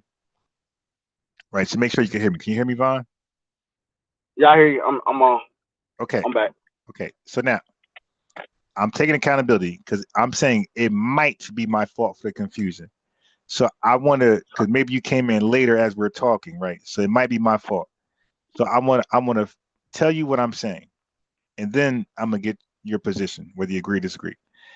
I'm saying we're the only black people because we are the only ones who called ourselves black as our primary and only identity. Okay, that's called an endonym. Endo means within, nym means name. That means an inside name. Like the Igbo people call themselves Igbo. Nobody called them Igbo. They call themselves Igbo. That's an endonym. An exonym is Swarthy. An exonym is an outsider calling another people a name they didn't choose for themselves. That's called an exonym. Exo means outside, nym means name. That means an outsider named you. So I'll give you a case in point. The Nubian people, the Kushite people, were renamed by Arabs. They were renamed by Arabs, Bilal al-Sudan. So Arabs redefined Nubian people and Kushites and called them Sudanese people. That's an exonym. Another exonym is Negro and colored. White people, English people called Portuguese people, they call us foundational. They called us Negro and colored. Those were exonyms. That's not something we called ourselves. That's something an outsider called us. Okay? So now, with that being said, do you still stand on we're not the only black people? I don't know if you heard me the first time, but I said on that, I agree that we're the only ones who use that. That was the first thing I said when I first got on with it. Okay, gotcha. The only difference I said was, you asked, do other people consider themselves black around the world? And I said, by definition, yes. Now we are the only ones who run with the word black, but that's also a made up term that I don't believe that we ended up calling ourselves. I believe we adopted it, just like we adopted the term Negro. No, but it doesn't matter. Like we can adopt Ninja Turtles. Okay, so that part you're missing. I get it, bro. Human beings, every word people call Igbo. Igbo is a made up word that they call themselves over in Nigeria. It's a made up word. Shono, the Zimbabwean, the Shono tribe. That's a made up word they came up together. They agreed on. The Zulu tribe with Shaka Zulu. That's a made up word that they agreed on. Black is a word that we agreed on in this country, right? And we I agree to that. Hold on, of course you do. This is history, and we embraced it as a collective in the 1960s. So much so that we involved it in all of our lives. In our music, it's called black music. In politics, it's called Black Wall Street, Black economics, black. We did it socially. We call ourselves Black people, Black banks, Black Panthers, Black Reconstruction. Black free blacks. So black. We include black history, black people. So we involved black in all of our affairs in life. Okay, so that's a word that we fully embrace, is ours and nobody else. You don't see the word swarthy, black, or none of those other terms in all of their affairs. So you admitted that swarthy was a term that white people called these guys something and they didn't call themselves. Right. That proved my point. So I'm saying we're the only black people because we're the only people on earth who call ourselves black as our primary ethnonym. Nobody else does that on this planet. So when we say black people, that's only foundational people. That's not nobody else. Because I guess I understand where you coming from, but I really agree to disagree on that. Simply because black is just a broad term. Give us the disagreement. Anybody can call themselves black. No, okay. Anybody can call themselves black. Hey, Von, anybody can call themselves Haitian too, but that don't make them Haitian. Anybody can call themselves you can't unless you're from Haiti. I mean, there's no place called black. Okay. There's no nation called black. Wait. Hey, Von, is there a nation called indigenous people? It's not, but there are indigenous people in America. There are indigenous people everywhere. Okay. But what does indigenous mean? Hold on. When you use a word, do you just use it because we have commonly adopted it, or don't we also have to go by definition and terminology of what it is and the etymology of where it comes from? Von, words are added because of popular usage. Do you know how words are defined, my guy? That's what I'm saying. We adopted. Okay. We kind of saying the same thing, dog. No. But we have a different understanding. So, okay, I understand what I'm saying. You don't. You're just saying a whole bunch of shit.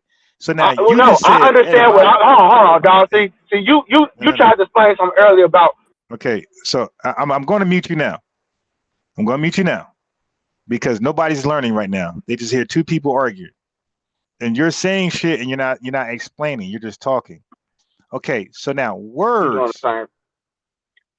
Yeah, but I'm explaining. You're not teaching. You're just talking. You're not teaching. I'm teaching. You're not teaching.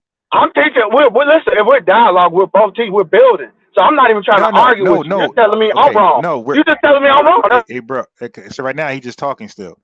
I'm trying to. Hey, Von, I can let you teach if you're gonna teach.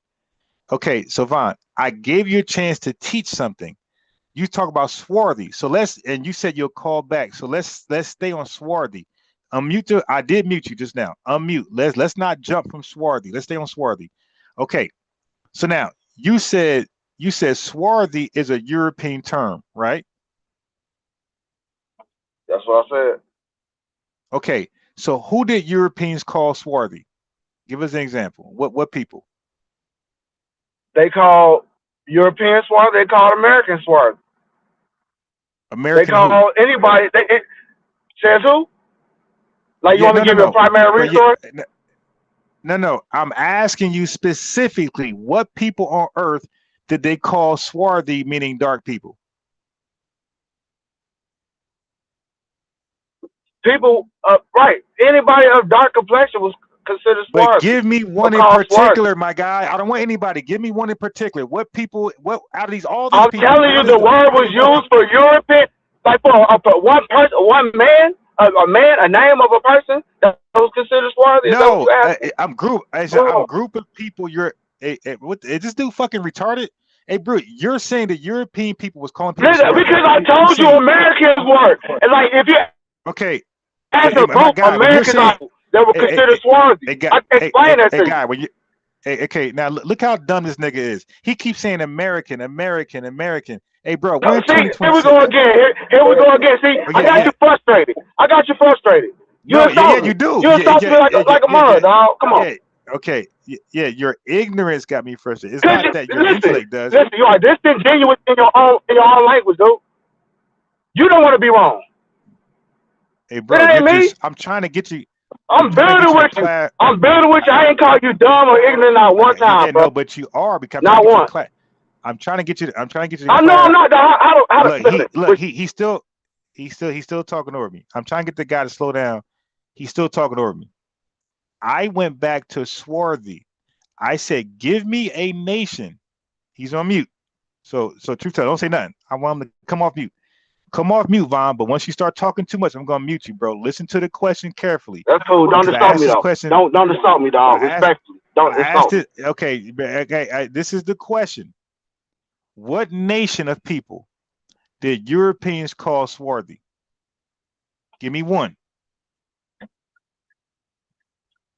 Once again, they use the term, and once again.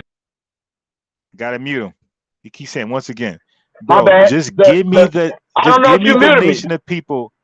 Yes, okay. Americans, that time. The term was used in America in the 18th century. There you go. Does that suffice for you? Okay. No. What nation? You said American. Are you saying white people? Black people. The Indians. Okay. Black Indians. Okay. Black Americans. Okay, there you go. Well, you can't be American in the 17th, 18th century, my guy.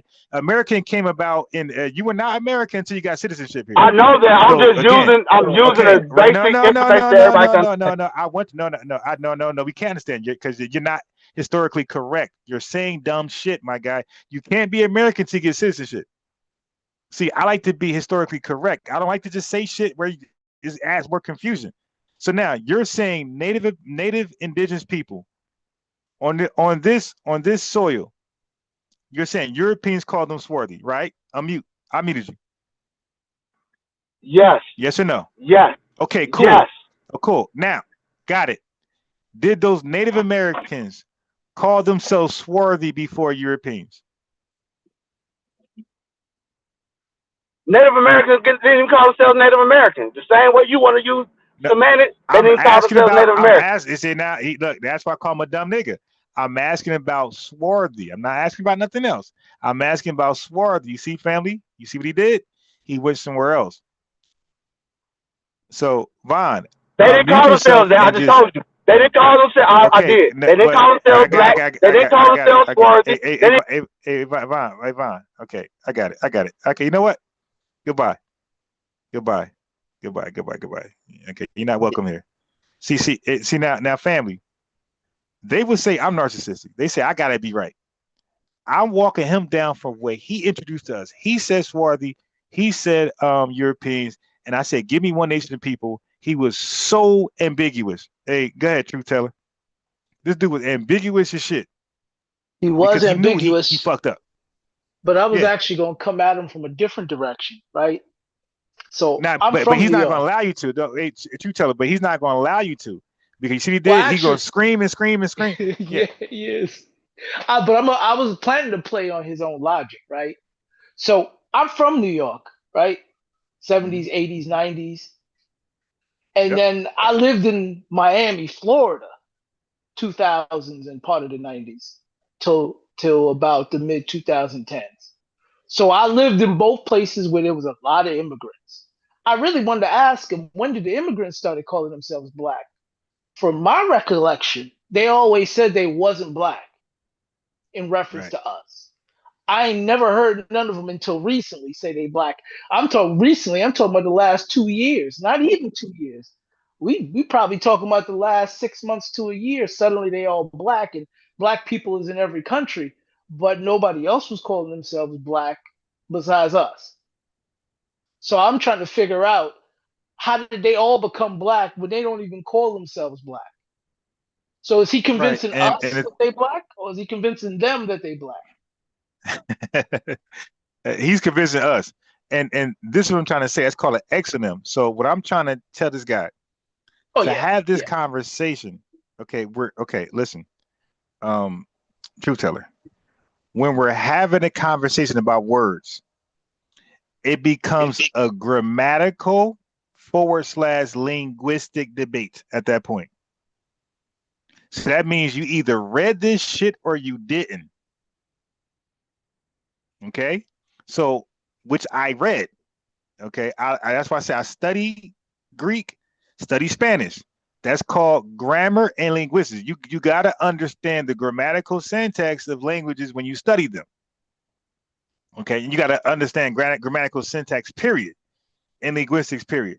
So I'm saying this dude don't have no formal training on linguistics and grammatical syntax at all, because I'm asking him. I said, my boy, he's not going to answer your question because he can't answer my questions. It's real simplistic. I'm saying, bro, you said swarthy, that's your word, okay, and you said Europeans introduced it. No problem. I'm not even debating. He could be dead wrong. I'm not even debating that, dude. I'm just taking that as you're right.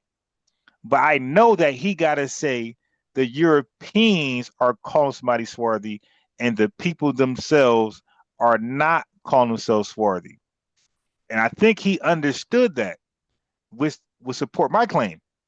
Nobody's calling us black before us in the 60s. We called ourselves black, and we defined it as excellence, beauty, proudness, empowerment, okay, resilience.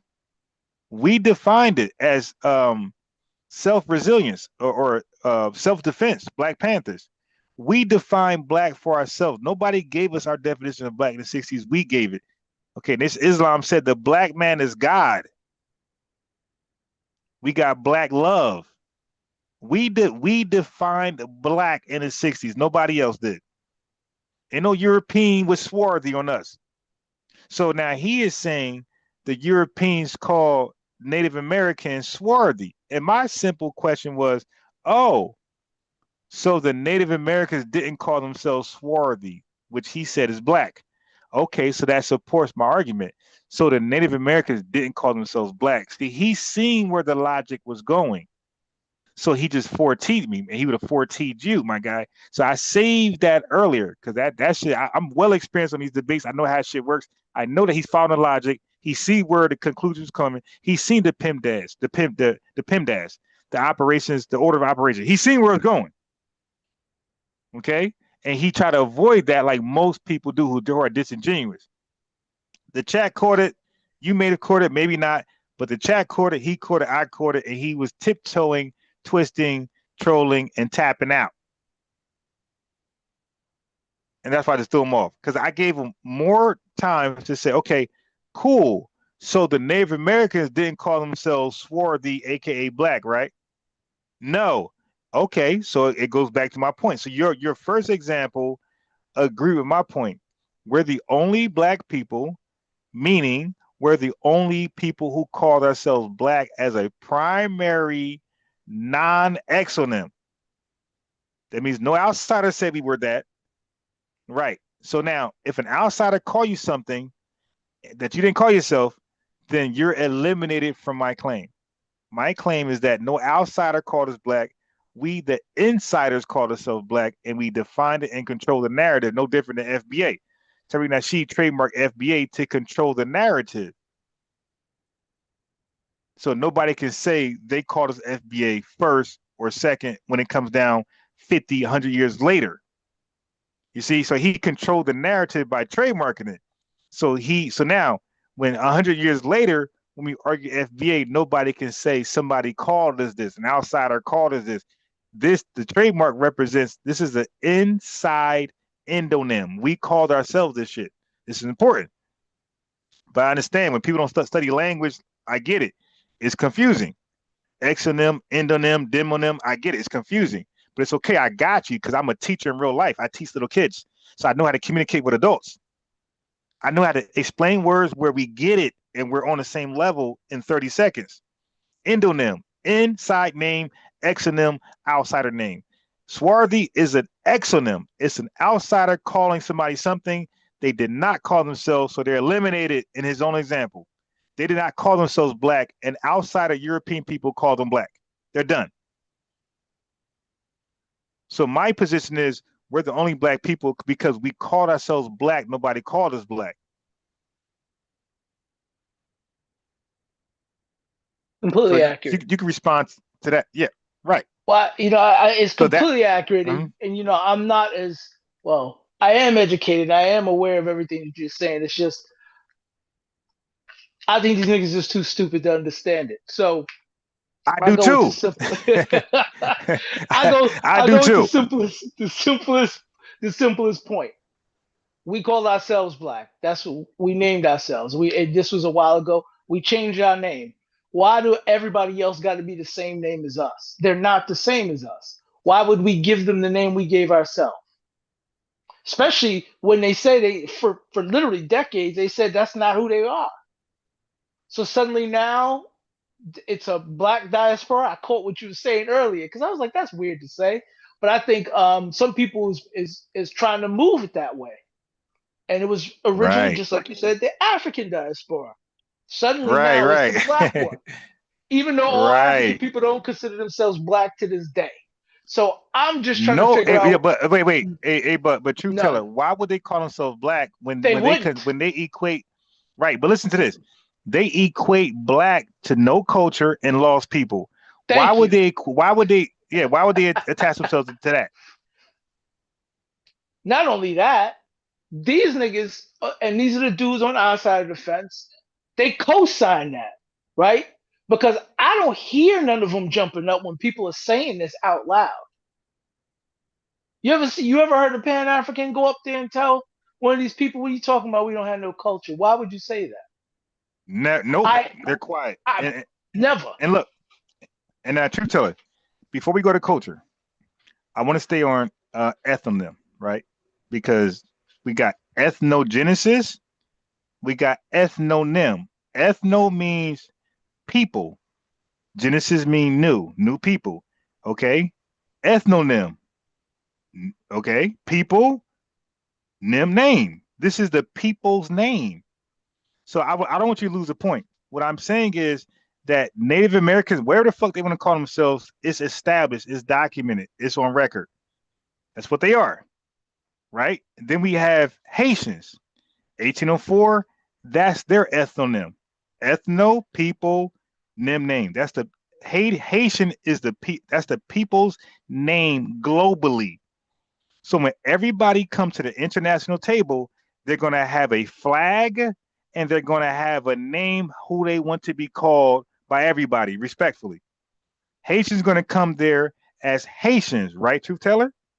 Yes, sir. Okay. Black Americans will come there as black.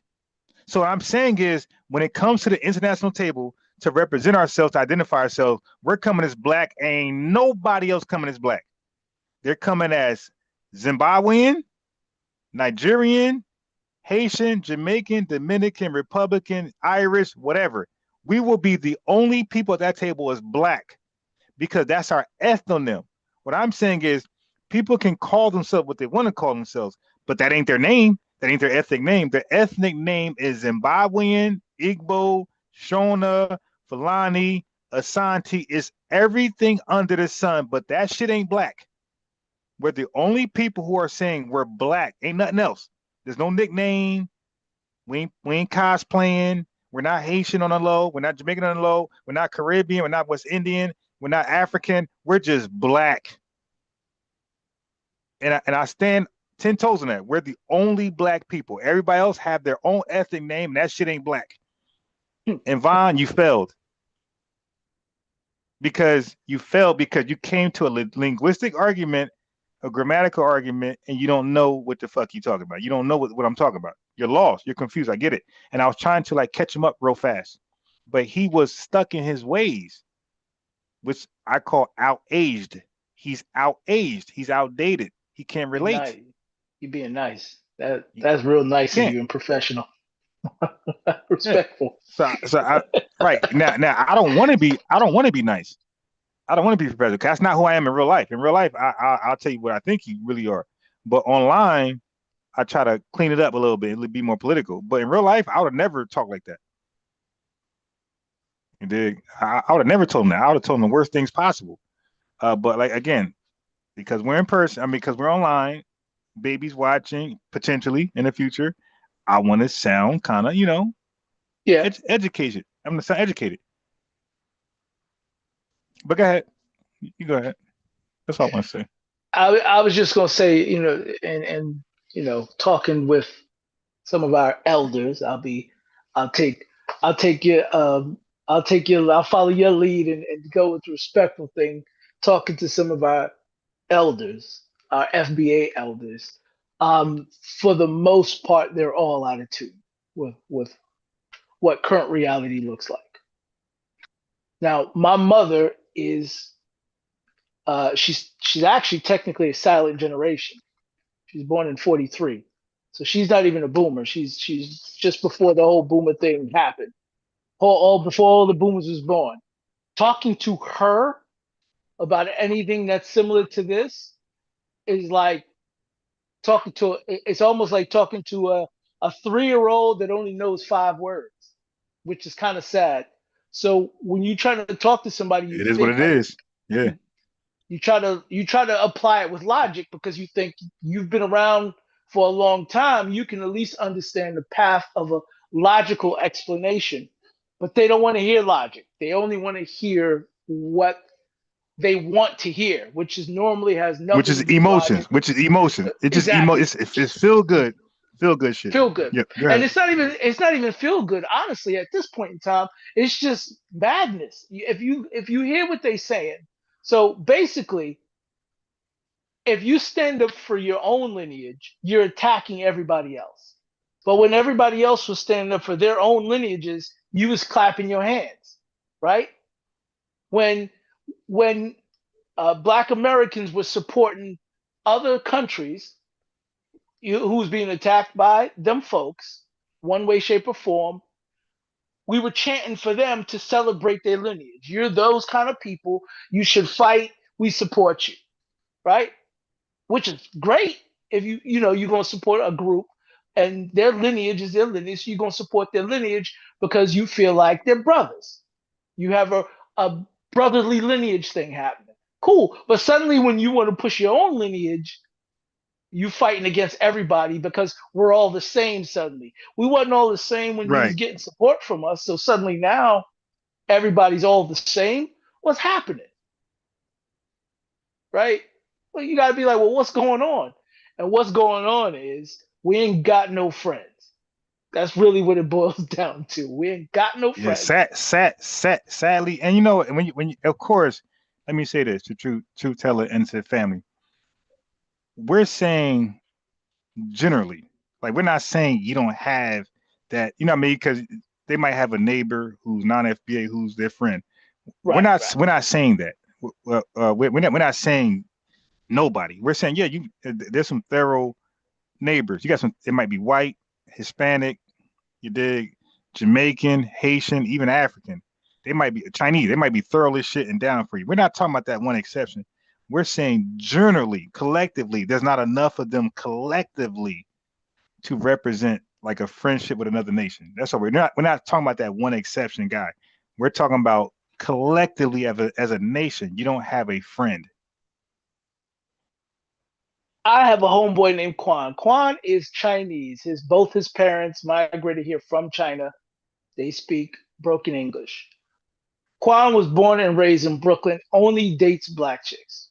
I've known this dude for 20 years, since we were in our 20s. He only messes with Black chicks. That's what Quan do, and Quan ain't changing. Quan sound like a Right. straight up Brooklyn nigga from the hood. If I was to ask him to jump on this panel, you wouldn't even know he's Asian. He's Asian. He's not kinda mixed. He's none of that. He's Asian. He looks it. Right. If you see him, he looks like he's supposed to be working behind a computer. The second you hear this nigga talk, you're like, oh, you're one of them. So Quan is cool peoples. Quan support black people. Quan is with black people 24/7. There's a bunch of them out there. Right. There's a bunch of them. Yeah, there is. Yeah, I'm not delusional.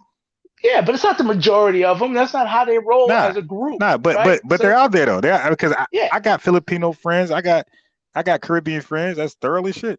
You dig? They're not tethers. We tease them. We've been teasing them for years. We said, Quan, where's your pocket protector? Quan laughing. You know, he laughing. We tease him. We laughing because Quan don't do nothing but mess with black chicks. He don't even mess with decent black women. He mess with hood ratchet ones. That's Quan's flavor. So it's weird. You know what I'm saying? When you know people like that in reality, but the majority of the group, their entire lineage is not going to back our lineage. Not only that, they'll do everything they can to make sure that we're not superseding them in any way, shape, or form. Even if it would benefit them in the long run, for us to grow, become stronger, more powerful. Even if it would help them, they still wouldn't do it. They look down on that. So we have to make sure we understand what the circumstances of this environment is that we live in and move accordingly. It's that simple.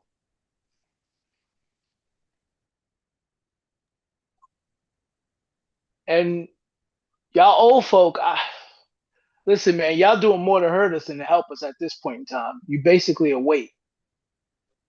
So y'all need to figure out on your way out of, or your way off this rock floating in space, how you gonna help the people you leaving. Most of y'all don't even think like that. So that's another problem we got to deal with. Our old folk who have no interest in making sure that the lineage is fortified and set up appropriately to be successful. Y'all got to get it together before y'all get up out of here. Yeah. So the Quan, you said his name was Quan? Yep. Okay. Yeah. So I just want to say the Quans, and I got a Filipino friend named Johnny, right? I got some Caribbean thorough friends. Okay. I got some Hispanic friends. I got a Hispanic friend named Sam. You dig? Like they look out for us as though they are FBA. You feel me? So what I'm saying is, and guess what? You guys might have a white person version of that, of the Quan. You dig? And we're saying, don't shun them off. Embrace them. Like use them. I mean, like these folks are there for a reason, but they're their exception. They don't represent their nation. Like their nation don't think like them. They think the other shit. But yeah, so you're gonna have exceptions of certain nations that's gonna embrace us and ride with us and be supportive. But but they're the exception. They're not the majority. They don't represent the majority. Just like we talk about hyperselectivity. Like all these immigrants come over here who are chosen and very smart, very educated. And wealthy. They don't represent their nation. Same way. So the Vivex, he's a wealthy Indian. Well, he's really a scammer, but he's wealthy nevertheless. And he doesn't represent India. Like India is poor. It's shit poor. It's a third world country. Nigeria, China, like these people are poor as shit. So the few Chinese people in America that's smart, that's because they're selected. They're the top 1%. I showed a little boy who's 8 years old that was accepted into Mensa, right? He represents 2% of the world with IQ. Black American kid. He represents the 2% in the world IQ. He was accepted to Mensa. He's an exception. You dig? So you have exceptions in every nation, every ethnic group, right? So you keep, this to put it in proper context. So what I'm saying is, if you meet a good, thorough friend who's non-FBA, keep him. You did keep her, and make sure that it's a symbiotic relationship where, quid pro quo. You gain, they gain. But also know that they don't represent the masses of their community. They are just who they are. And I'm not saying don't befriend non-FBAs. I'm saying befriend them and, and make sure you benefit from the friendship, right? But looking at the bigger picture, collectively, we wish there was more of them in there to represent their population, but that's not the case. And I think this is a great point to where this is one of our major weaknesses, right? Because we don't think on the level of our group. We do when we want to fight certain people, but when there's certain things that need to happen, we want to include everybody into our group, i.e., suddenly Africans, Caribbeans are now Black when they've never been Black before. We want to include brown people, right? And now, they want us to include, I don't even know, they just want us to include everybody. If there's a fight for Black people, we got to include almost everybody, the LGBT, Asians, some white people, some Africans, some Caribbeans, some Southeast Asians, we got to include everybody in our fight because, we all the same at that point. But then when we try to talk about us making plans for our specific group, we even get pushback from our own people as if that's a bad thing. When everybody else does it, y'all support it, no problem. That's why I get the most frustrated. I expect my enemy to act like my enemy, but when it comes to the people who are supposed to not be my enemy, supposed to be my people, why would you have a problem with somebody in your group promoting your group and making plans for the benefit of your group? It's that's why I start to get all my professionalism go out the window when I start to talk to those people. Right. And this is what I'm trying to say.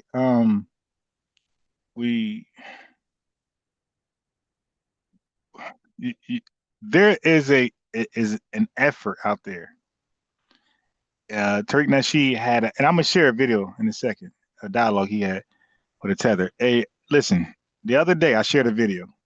He was talking to a Tether from Nigeria who's in the UK. He's never been to the United States. He's never coming. Okay.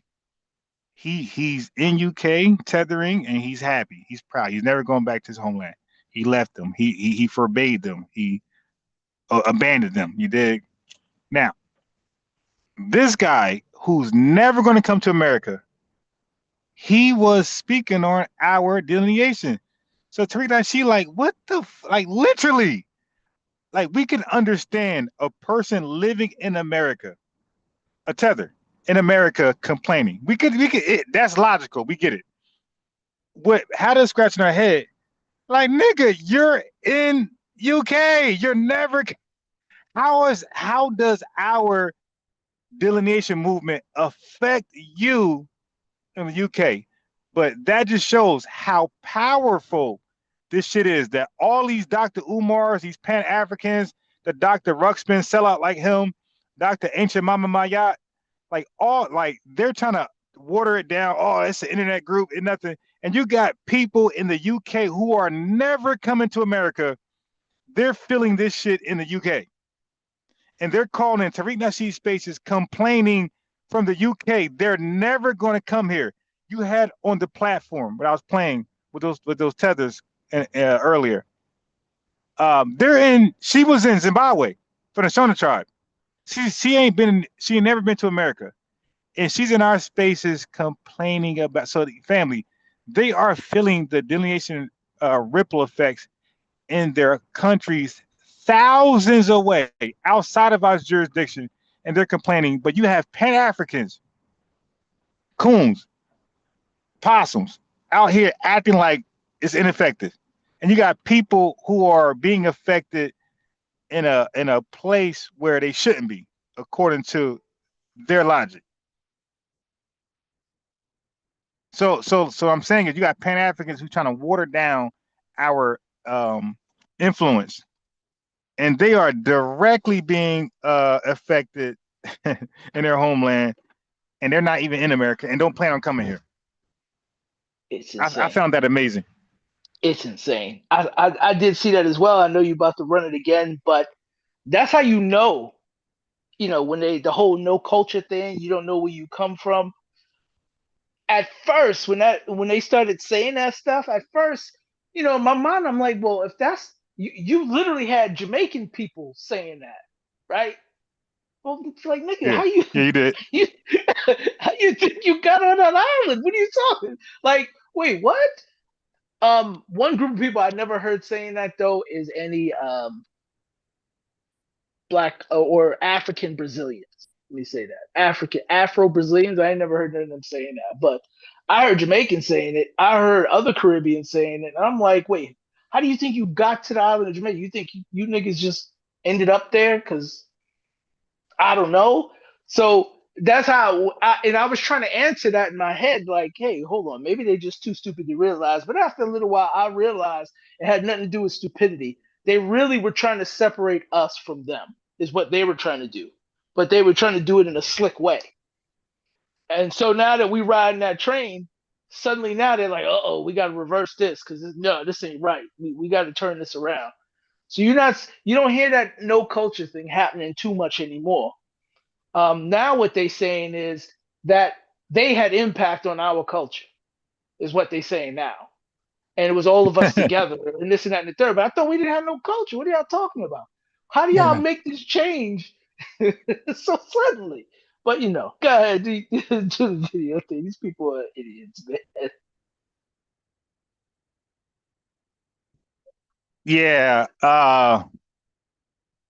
that part. So I'm gonna speak to that part. So no culture, and now they're responsible for a culture. So as I was telling a dude yesterday who's like arguing the hip hop thing, like that's why I say, like, you know, some of us, I'm a real debater. Like I take this shit seriously. I like people just debate when they just have time for it. Like I've been on YouTube for 17 years debating, right? So some people have never been on YouTube that long. So I was on YouTube when YouTube was not even YouTube.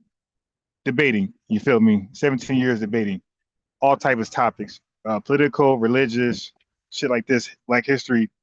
So I'm a real debater. So what I do is, as a real debater, I understand arguments, and I see where my flaw is at or my weakness, and I see where their strengths are at, where it might cause me a problem. Right? That's the first thing. That's the first thing I try to find out. I try to find out where are their strengths that might be my weakness, and so that's what I hone in the most. Obviously, that's okay. Well, I got to focus on that more than anything, because of course everybody got a strong argument, but for me as a good debater, I know not to rely on strong arguments because everybody got one. It's like, all right, well, how I make my weak argument strong? So when I look into the hip hop argument, I simply do what I did to Vaughn. I asked them without no rebuttal. Hey, in your mind, who did what with the four elements? And most of them would say, when I say them, I'm talking about Puerto Ricans and Jamaicans, right? Most of them would say, hey, Jamaicans got the DJing. They would say Puerto Ricans got graffiti and breakdancing, and they would say Foundation Americans got okay. So when you say that they influenced our shit, that's okay, cool. So if DJing is yours and graffiti and breakdancing is theirs and rapping is ours, I want to know what influence you had on rap. So now, of course, they got to concede to little to nothing, right? Okay, cool. So let's move on from there. Now, hip hop, they say 70s, rap, 70s, 80s, whatever. Okay, cool. 2026. When we look back at hip hop, where are these four elements and how influential are they within the hip hop culture? Graffiti, who the fuck is doing that? Nobody, obsolete. Breakdancing, who doing that? Nobody, obsolete. DJing, who puts emphasis on DJ? Nobody, obsolete. Okay, so what stands out the most is rap. Now, all those people who supposedly have something to do with hip hop, but they're originators, they abandoned their shit and they all hopped on Foundation Black American Invention. The element they give us credit for. So even when they undermine us and say, nah, we didn't do DJing, we didn't do breakdancing, we didn't do graffiti, we did it. Okay, cool. Then what did we do? You did rap. Okay, cool. Now, all right, looking back now, right now, Rap is the only element in 2026 that is actually damn near synonymous with hip hop. So when you say hip hop, you automatically think of rap. You don't think of breakdancing, you don't think of DJing, you don't think of graffiti. You only think of rap. So even from that standpoint, rap has become hip hop. Hip hop has become rap. Breakdancing, graffiti, yes, it is. Breakdancing, graffiti, and DJing has become obsolete tools of hip hop, where nobody even think about this no more. Everybody has conceded and subjected themselves to rapping. Yes. Yes, That's they right. have. But I do want to give you go ahead. I do want to point out one possibility. Them niggas over there in Asia, they are about 20 or 30 years behind, and they still DJ and breakdancing. Yeah, but it's ass though. Like nobody's like, for example, is ass and nobody's paying attention to it. Like it don't generate no real. Okay, look. Kanye West, Jay-Z, Rihanna, like these people are billionaires. I'm sorry, they're billionaires. Dr. Dre, they're billionaires based off rap, hip hop. Ain't no billionaire DJ. Ain't no billionaire graffiti artist, and there's no billionaire breakdancer. So that's what I mean. Like when it comes to generating money and becoming profitable and providing influence on a culture, those three elements are irrelevant. Rap. So you got the small hats and whoever else, racist, white supremacists, they're all trying to dominate rap. They ain't trying to dominate graffiti, breakdancing, and DJing. They're trying to dominate and control rap because that's where the influence is at. It's in rap. The Alphabet Boys monitoring hip hop. They ain't monitoring DJing and all that bullshit. They're monitoring rap. They know that this is where the influence at. Everybody's trying to rap. All cultures trying to get good at rapping to make a career, make money, and get some type of clout. You don't get clout from look at DJ so and so. Okay, ain't no fucking clout in DJing. Ain't no global clout in DJing. The global clout is in rap. You're right. That's where it's at. You're absolutely right. And honestly, that's where everything is. The attention's being pushed. That's where the money's coming out of. The products that are coming out of it. I mean, it just is what it is. But you got dudes who wanted to say, they help create rap. It's like when? No. When did y'all do that? Okay. Now look. Play devil's advocate. Give me the non-FBA artist that supposedly helped contribute to rap. Let me hear this. Don't know any, but I'm gonna say what they would just say. Give me one. Go ahead. Yeah, that's what I want. Devil's advocate. Slick Rick. Okay. No. Hey, bro. No. You gotta give me a better one. That's not fair. Because Slick Rick is. Wait. No, but let me explain. Slick Rick is so irrelevant. The nigga don't have no music like that. He have a handful of hits. Teenage Love.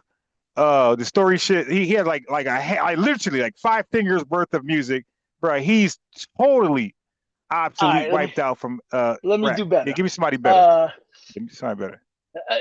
I mean, the only one better you can give is Busta Rhymes or KRS-One. Oh, nah. Okay. Well, I don't think KRS-One a Tether though. But Busta Rhymes. No, he's not. Is right. So he doesn't count. Okay, so Busta Rhymes is definitely Jamaican. Now, Busta Rhymes is not. When we say top 10 batter, if we say top 10 rappers, is he listed at all? No, not at all. Right.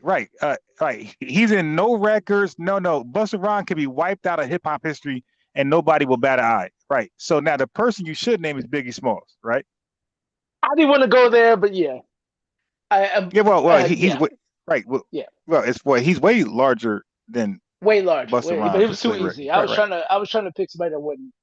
All right. Yeah. Yeah. Because Busta Rhymes, like Eminem is, like, who will argue who's a better MC rapper, like in an impact? Like Eminem's run circles around Busta Rhymes. Like they're not even close.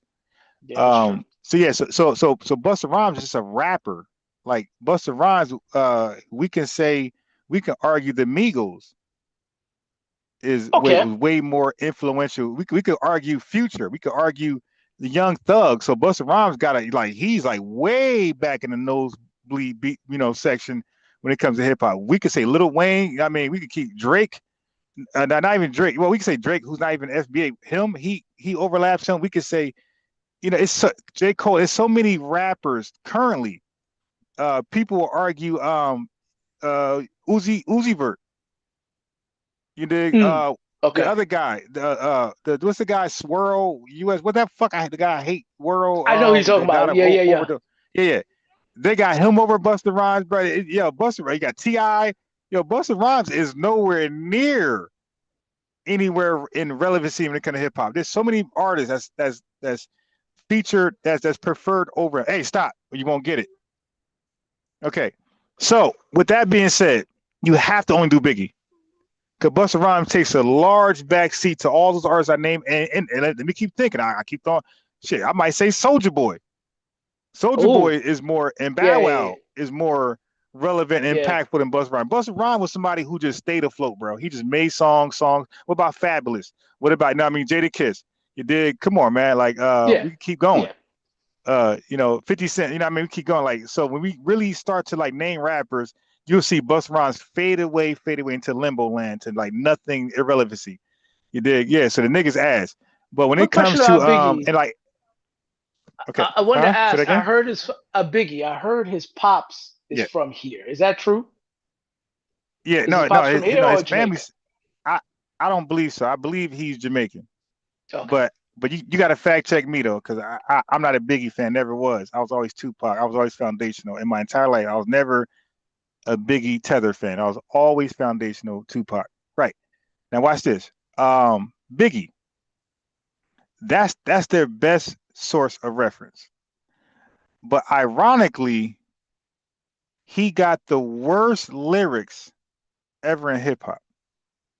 We went over this last night. Yeah, it's so true. The worst. So so when you got lyrics like that, see those lyrics are from an agenda. Small hat, LGBTQIA plus, so he's one of theirs. He's a puppet. He's a Diddy creation. He's a puppet. The girl looks so good. I want to give fellatio to her father. Okay, those lyrics got no place in rap. They were uncalled for, unnecessary, unprovoked. It made no sense. Nobody. That's not how we talk in foundational Black American society. We don't say, "Yo, damn, she banging, yo. I'll screw her pops." That's not how we talk. So he brought some unfamiliar language that was agenda based into LGBTQI plus agenda based into hip hop that had no place for it. Okay, so those songs, those lyrics are shameful, and they're the worst lyrics that anybody can ever rap in rap. I don't give a damn what Vanilla Ice said. Vanilla Ice can never say nothing as bad as that. I don't care what trash rapper. Yeah, you say that shit, nigga, you out. So for me, I argue he's the worst rapper ever in rap history because of lyrics like that, and he had more. He had a number that was weird. Yeah. Oh yeah. We kidnap kids, do them in a butt, throw them over the bridge. Yeah. Why would you even say that? How would that make a good rhyme? Right. It was always weird. Right. He was always a weird one back. I mean, he could rhyme, but it was just he'd be saying some weird stuff like, "Oh, what?" Now I'm a Nas fan, so. See, and the thing is, when you say he can rhyme, that's like saying somebody can fight, but they got knocked out a few times. It's like, no, when you express something, you're consistent. See, consistency is what makes you a professional. Consistency is what makes you legendary. Jay-Z, Nas, all these guys are consistent. Jadakiss, when you say, hey, feature, even Fat Joe is consistent. You dig? You say, hey, it's a Fat Joe line. You already know what to expect. That's called consistency. With Biggie Smalls, you never knew what to expect. Sometimes it'd be a dope hop 16, and sometimes be that shit right there. So you're like, yeah, I'd rather not take a chance because who wants to look at gay porn? Like, so if somebody said, hey, if somebody say, hey, door number 1 is heterosexual porn for sure, but it might be interracial. But door number 2, it might be black on black, heterosexual, or it might be some gay shit. Like, what straight man would take a chance with door number 2? We like, nah, just give me that interracial shit. I'm good. Right. Give me that interracial shit. Right. I'm not taking a chance of, and keep in mind, we're locked up in the cell 23/7. And if we choose the wrong one, it's going to play 23/7 in our cell. Nobody's going to take a chance with gay porn. No heterosexual man will do that. We'll say, all right, give me that interracial shit. Okay, so Biggie Smalls was that door. Like, I'd rather just go with some ass corny shit, Eminem, all day long, than go with some Biggie Smalls, because it might be my bad luck that they playing that song. Girl looks so good, I suck on her daddy. Yeah, I'll pass. Give me Vanilla Ice, because I know what to expect. I know I will never hear that shit right there. Give me Vanilla Ice. So their best representative is my worst. Like, nah, I'm good, because I never know what I'm gonna hear from this dude. Some agenda, small hat, Epstein shit. I'm good. Human trafficking, I'm good. Give me the shit I know where I'm gonna hear. When I hear Nas, AZ, when I hear Ice Cube, when I hear, Chingy, I know what I'm getting. P.D. Pablo, I know what I'm, Coolio, I know what I'm getting. I'm safe with Coolio. I'm not safe with Biggie. So give me any rapper in life. Don't ever give me Biggie Smalls. I'm satisfied to never hear Biggie's song ever again in life. I'm good. Oh yeah. My life would be fine and fun without a Biggie track. That's just me personally. Like, you guys might say you're crazy, whatever, but that's how heterosexual I am. That I'd rather just keep my sanity. I don't want my son listen to, she looks so good, I'm good. No. I'd rather my son listen to Elementary Bars, Soulja Boy, MC Hammer all day long. No Biggie in my house. I don't play no Biggie shit. Yeah, I don't play Biggie nothing. So what I'm saying, I stand there. I don't play Biggie nothing. You dig? I'm heterosexual. I listen to heterosexual music. And step. So go ahead. Sorry. No. I was gonna say I'm heterosexual. I listen to heterosexual music, and homosexual. I got no problem with y'all, but I'm sure y'all listen to homosexual music. Yeah, I'm sure y'all got Biggie Small all through all y'all shit. Come, and I ain't judging you. So I came up in a time where that was frowned upon, so it stuck with me in my training. So I don't roll that direction in any way, shape, or form. Good luck to y'all who do, though. I asked you a question. What was it, last night or the night before? And then I actually talked to somebody today who was on that on the Pan-African tip, and then I asked them a similar question in that, well, if we work with other African descended people, what do we expect as our benefit to working with them? And that nigga couldn't answer my question. He just kept talking about, we'll be able to do this and do that in the far future. I'm like, well, what's the benefit to us helping them out now? Because they're getting help from us and they're getting benefits right now. So what's our benefit if we move in that direction right now? What do we get in the beginning? Because he just kept talking about the long run. I was like, so, but what do we get now? Well, you got to sacrifice is basically what he was saying. So I was like, so what are they sacrificing?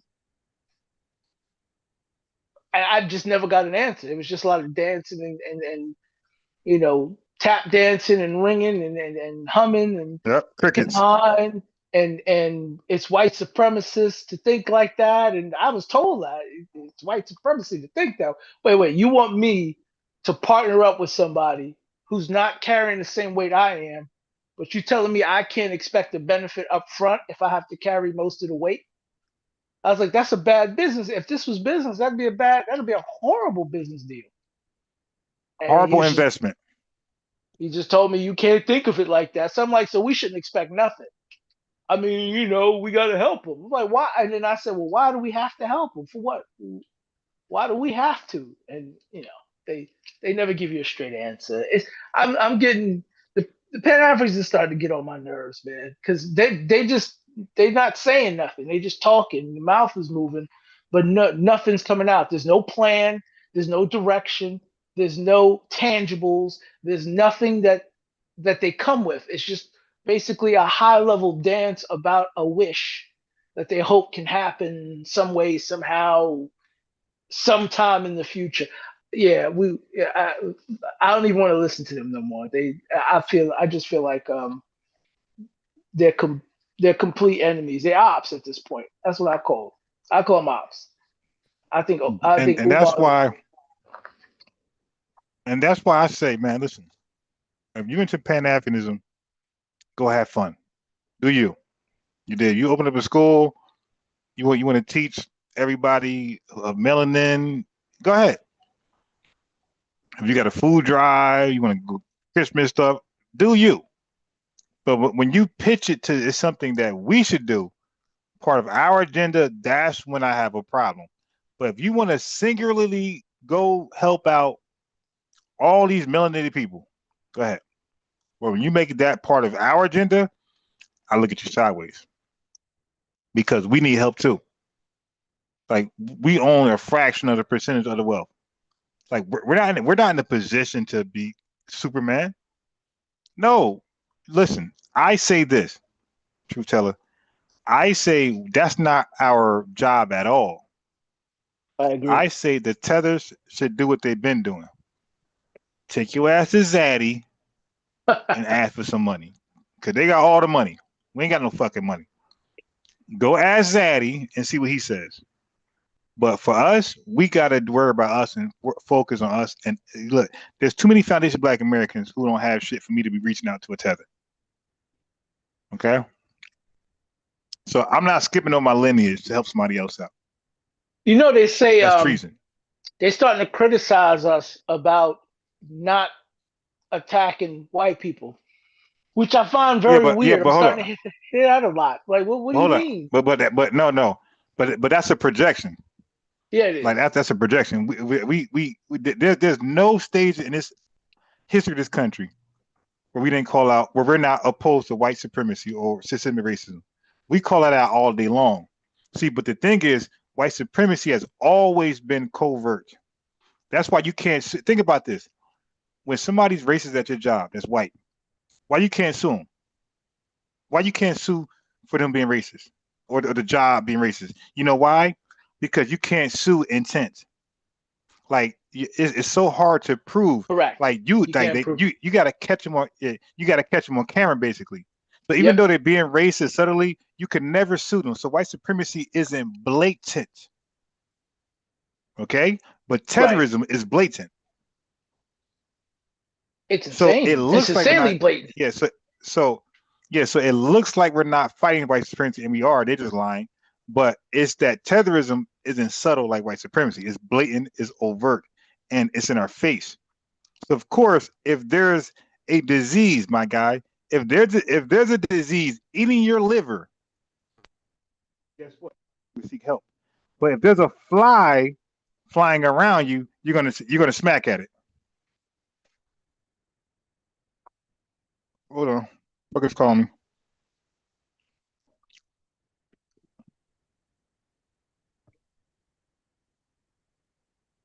You can hear me?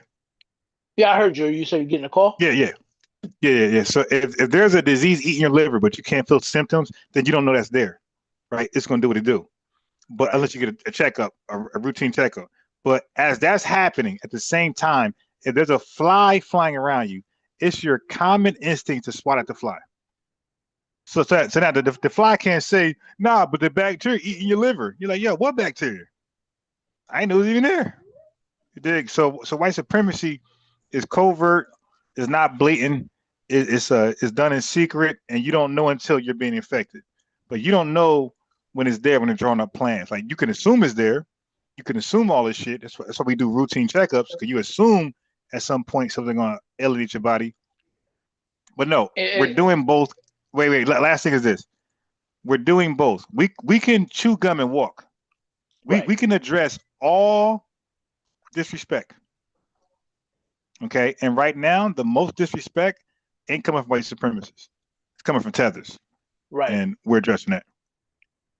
not only, and just like you mentioned, with you really can't sue intent, right? Sometimes you can't prove intent, even if you have an action that was taken against you. You still can't prove intent. So it's just like you said, white supremacy is real tricky in that even once you have, uh, you know, a review and a diagnosis being done, it's still hard to prove there's a racial intent aligned with it.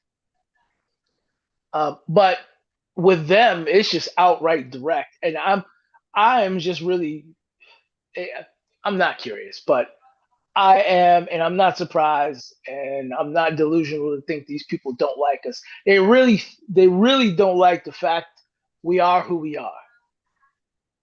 And they feel embarrassed when we start talking about our history, when we start talking about our accomplishments, we start talking about how we move. They get real embarrassed because they don't function in that way, shape, or form at all. Right? In the countries that they're in, they don't stay there and work on. They get educated, they don't go back. They stay outside. Well, fine. They stay outside, but they don't even really build communities outside to help back home, right? I know they reported people sending money back to their home countries and it's in the billions. That is true. But if that was something that helped their country, they still wouldn't be third world countries if they're actually getting billions of dollars every year from people who immigrated out and sending money back, right? If you're a poor country and you got a couple million people out and they sending money back and it translates to billions of dollars every year, how are you still a third world country? How's that even possible? That's not even taking into account the economy in your country. What's happening to that money when it goes back?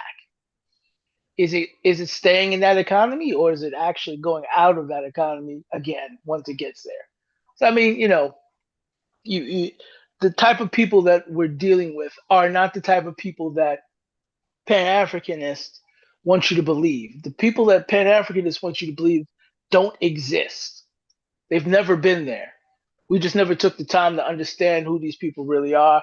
And now that we stepping back and we seeing, man, the waves, man, the waves and the storms are happening. They jumping out the woodwork to go in on FBAs, even when there's no FBA. I was watching this show. There's not even an FBA on the panel. These niggas just going in on FBA with no FBAs there. How can you do that? Like, and it'd be like 2-3 hours long. Like, wait, what?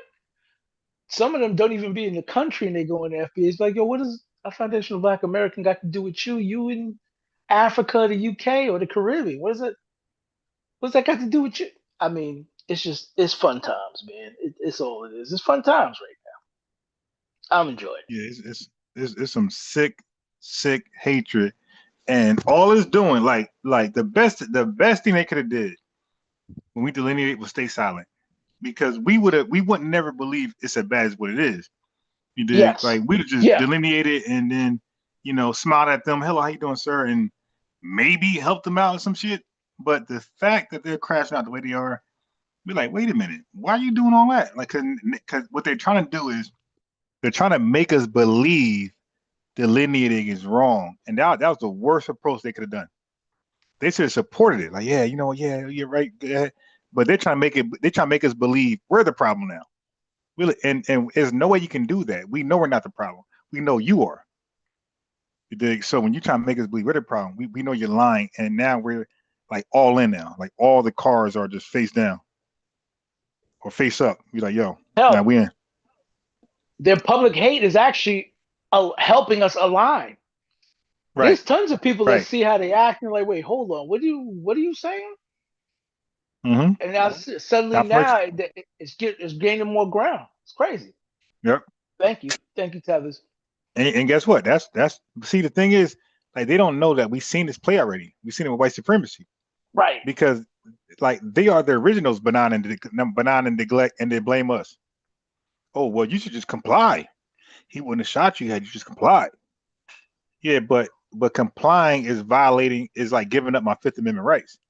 Complying is giving up my, fourth, third, second, first rights. Like, why did you comply? I'm a citizen, and I'm saying I don't want to talk to you. You dig? That's my right. Fifth Amendment.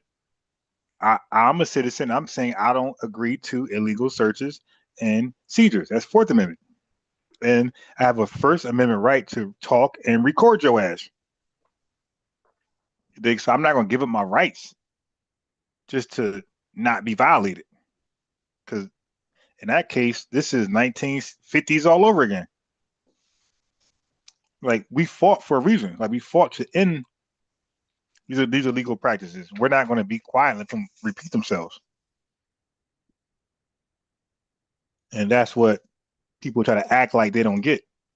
It's like Vaughn. When Vaughn called in, Vaughn know he's stupid. He knows that. And he realized today, when he called in and tried that bullshit, well, black, swarthy, when he realized how sharp I was, like, oh shit, I didn't call the wrong show. Like, yeah, I tried to warn Vaughn. Like, Vaughn, listen, bro, I'm one of those ones. Me too. We'll see. And then when I started talking about, okay, well, who are the Europeans calling swarthy? Oh, many people. Vaughn, just give me one nation. Many nations. Okay, amongst the many nations, Vaughn, give me one. There's so many, I can't count. Vaughn, just get one. Americans. Vaughn, when you say Americans, are you saying white people? No, I'm talking natives. Okay, cool. Thank you. We finally pinned you down. So, Vaughn, do the native people call themselves swarthy? No, they don't call themselves swarthy or black or nothing else. Fine. We're not talking about black. We're talking about the name you brought up. Do the natives call themselves swarthy? And then you got the tiptoe twisting, tap out, trolling. He couldn't do it. But this is a guy who is lying, saying he's one of those ones. And nah, you're not one of those ones with us. You're one of those Tether ones. Vaughn, you one of those Tether ones. You ain't no FBA one. Yeah, we don't flee. Is Vaughn a Tether? Is he FBA? Listen, look, I go to term, this is my term. When I'm unsure, suspected tethers. Okay, so he was definitely a suspected tether. I hear you. To be safe, suspected tether. You know, I usually ask the question, right? And I don't go in depth after I ask this question one time. And I actually ask, where your people's from?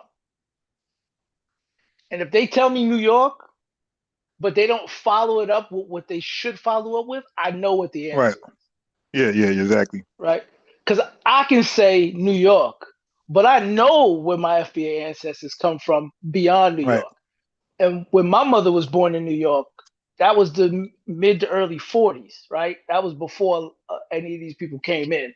So you're not going to see people like me too often who can actually say my parent was there before a lot of these Afro immigrants came in and Caribbeans came in, right? Very few of them came in at the time. And then I know where both my grandparents came from on that side of the family, outside Georgia and South Carolina. I know the towns. I've been there. I've visited grave sites and areas where they live. So I know both areas in both states. My grandfather, my mother's father was born in 1809. My mother's mother was born, 1909, and my mother's mother was born in 1911. So they already old. My grandparents are already old to begin with. So when I say my family's from New York, I'm only talking about my mother. Beyond my mother, everybody else is from the South. But I could say that when I answer that question. But normally, folks who ain't from, folks who don't know, when they answer that question, they'll just say from New York. Right. And try to leave it there. Yeah. That's they leave it. So as soon as they do that, I don't ask them more questions. I already know. Right. You already know what it is. It's like, all right. Yeah, exactly. Because I want to have a dialogue. Like, I don't want to excite them. Exactly. And then now they sound like Vaughn. They won't shut up. Like, the dude came with him. Yeah, he came with. I'm talking so calm. I'm like, Vaughn, listen, man. I'm just talking, bro. He's so excited. Like, dude, relax. Not that serious, man. They don't understand. There's a reason why when your children in school and they're excited, they want to put them on medication because they know that they can't learn like that. Right. On average. Like, yo, listen, nobody can learn like that. People learn when they're chill and settle down. So when they call in my show and they're so excited, I know we ain't gonna get nowhere when I talk. Yes, you can. Yeah.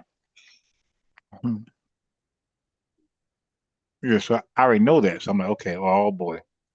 So now it's like no longer I take them seriously. I know it's entertainment now. Like, okay, it's for content because he's gonna crash out. But I give the family a chance to see it for themselves. Family, I'm gonna talk to this guy like a human being. I'm not gonna cuss him out. I do that shit, and then they crash out like he did. And the worst I can do is mute them. That's all. I just mute them. You muted me, yes, because this is a show. I'm the host / director / producer. I got to make the show is going the way I want it to go. Got to mute you. I can't let you be the director and dictate how my show is gonna go. I dictate the way it goes, and you're not going along with the show. Got to mute you because you're not being honest. You don't have no integrity. You just want to lie on tiptoe, twist, tap out, and troll. Yeah, man, it's just weird when you start asking. There's so much conflict in talking to them. It's mind-boggling because one, they'll tell you y'all don't have no culture, but then when you ask them where they family from, they try to make it seem like their family from the same place you from. But because they don't know anything about our culture, they don't know that most of the families in the Northeast or the North period, their families originally came from the South. They don't know that. They don't know that. So it's just like, okay, I'm from the same place you from. I hear your accent. I'm from the same place you from. But yeah, you don't know that we know how our families got there and what the history of the country was and how that developed. And there was wars and there was pushes and pulls and there was multiple migrations. We all understand that because we're from here, but you don't. I.e., we don't. That's why you're saying we don't have any culture because you don't understand it. But I find it very weird. How can you go to a place and say the people who are already there have no culture? Just so we understand, everybody listening, being from the tri-state area, New York, New Jersey, Connecticut, there are multiple Black libraries and museums in every borough of New York. For an actual immigrant to move to New York and say out loud they don't know anything about Black culture and they've lived in those boroughs for multiple decades, they can't be your friend. They can't be your ally. It's literally sitting there with them at all times where they live amongst the people they are. There's really nowhere in New York you can go where you can say, hey, I don't have access to the information about Black people. That's them literally lying to you. New Jersey the same way. Connecticut, that might be a bit shaky. They're more on the Caucasian side of the fence as far as their population. But New Jersey and New York, Philadelphia, no. There's not too many places you can go where you can't bump in to a public free access to information about Black Americans. You are just avoiding it, is what it was. I was born here. My father lived here for 30 years. If somebody tell you that and they don't know anything about Black culture, that's not an ally. They can't be. Team white supremacy. Yeah. I heard people overseas saying we ain't got no culture and we don't know where we from. And I'm like, you do realize your countries didn't exist when we were established here. Like, we're older than you. A lot of them don't like when you tell them that neither. Like, your country is you gotta ask them like, whoa, you gotta ask them like, okay, what is Nigerian culture? Yeah. What's Igbo culture? Eating dogs? Like, come on, bro. Like, I've asked actual people that I know those questions, and they'll tell me similar, type of food, right? They don't really talk about clothing anymore, although they've had some in the past, but they don't really wear that even in their countries. So it's really just food. They don't even say music.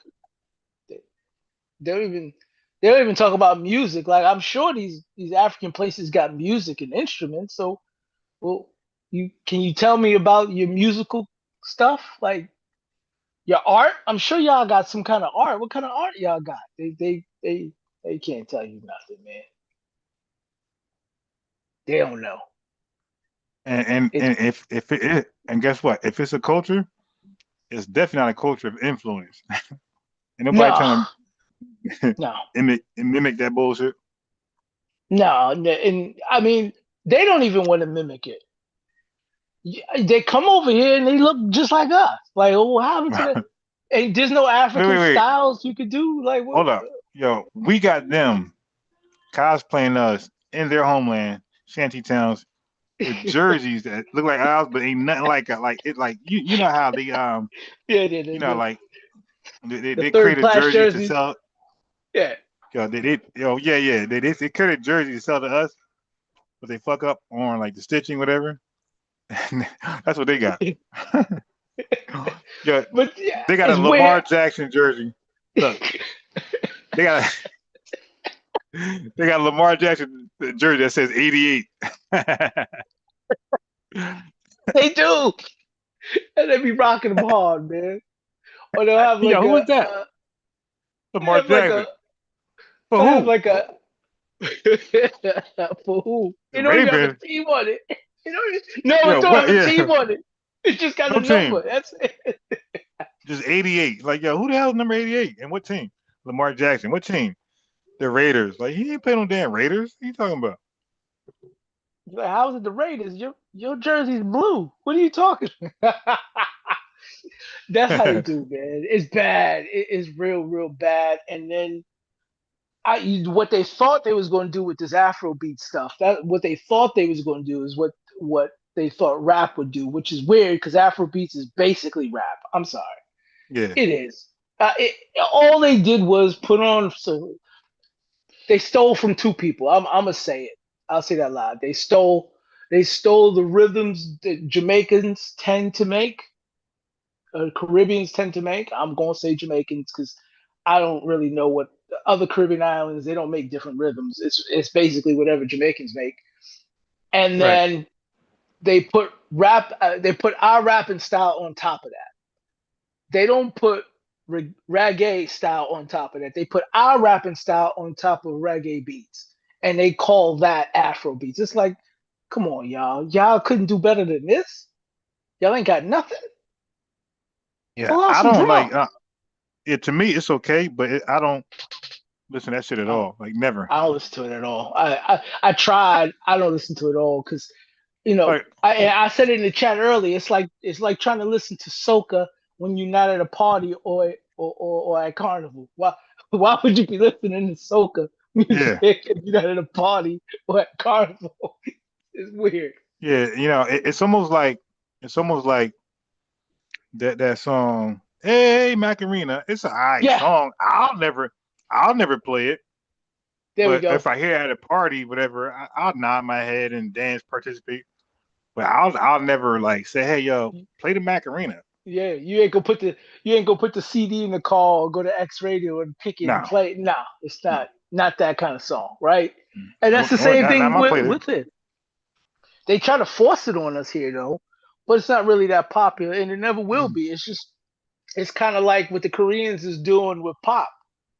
They just stealing all of our stuff from the 80s and 90s and trying to make it seem like they came up with it. I mean, it looked like New Edition with 1990s gear on, trying to sing in another language. It just looks weird.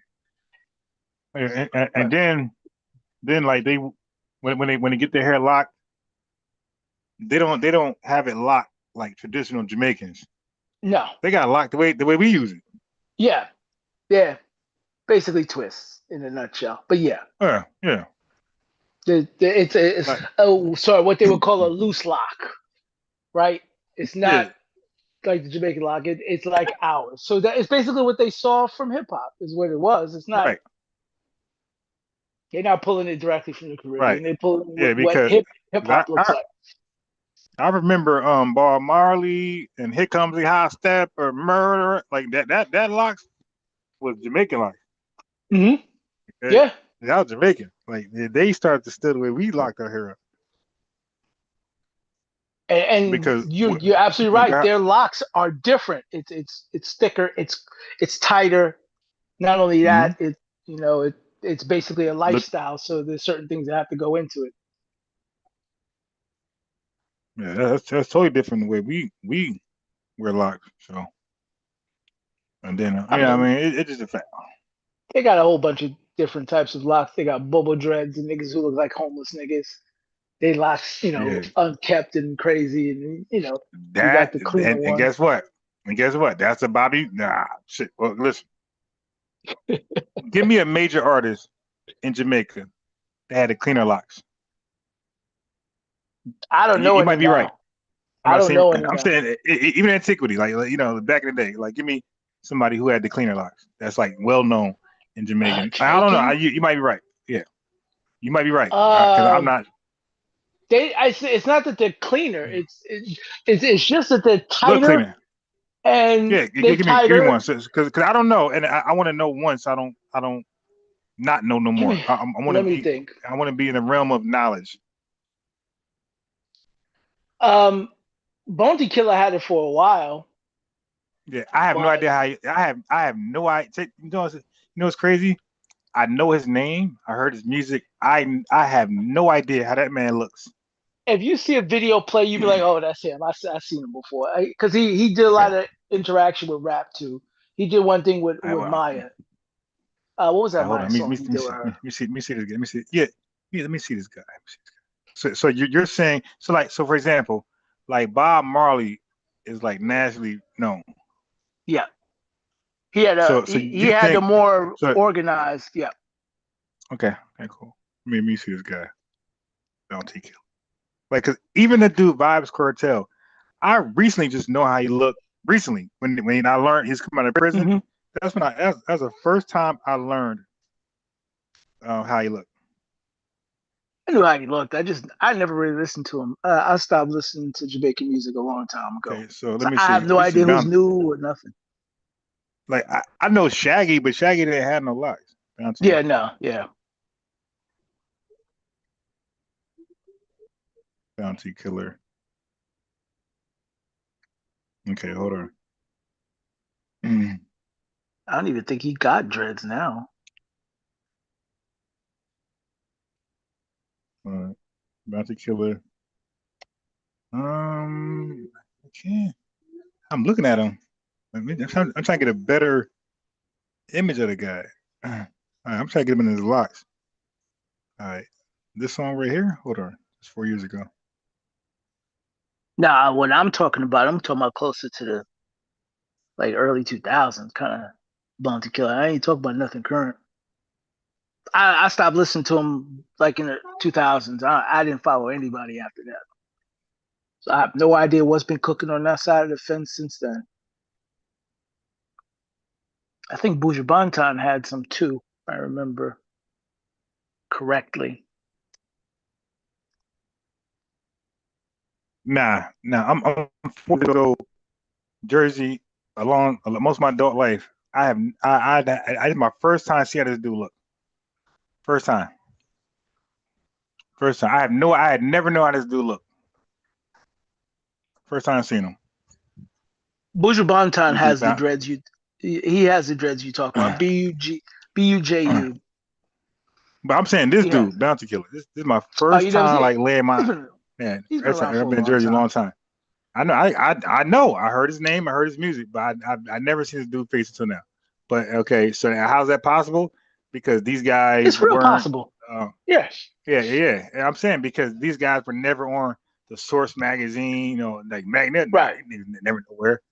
You know what I mean? There was never like in tabloids and all these different things where black rappers be on. I've never seen this guy. People think that just because it's New York, if you grew up in the 90s, if you didn't actually go out to listen to some of these songs, the only way you'd catch them would be on the radio, maybe. But other than that, if you go to a club, it won't necessarily play their songs, depending on what club you go to. You go to parties, it won't necessarily play any songs, depending on what parties you go to. It wasn't. You know what's crazy? Mixed. It wasn't that when I was growing up, I remember when I was growing up, like the parties, they like kind of only played Jamaican music. It depends on the parties, yeah. Yeah, certain clubs. I always be like, because I remember like clubs like that I used to go to. It was like they only play like club music or like Jamaican music. I never really heard rap. Like okay, the only time I heard rap at like it wouldn't be official. Like if it was an official club, I never heard rap. Okay. Never heard rap, and I never liked parties where was Jamaican or club music. I was into that. I was into like rap. So the only time I ever played, the only time I ever played rap is when like it's like a hood. Like I'm gonna tell you, I'm 40. I'm telling you straight up. If the club was official, clean with clean security, it was definitely gonna be Jamaican or club music. The only time I heard rap, the only time I heard rap music is when like hood local shit, like unofficial, like they rented the spot. They rented the spot for it to be allowance for that day or that night. But like I'm talking about like a real club, let's say a club every day of the week, Jamaican or club music. And I never liked it because that was never my style of music. So I always try to like to go to like hood joints where you heard rap music all the time. But I remember struggling to like hear rap music at spots like that. So see, when I was coming up, I was in two places. So I was in New York, but I was also in South Florida, right? So they had separate. Right. Some clubs would try to play both, but depending on the audience, if it was more of a hip hop audience, if they did play any Jamaican music, it was Jamaican music that had rappers in it, right? It wasn't just Jamaican songs by themselves. It would be like a collabo song kind of thing. That was it. You would have to go to a Jamaican oriented club or Caribbean oriented club to get that kind of music. And they had them, they had specific clubs that was directed towards that kind of stuff. So you could find it. They had parties that would say it would be titled Caribbean whatever show or this and that and the third, but then you would have hip hop stuff too, and they would keep it separate. But there'd only be a mix of the songs that had collaborations from both types of artists that would be played in either place. That was the closest they got. And it was in the 90s and 2000s, it was a bunch of popular collabs, but it wasn't more than like, I don't know, probably not more than 10 or 15 all together, but they had them and they played those songs specifically, not anything else. They didn't play old school Jamaican music from the 80s. They didn't, any of those classics. They didn't play those unless you was at that kind of party. They didn't play any rap songs that was popular in that time at the Jamaican club unless it was really, really popular or unless it had a collabo from a Jamaican artist. That was it. Yeah, and the reason why I believe they played Jamaican and club music at parties, it was to get a certain demographic. Yeah, like they didn't want like hood. They want the hood people there, and I always wanted to be. I always felt comfortable around the hood. That's why I'll just go to. I'll find a lounge that plays hip hop music, and I'll go there. Like Mary J. Blige, like type of shit, like Real Love, like shit like that, like hip hop, rap music, R&B, strong music, like Lil Jon and Usher. Yeah, like I'm telling you, like most clubs in Jersey, they didn't want like the hood there, so they wouldn't play those songs. They'll play. I remember going to all the clubs, like it'll be Jamaican fucking club techno club type music, and because they didn't want the hood there, and they were successful. Cause I stopped going. When I can't hear the songs I like. Stop going. Yeah. When I can't hear the songs I like, I said, all right, let me stay more locally and check out one of these hood spots. Little ghetto shit. They barely check you for guns and shit. Let me go to one of them. I get the music. I get the music of my liking. I remember that. I remember because I would go to the different clubs, and some clubs would have different nights for that kind of stuff. They would have different nights for Caribbean stuff versus hip hop stuff. They would have, or different clubs would specialize in Caribbean stuff special clubs, certain clubs would specialize in hip hop stuff. I went to all the big clubs that you hear the rappers singing about, like Club Onyx in Miami. So I went to that. I met a bunch of stars out there because that club is right there on South Beach. So I met Jim Brown. I met half of Wu-Tang. I met Sam Cassell. I met Warwick Dunn walking on Ocean Ave.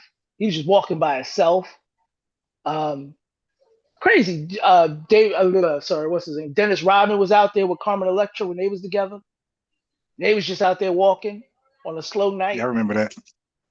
They was literally just out there on South Beach, just walking on the main strip. Them two together. People wasn't really crowding them. People would be like, "Oh, look, Dennis Rodman," but they was just walking. Ain't nobody bothering. It was all great. Yeah. Okay. Yeah. All kind of stuff. I see more famous people when I was in Florida than I ever saw in New York. And I saw famous people when I was in New York too, but it's New York, man. Nobody really cares. Just whatever. Yeah. But yeah, they had them clubs out there, specialty, or they had special nights for different things there. And just like you said, they attracted certain crowds. It is really all it was. Because they knew certain people wouldn't come if they doing Caribbean stuff. Certain people wouldn't come if they just doing hip hop stuff. They had a club down in South Florida called the Brick House. They used to do old school stuff, old school songs, hip hop from the 80s, old school songs from the 70s and 80s. It was for the older folks. Look, you had it's a baggie. It's a belt. Yeah. You had to be minimum of 25 years old. If you was younger than 25, they wouldn't let you in. My man worked the door. Used to get in there and mess with the elder single mothers back in the day. Fun times. Yeah, you got time. But it's just weird now because the immigrants were there. They existed during these times, and they didn't consider themselves black. So suddenly now this transformation where they're all black now, or they mad at black people for not participating in whatever protests they want to have. That's something else that's crazy. They getting mad at first they wanted us to be deported. Like the only protest they could ever have it'd be immigration. So that we don't relate. That got nothing to do with us. So like why would we ever? Yeah, I'm still trying to find out. So if you ever talk to somebody about this whole debate, this whole deportation thing and the immigration thing, they never confirm that these people are here illegally. They literally go around the bush, be like, are they supposed to be here or are they not supposed to be here? Then they jump into some open border discussion. Well, we all supposed to be here. Like, wait, hold on. That ain't how this works. What are you talking about? Are they here legally or illegally? Yes. So like for me, that discussion is simple. It doesn't last long. It's very short. Okay. For the average FBA, this ain't a long, drawn out conversation. Okay, really because now not with me, bro. I study the history of immigration in America. Okay, so I know the average person don't do that. So that's why for me, these combos don't last long. Like, what do you mean you're supposed to be here? Like, let's start with that. Let's start with you're supposed to. Like, we have certain organizations in place where you can't be here when you want to be here. So we got to start right there. Because I read over the live where they introduced Border Patrol.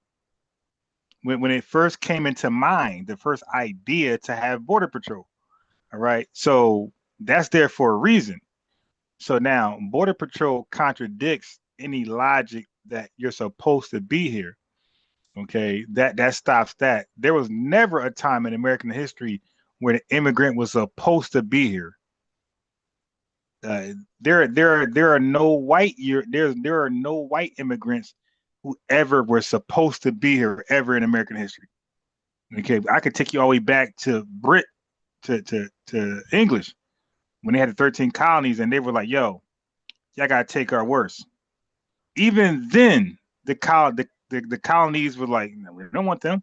Like they resent. Matter of fact, that's what sparked immigration rules over here.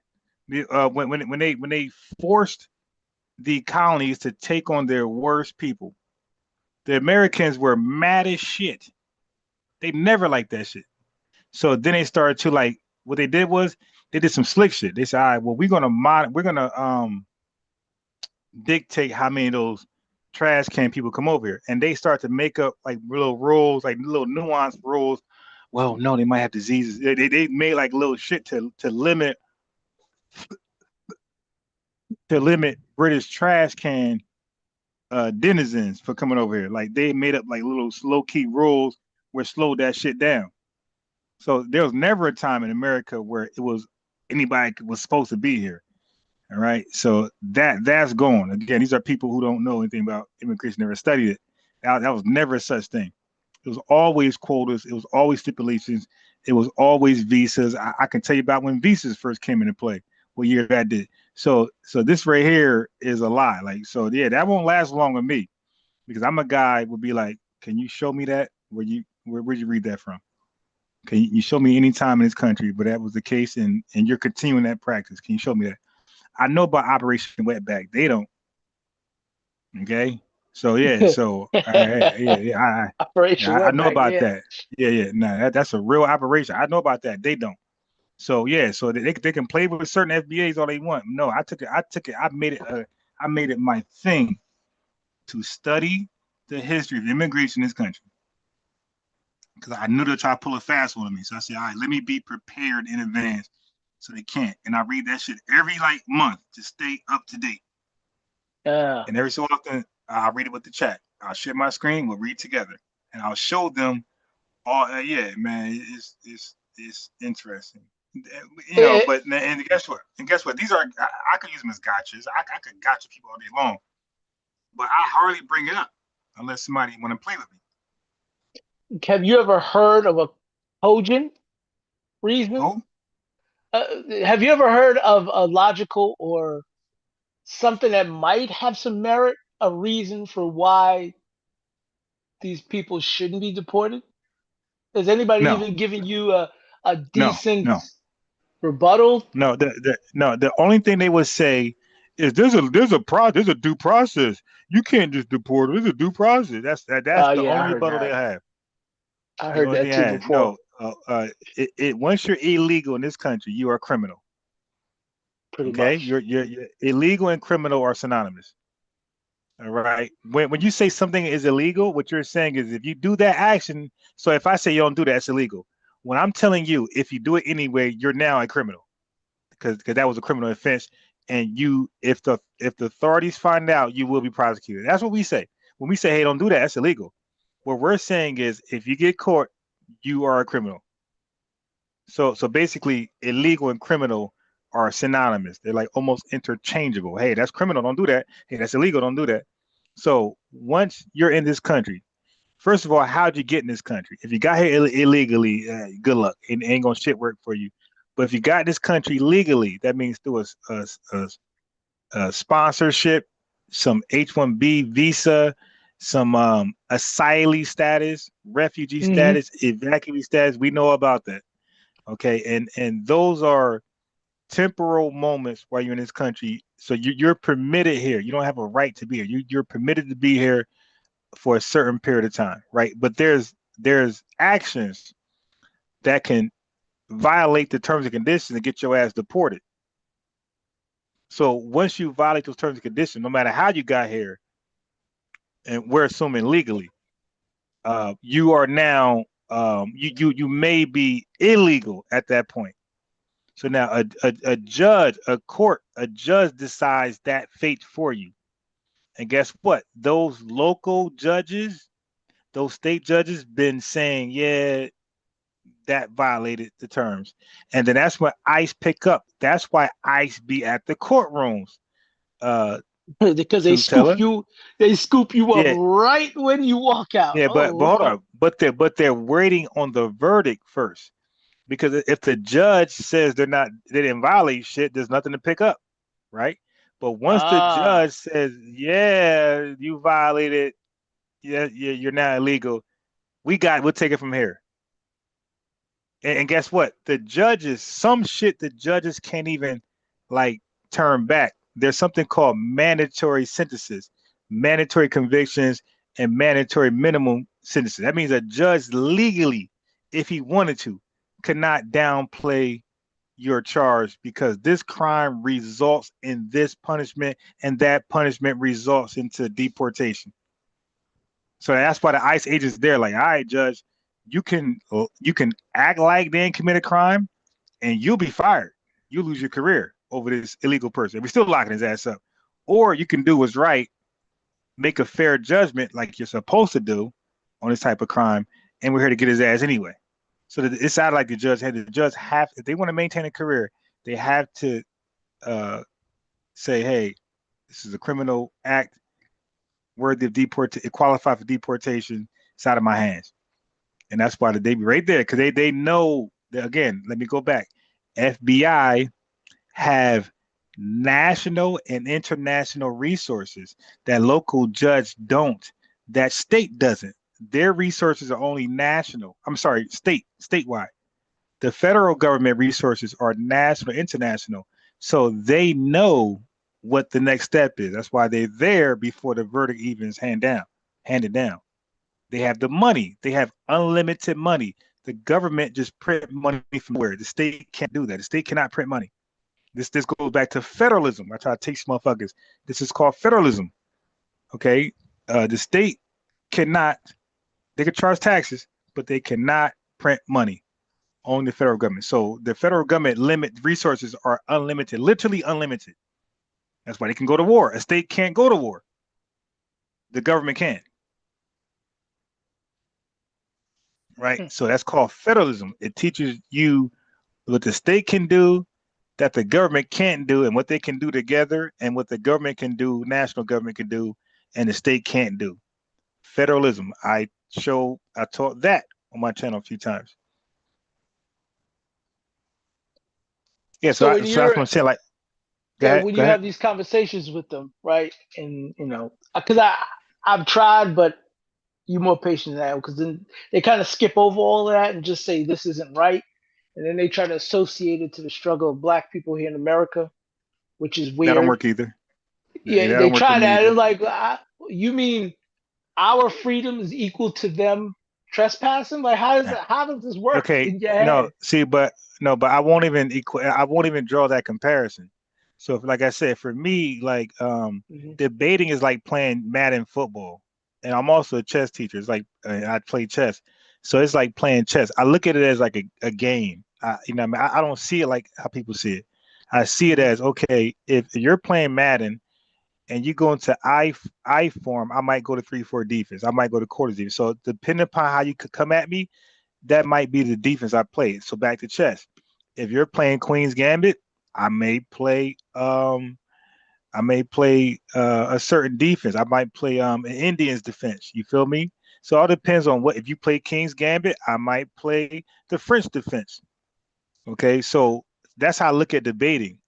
So whatever tactic you choose, I may choose a defensive strategy already in my mind. There ain't something I'm making up. So when I play chess, if you do Queen's Gambit, I'm playing the Indian's defense. Okay, if you play King's Gambit, I'm playing the French defense. So I already know it's there as an option. I'm not freestyling. It's already there. I'm already prepared to play this defense. So same thing with debating. If you say, hey, they're like your struggle, okay, I know what defense I'm gonna play. Okay, cool. So our position in America, our issue with white supremacy, were we fighting from an illegal status or a legal status, but our legal rights were being overlooked? You see? Okay, now when they're fighting from, are they fighting from an illegal status looking for legal rights to protect them, or like us? And they gotta say it's the opposite. So we're fighting opposite arguments. We're legal, saying our legal rights are being undermined as though we're illegal. Their argument is they're illegal and they're looking for legal rights to protect them. Complete opposite from us.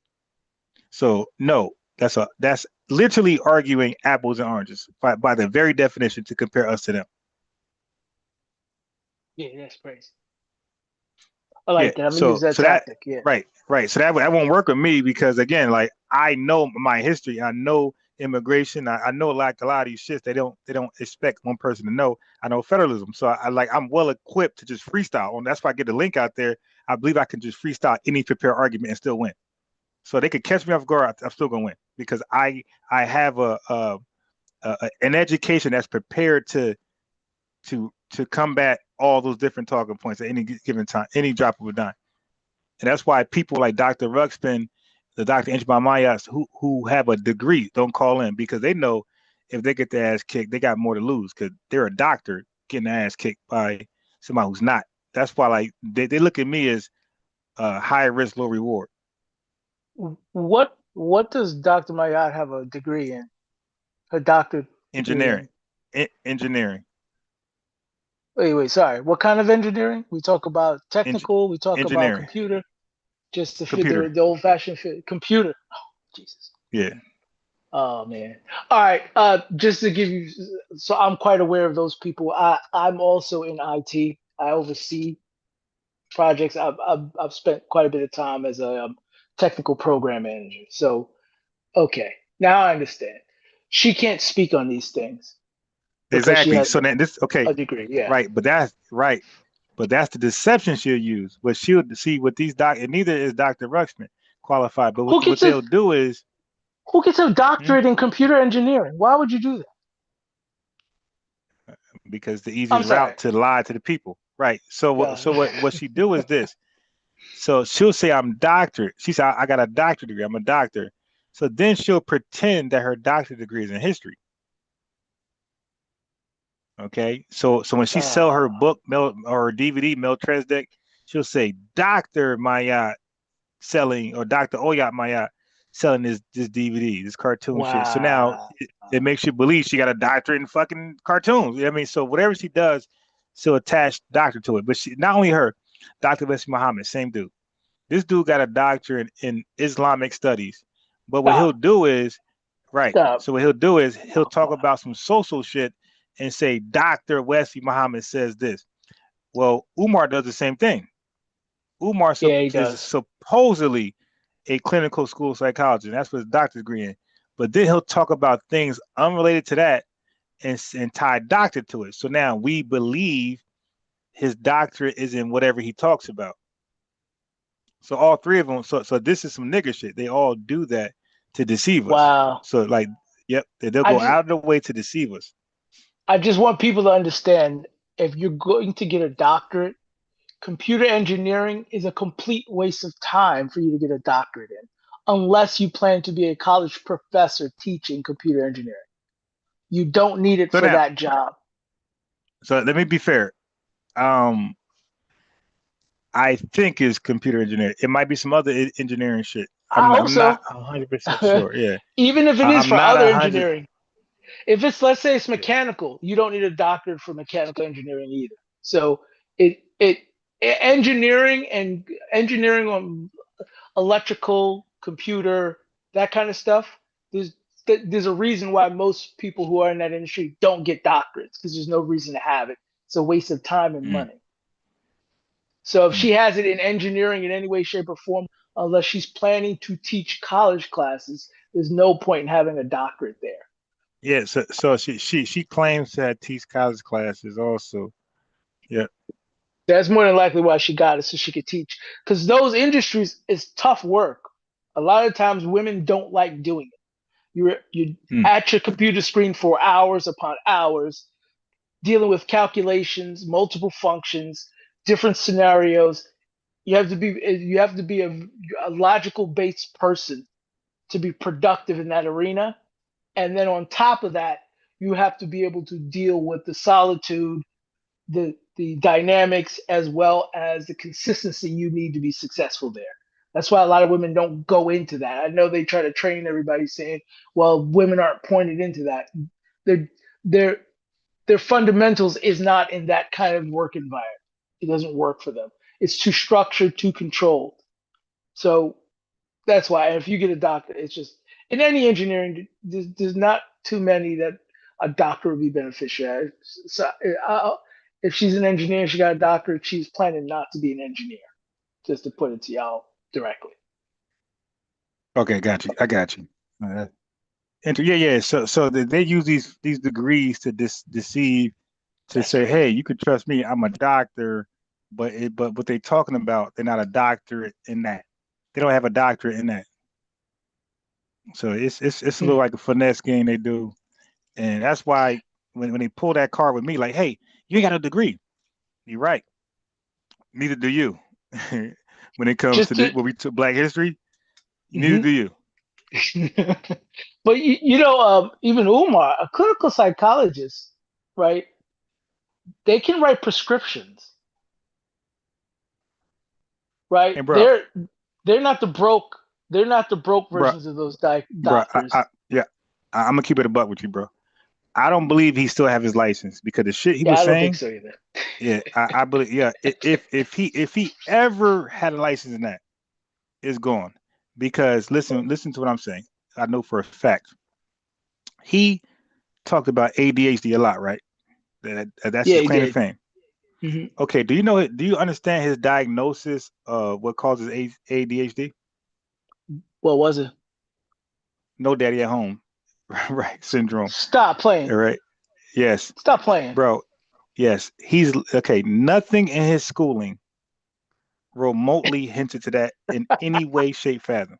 Okay, so that means that if that was his diagnosis, and there's nothing that he ever learned to hint to that, they'll snatch it just off that. Like, yo, where the fuck? Because now you got to prove that.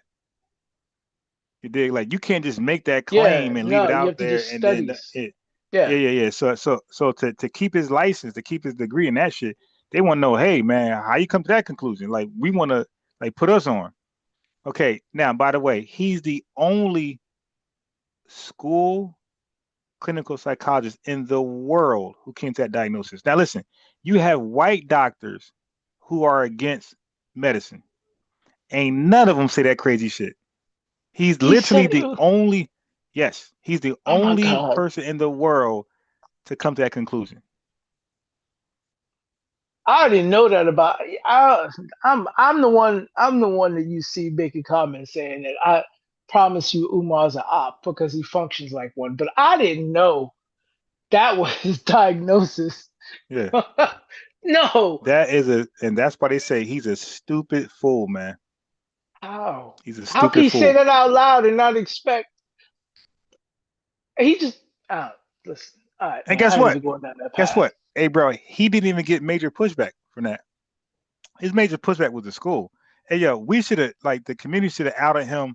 When I heard that dumb shit, I'm like, yo, y'all like, I'm like, yo, y'all like this guy? So that means that I was off his bandwagon way back then, way before an idea of a school. When he said no daddy at home syndrome, I'm like, I'm good. I know he's a quack. I know he's a quack. He's a pseudoscientist. I know. That's crazy for him. He has I don't think he had a license, honestly. Maybe he took he passed the course and they gave him his doctorate degree, but he didn't pass whatever requirements needed to pass to actually have a license. Because nobody with a license would put that on the line for saying something dumb like that out in public. Yeah, nobody, and even his doctorate degree is heavily questioned because so like this, he has never confirmed.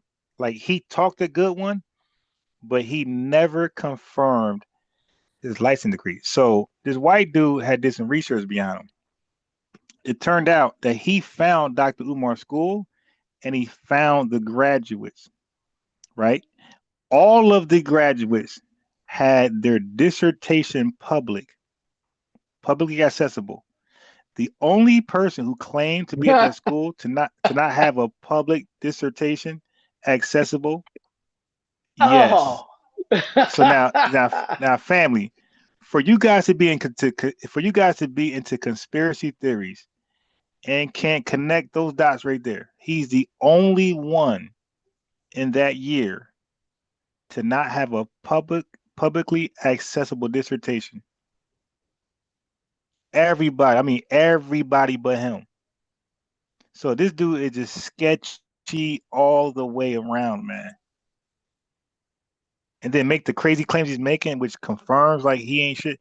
And for people to like still trust this guy and believe he's smart and all, yeah, y'all crazy, man. Like Did y'all he actually? deserve that. I was gonna ask, did he actually work in schools? I remember he was saying that he worked in schools, and people was Like, like, bro, I what don't schools did he believe work in? nobody can. I don't believe nobody can confirm that. He just talking because he also said he was a. So now I don't know how you do this. He said he was a school clinical psychologist and he was the principal. Huh? Like what? You didn't hear that part where he said he's a principal of a school? How?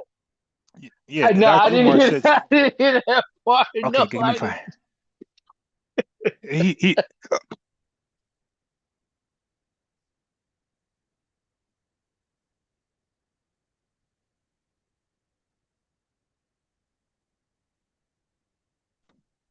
yeah. So bro. That's crazy. Yeah. Okay. Yeah. So bro, what I'm saying is like there are clear warning signs where a guy ain't shit, you shouldn't trust him. A woman ain't shit, you ain't trust him. And for some reason, we got that spirit on us, right? That had us believe the Garvey lie. And for some reason, a lot of foundational Black Americans, they love to be scammed. They just love it. I've never heard him give a good reason to be Pan-African. I've never heard it. He always just says we got to do it because we all Yes. black. That's all he ever says. I've never heard a good. Which now is a contested lie. Yeah. Okay, good go. So that's why we say now, bro. When you say that's why the question now is when you say we're all black, we gotta ask his definition of black. Like, yo, Right. how do you define black? Because your definition is not going to line up with our definition. Okay, it's gonna be like, okay, black is melanated peoples of the world. Really? So a lot of Indians are very melanated. Are they black? Then he's gonna say no, and that just contradicted his definition. See, that's why you can't use black as a color or melanin expression. Because now you're saying Colombians are black, Mexicans, Dominicans. Now, see how you diluted our shit? So everybody's black, basically, besides non-whites. Everybody's black. So it's like, no, Umar, we don't define black with a skin tone because Prince, the artist formerly known as Prince, he looked like he's butter pecan Puerto Rican, but he's black. Right. But he don't fit the definition of black when you say it's a skin tone or melanin expression. He don't fit that. He don't fit that. Prince don't fit that, right? Right. He don't fit it. Yeah, he doesn't. Hair texture, Right. blah blah blah. So that means black cannot be an expression of color. Cause not just Prince, you got Mariah Carey, you got a whole bunch of people that's going to be X'd out right away. And so and that means Michael Jackson was black now, then he wasn't black. You dig? You see how that works? And yeah, like the track chick, isn't it Lolo? What's her name? She don't look black at all. The 200 runner. Yeah. She was the virgin. You know, she's being a virgin, saving herself, and she was damn near 40 at that point. Really? What was her name? I'm gonna Google it. Hold on. I thought it was Lolo something.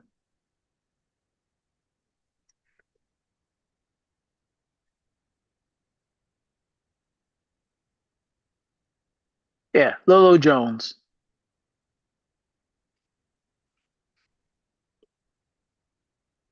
You said she don't look black? Yeah. Nah, she don't look black at all. Yeah, if you Google her, you'll see she look like a straight. I mean, she got the high cheekbones and all, but other than that, yeah, you saw her in public, you'd be like, no. Right. You're a Caucasian man. So that's why it goes to if now watch this. Didn't Foundation Black Americans say Kamala Harris isn't black? Yeah. Oh, I but could have told you. Oh, wait, no. It's not about you. Okay. It's about how they define black. So see, I'm a real dude. My name is unbiased because I just be real. if blackness is based on how you look, then Kamala Harris is black. Okay, she look like a fucking light-skinned black woman. Okay, she look like us. I ain't gonna cap. I ain't gonna play with you. She don't look Indian. She look like us. Like if I never knew who she was, and I just seen her one day, I would think that's a light-skinned black woman. American Black Foundation. So that's what I'm trying to say. Like we're not consistent on what defines somebody black, and that's why I'm here to say I got the definition. Where it excludes, because awesome. Again, Obama, right? Because Obama's black, and guess who else is black? Michael Blackson, the comedian. So yeah, so what I'm not gonna let black people do is make a fool of themselves. To say Kamala's not black, which is true, but then when they define black, the definition includes Kamala. So it's like, well, exactly, yeah. Then she is black. She would have to be based on that definition, right? Yeah. Right, 100%. And that's why the argument's there. They're like, hey, she is, she ain't, because the definition wasn't clear. It was subjective. People change it, alter it, edit it, modify, revise it. How they feel. Right, exactly. On who they want to be black and who they don't want to be black. And I'm saying no, there's only one definition. And the definition is not a skin tone, because Prince is way lighter than Kamala Harris. Okay. So the definition is not a skin tone. It ain't a definition. What makes a person black or not is your experience, your exclusive experience in America. Okay, so as I was playing the debate earlier, the roundtable debate. Bye bye. Here go. So when I was playing the debate, roundtable debate with Tethers and FBAs. Wait, right? Hold on.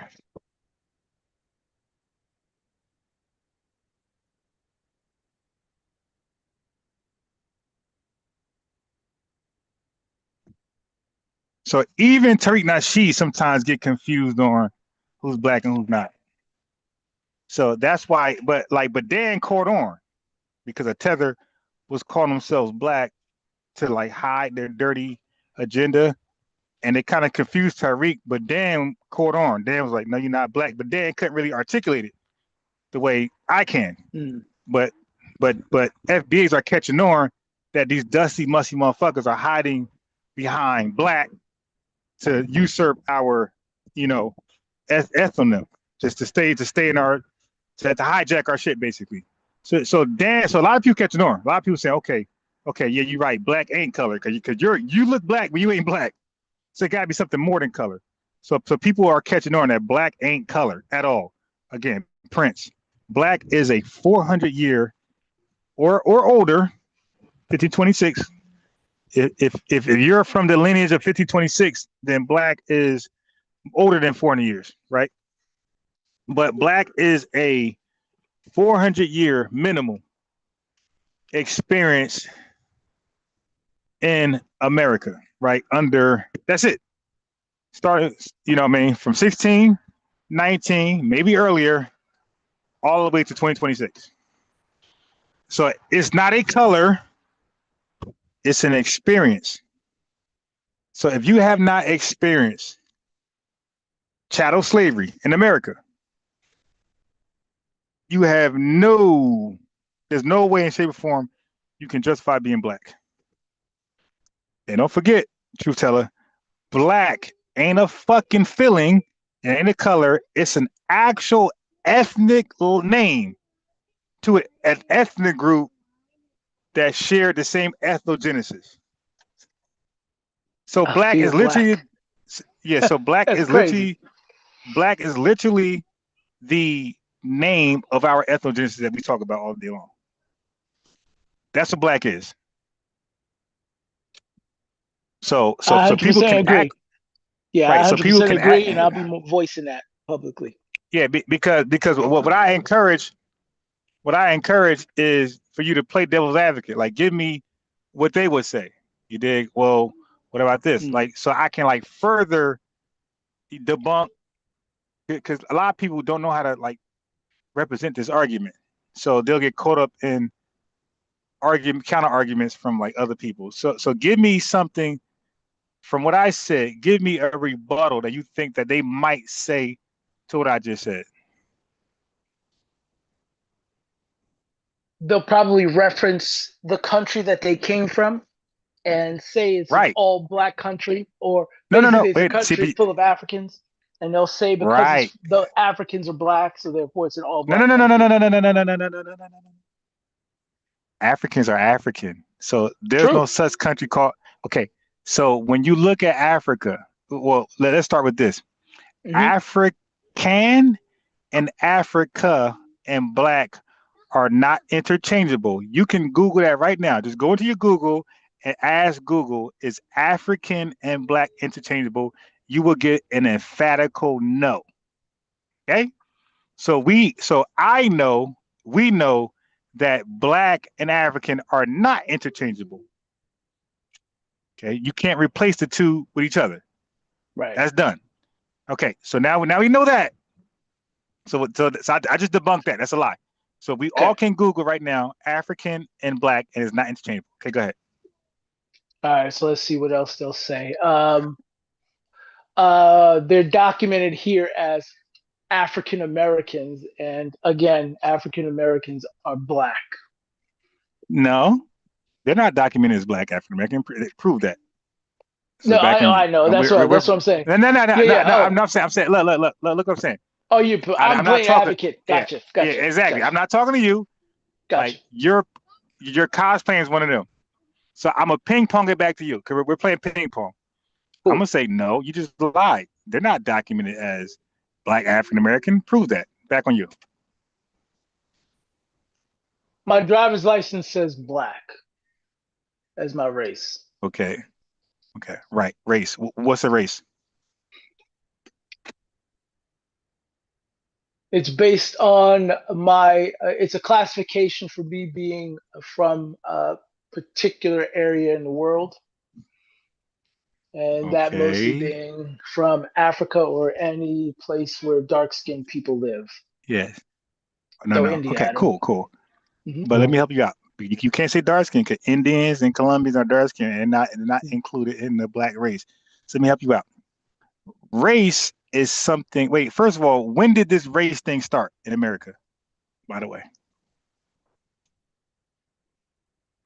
that's a good one. I'm not sure. I know they referred to enslaved people and natives with a specific name, but when they delegated it as a race, I think that happened. That happened after a lot of colonies got established. I'm thinking, brother, late 1600s, early 17. Brother, 1997. Jesus. Fairly no. Yeah, fairly no. Okay. Thank you. I need that one. I need that one. Okay. Now, I'm going to give you a name. Mm-hmm. OMB. Office, Management, and Budget. So now, let me tell you stuff works. The government don't name anybody and never have, never will. People in America have always had, hey, Zeke, hey, shush. People have always had the right to name themselves in America. So after you name yourself in America, the OMB takes over. And they take your name that you chose, not what they chose. They take the name you chose and they put it on a census form and they collect data for you. From you and for you on that form. Okay, so in 1960, my guy, we called ourselves black. And in 1970, black was on the census form at that time. Right? Mm-hmm.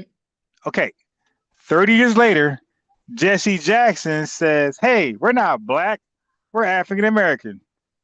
Right? That's 1989. Black folks came out, disagreed, and rejected it. But they had pushed by media. It was in newspapers, LA Times, New York Times, on across the TV, African Americans. So they really heavily, when I say they, white people, and there was no pushback like it is for FBA. There was no pushback. White people embraced African American. So when you ask ChatGPT or AI, Grok, Gemini, when you ask AI, why did white people overwhelmingly embrace African American? It says because they seen that African American was a less violent name than black. They seen black as like strong, powerful, black power, this, that, Black Wall Street. So they seen African American as something less confrontational. So they went with the lesser two evils, right? Now, 1997 is, so that means 8 years after Jesse Jackson is when the OMB adopted African American as the new racial term for founding Black Americans. That's 1997. So no. Jesus. Yeah. This is very brand new. There was nobody black besides Black Americans before 1997. Okay, so now, but here's the trick though. These folks are only black when they come to America. You dig? Now, but now, like, yeah, exactly. So while they're in Africa and all these shithole countries, they're still who they are there. So now and guess what? They're not even black in America. Let me explain that. When they come to America, they're still Nigerian, they're still Zimbabwean, they're still Jamaican, and they're still Haitian. All they do differently, if they want resources, right? If they want money, they must check our box to get the resources. So they were never black, ever. Still not black. They select a box that says Black African American. They don't make you an alien if you check a box that says alien. They don't make them a Black American because they check a box. They're still Jamaican because their passport, their visa, the H-1B, all that shit says Jamaican on it. Nothing says black. They left their country as Jamaican. They arrived to our borders as Jamaican, and they became a Jamaican citizen. Nothing changed. There's no documents that make them black. They have just been allowed to select black on a form to get for the purposes of resources. Outside of begging for resources and money, they're never required to choose black.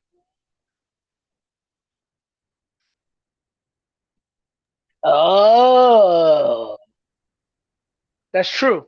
Because on their documentation coming from their country, it doesn't designate race at all. No. They're so Jamaican American. They're Haitian American. Okay? That's what they are when they come over here. They still who they were in their country. They just have now the American citizenship. That's if they get citizenship. If not, right. Don't forget see, I noticed the OMB don't make you nothing. It just collects data. It collects data. That's all it does. It don't make nobody nothing. It just collects data. Yo, where the hell did my heat go in this car? This shit just went nowhere. Yeah, so it just collects data for a racialized group. So now watch this. So Jamaicans or African that select black, they're as black as us as on the racialized group, you have something called white too, right? Right. Right. And what's another racial classification? What's another one? They make Latins or Mexicans now, right? Yeah, that's one, right? But okay, but what's another one for the Chinese people? What's their racial classification? Asians and then natives. Okay. Asian natives is like natives are like Latino, indigenous people. But listen, indigenous. Asian, that's what I meant to say. Sorry, indigenous right. is what I meant. Yeah, right. Yeah. But let's go with Asian. So who's classified with the Asian race? Chinese, Japanese, who else? Chinese, Japanese, Indians. Stop.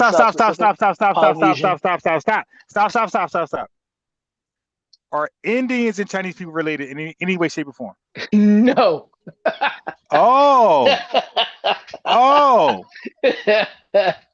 So that means you can be classified as the same race and have shit to do with each other. Yep. Okay. Yep. That's why I say. And then they'll go further. They'll specify. That's when you hear people say Oriental Asians. Yeah, but I don't want to go. I don't want to classify further. Oh no, I know. No, but that's new. No. They gotta go further. No. That's new, my guy. That's new. That's because of us.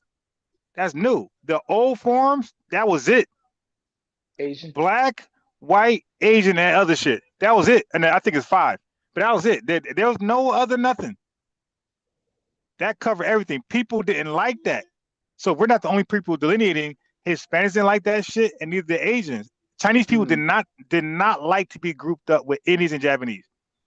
So we were not the only people saying, hey, we don't like this form. This shit ain't really disaggregating who is who. It's combining everybody. And now Chinese people who are known to be like highly educated, hyper selected, now they got to take on the shit Filipinos do. You feel me? Any scamming Indians do, Chinese people are incorporating that. They're like, no, we don't like that stain on us because this turns into Asian crimes. And when you think of Asians, you don't think of Indians, my guy. You think of Chinese people. And when you think of black people, you think of black Americans, you think of white. Yeah, so the people who represent that fucking race, they're the main ones pushing back. Like, oh no, we don't like this. Because when people part of this race fuck up, they don't be known for it. We do. So everybody started to say, no, this ain't working. We got to disaggregate. We got to be more specific. And that's when you start to see more. Now, the boxes you're talking about came about because of that. So it was cool for everybody else to delineate. Black people try to delineate, and suddenly now it's hell on earth a problem. Right, and that's when I say when they hop in his damn when they hop on his phone with me, it's hell to pay because I know they didn't do as much research as I did. I know they did. That's it. You dig? So truth teller, I know that I have that huge advantage. So when I ask these questions, I'm like a interrogator with a suspect of a crime. I know they did, and I know they're gonna lie. But I got all the evidence. I got surveillance. I got eyewitnesses. If you dig, that's me when I debate these guys. I know I'm gonna fuck them up. That's what's up. I'm gonna have to follow you, player, because that's some information that I need in these conversations. Yeah, because they be out here wilding out. And bro, I will let you invite all these people over here. We can have this conversation. And I love to say nobody's black but us. And once they get on here, if they can compose themselves, but a lot of them can't. It's like, okay, bro, what is your definition of black? I go there first. And bro, they have to only say skin tone. Then I say, was Prince black? They say yes. Wait a minute. Your definition said dark. He's not dark. So already they fucking up and contradict themselves. You feel me? So already like they're like behind the goal. It's 4th and 1 and 99 yards to go.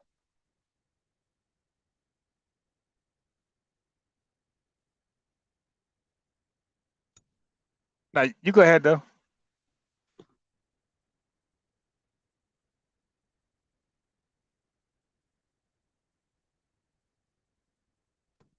Did you want to add to that? My fault. I was talking on mute. I was saying I could. I was like, thank you for the information because now I got the ability to corner them when they make these comments saying everybody's black. Well, how is that possible? And I can go into some of those details you just shared with me, as well as it was 1997, player. That's crazy because I thought it was much earlier than that. In regards to designating the race. But thank you for sharing that with me. I didn't know that. And if it's that soon, that means our definition of black is the original definition. And this new stuff is something that they're trying to come and change. Right. But it's not even new. It's not even new. Like, well, I mean, their definition is the new, whatever they're trying to transform it into. Because they don't, just like you said, you would corner them. Because if they base it on skin color, which they have to, as you said, then you'll ask Prince, Mariah Carey, all these people who, from the inception of this country and prior to it, would still be considered black. They would be called mulatto. They got the one drop rule, right? So is that the definition of black, which is the original, or is it your new definition of black, meaning, hey, it's skin tone, right? And they don't have an option because the only way they can define it, the way they understand it, is skin tone. So that's automatically going to cut their own point off. You're right. Right. So that means that they're already back. Right. Oh, you're cutting it out. You must be driving through a spot.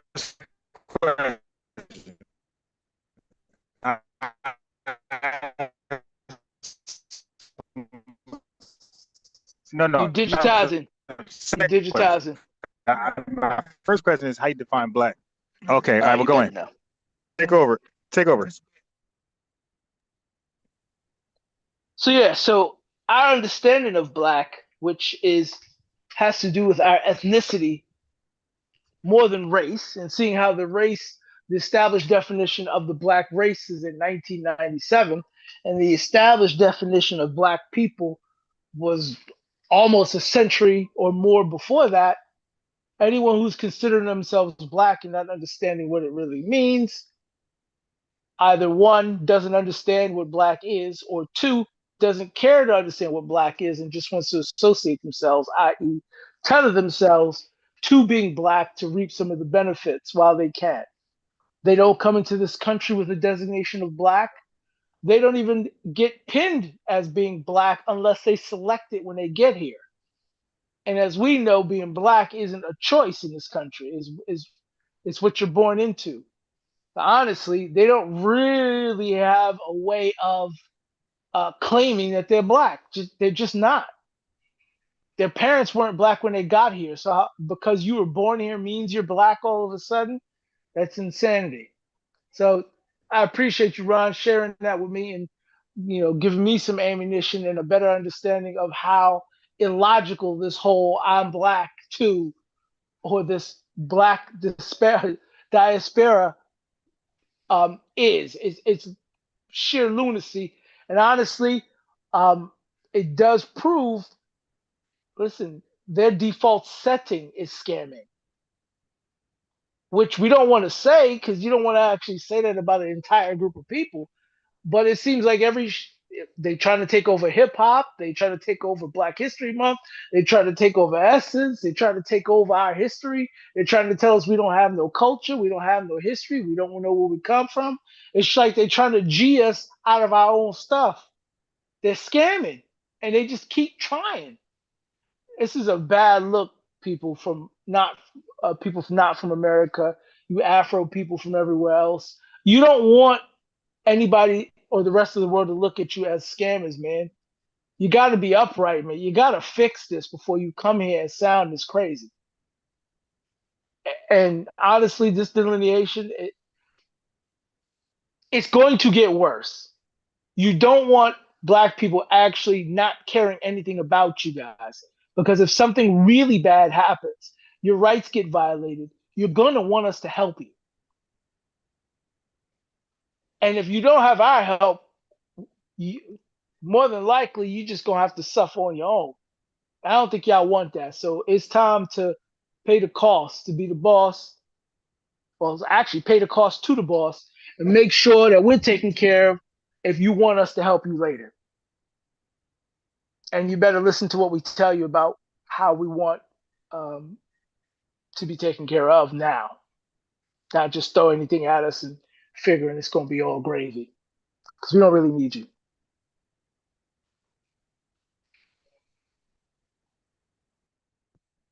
Yeah, facts. Yeah, so so that's why I encourage many people as possible to come on to have this conversation about Black, because I want as much adversity as possible. as much pushback as possible. Yeah. Just to show the chat that there's no rebuttal that's going to stand. Like all the rebuttals I got a rebuttal to all the rebuttals. All right, so let me share this video real fast.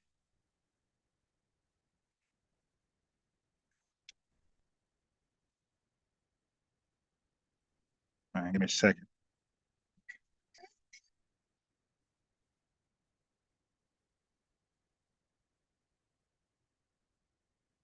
Hold on 1 second.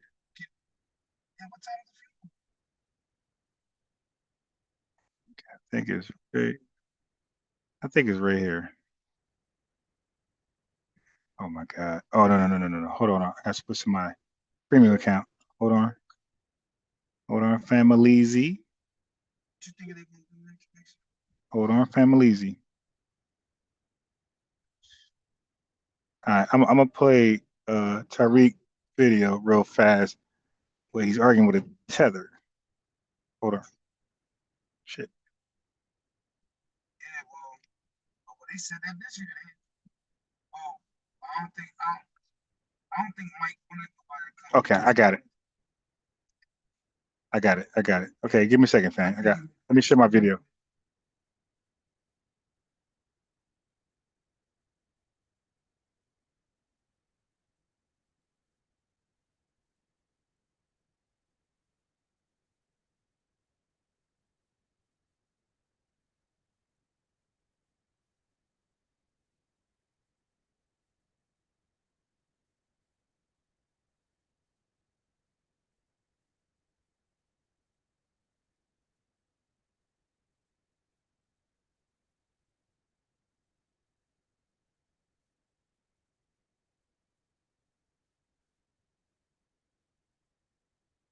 To Mars. That's why Elon Musk and the people trying to go up there to Mars. They're trying to get some of the bush meat back. What if? It might. Oh, you're in Africa? Hop on it. Nothing much. What's up? You're in the UK, aren't you? In Africa, hop on it. What's going on out here? Let's open these phone lines up and talk to the family here. Oh, you're in Africa? Hop on in Africa, because you ain't in Africa. You're in the UK. I know you ain't in Africa. In Africa, hop on it, sir. Yo, Frex. What's up in Africa? Nothing much. What's up? You're in the UK, aren't you? Yes, I am. Yes, indeed. So say that. Say in the UK. Don't say in Africa. You ain't in Africa. You're never there. You're from Nigeria, right? No. I'm not Nigerian, bro. What are you? Gambian? What are you? I'm Ugandan. Ugandan. Okay. All right. Yes. All right. So what's on your mind? Well, you said recently that the FBAs were in America before the white man came to America. So black people. They were black people. There were black people in America. So what language were they speaking if they were there before the white man? Because you're speaking English, right? Not your native language. That's one question. Okay. There were many languages. Yamasee language, Algonquin language. They were speaking different languages. That's why when the white tea supremacists came, they had black translators. They had Morris translators. And what does that sound like? Could you give me an example? No, I can't give you an example because I don't speak those languages. I only speak English. I speak English and I speak Tutnese. I don't speak those languages. Got you. You got me. Got how? you. Because look here, if you what the hell is the got you? What the hell is the got you? Got you how? No, let's have a civil conversation, okay? Okay, how'd you get me? How'd you get me? Can I explain? Yeah, I gotta hear this. You got me how? Because you keep saying that we Africans, we are backward, we eat bushmeat and all this kind of stuff. But we have say all that, but you do eat bushmeat. But go ahead, you do what? No, you said that the aliens, Somali aliens, are having bushmeat being sent back to Mars. Yeah. Here's the question. I am an African, a Ugandan. I have my native language. I still have it. And I have my native name. You do not have your native name. what was your native name before the white man came? Second question. Got you. What was your native name in Uganda? My native name is Walusimbi. Walusimbi means that's your last name, right? That's your last name? No. We don't have first or last names. We have before the white men came and before the Arab came, we have our own names. I'm Walusimbi Mayanja. Walusimbi means the owner of money and rivers. Mayanja means rivers. So Tariq Nasheed, what does that mean in FBA culture? Got you. Yeah, you just saying dumb shit and then high-fiving yourself. If I eat bush meat, you eat chitlins, it is the same. Got you. Okay, you having a celebration with these because I've been doing my research. So listen, sir, slow down, sir, slow down. Bro, sir. I've watched hours of your content. So you're gonna have to slow down because you're just saying shit. All right. So you from an area, Uganda, that was remixed and colonized. The Arabs were whooping that ass. The British came in and whooped that ass, sir. You just took different ass whoopings. You come from a buck-broken leadership. Y'all leader over there, when it was Buganda, was a buck-broken punk who was out there throwing, running up in people's boochie cats, dude. You understand that? That's where the Ugandan martyrs come from, dying on because they didn't want to get buck broken. No. Let's talk about your damn history. You come from a line of buck broken punks from your lineage, right? Who are the Ugandan martyrs? Explain that to the people. Well, the Ugandan martyrs were traitors who were put to the sword or put to the fire because they refused to obey authority. So they were executed. What was the authority? Well, they refused to obey the king. Right. Just like obey him for what? To do what? Well, because they refused to believe in traditional African religion and they chose Catholicism. Oh, no. Then the white. Can I explain? Because you asked me the question. You asked me the question. I asked you my question. Stop filibustering. Go. Stop filibustering. Yeah. So what happened was, because you're speaking to a historian, bro. What happened was, when the whitey man brought Christianity in Buganda, the Baganda had their own religion. So when the Catholics and Protestants went to the court of the king to explain which religion was superior, the king got confused. The Catholics were saying that, we believe in Mary. The Anglicans were saying, we believe in Jesus, that the Catholics are not true religion. The Catholics were saying the Anglicans are not true religion. But he was telling them, wait, both of you believe in Jesus, right? And they were like, yeah. And they're like, so why are you fighting each other? So what happened lastly? Let me finish. Okay, you just tether babbling. You ain't telling the truth. This is tether babble. No, I'm coming to the other story. Because now you babbling and lying. Okay, let me speak what you want to say. Slow down. Let me tell you. Okay, nobody wants to hear your damn tether babble since you want to pop your collar. Nobody wants to hear Let me tell the truth. Let me tell the truth. And everybody, y'all pull up some stuff because I know the history here. I'm a historian. They had a punk. King Kabaka, wasn't that his name? Kabaka or some shit? Kabaka is king, is for king. Right. He was a punk running up in young boys, and they didn't want to get ran up in, and then he had them executed. That's what happened, y'all. I just give you the truth. Ain't that what happened? Come on now. Let's go. He was trying to run up in dudes, and the dudes didn't want to get ran up in by him. So that was the disobedience. So yeah, you come from punks, sir. All right, let's just tell that. Okay, let me say it. Just like you have Justin Smollett, you have all these black punks that are FBA. We know that. Well, is he? Wait, no. Wait, Smollett. Wait, where's wait. Hold on, where's Smollett's mama from? Ain't Smollett's? Wait, no. Smollett's mom, I think she's Caribbean. Ain't Jesse's mom Caribbean or something like that? Because the dad is white, but I think the mom is Caribbean. So don't know now. But you have also so many bisexual people over there. You know, it's no longer happening in Africa anyway here because punking. But y'all king was a bussified. If he was that, it doesn't mean that we are all the same. Yeah, your king that you trying to pop your collar to was a punk, and he was trying to make everybody else punks. So that's you're a saying big difference. you're saying FBA? You're saying FBA is homophobic? Ain't nobody homophobic, but yeah, that's what you come from, sir. Tell the truth.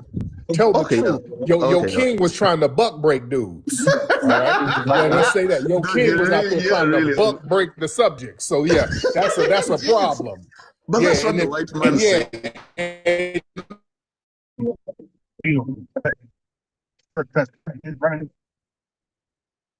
Here's the thing: if you didn't want to get broken in the situation, so yeah, that's the thing. Yeah, I don't want to get sentenced to death because I don't. Who's angry? Stop protecting. Anybody angry about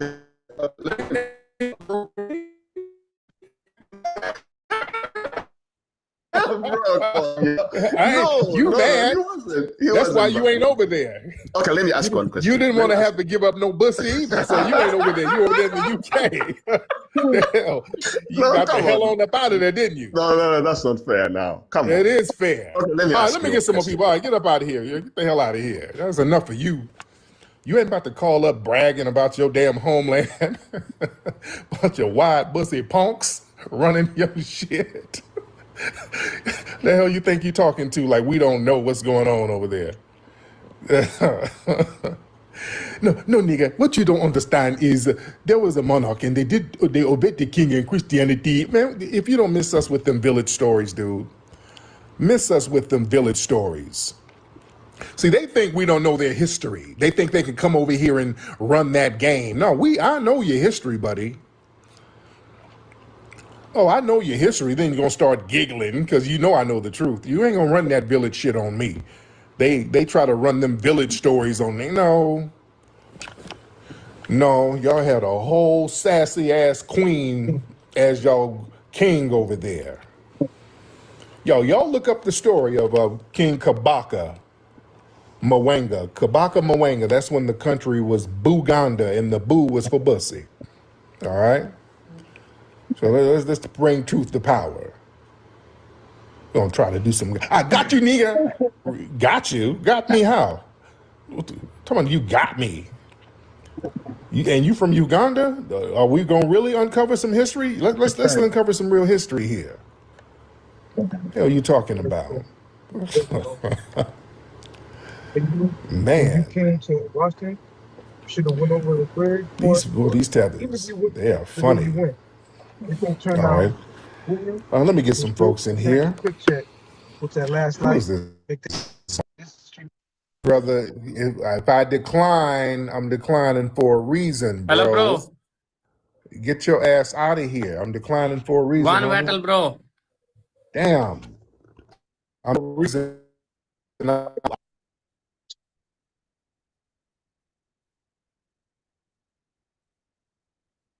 don't want to do a battle. You want battle? Right? I don't want to do a battle. Go on somewhere, bro. And stop hitting the damn button. Please. Stop hitting the button. Brother, one battle. Stop hitting the button. What? And fly the hell on somewhere, Aladdin. Goodbye. One battle, Tarek. Stop pushing the button. I can show you the world. Don't that way. You go this way. You wanna play with so and so? Splendor. Tarek Nasheed. A whole new world. Stop pushing the goddamn button, man. One battle, brother. Get on your carpet and fly on somewhere. Please, bro, one battle. This fool, I can't get him off because he keeps pushing the goddamn button, man. TikTok really got to do something about these goddamn idiots, man. You can't get them off. One battle. One battle, bro. I don't want to battle your musty ass, man. Stop pushing the button. Damn. No, one battle. Tarek by one battle. Damn, man. They got to make it easier to get these idiots out of here. Man, you want to help me connect it? Okay, hold on.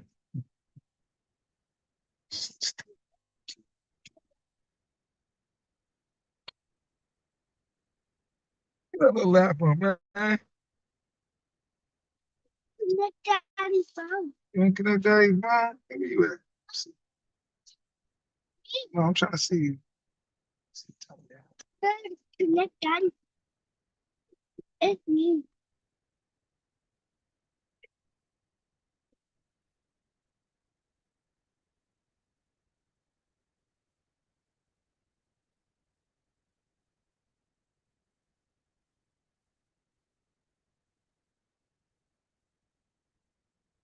You shared a video. That was funny though, that Uganda guy. And that was hilarious. The Buganda. Boo for bus. I give it over here. Yeah. You know, it's nice. 1 second. And let me share. Let me share.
Hey, my fault. I'm switching from the phone to the laptop.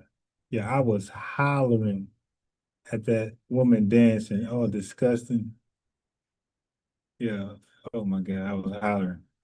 I couldn't hear me because my headset died, and I couldn't come here because it's It's muted. muted.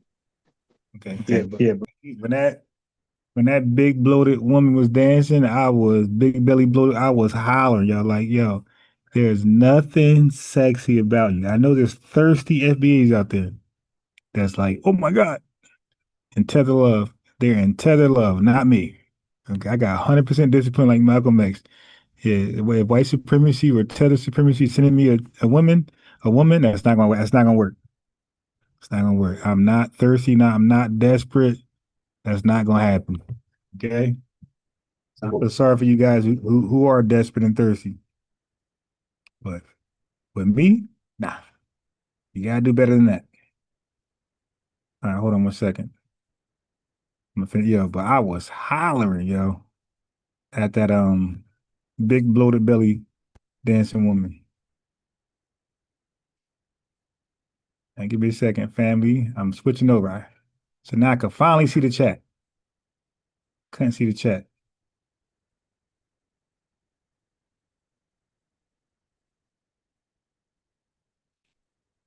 Yeah, I'm here. We about to get started. You dig? I got some stuff. Matter of fact, let me close this live out and start a new one because this is like going on for like gazillion hours. So fam, I'm gonna close this live out and I'm gonna start back a new live in like literally like 10 minutes. Okay, so I mean right away. Maybe less than 10 minutes. Let me close because how long I've been live? I've been live for what? 7 hours. Yeah, let me close one out. Close this live out, be back in like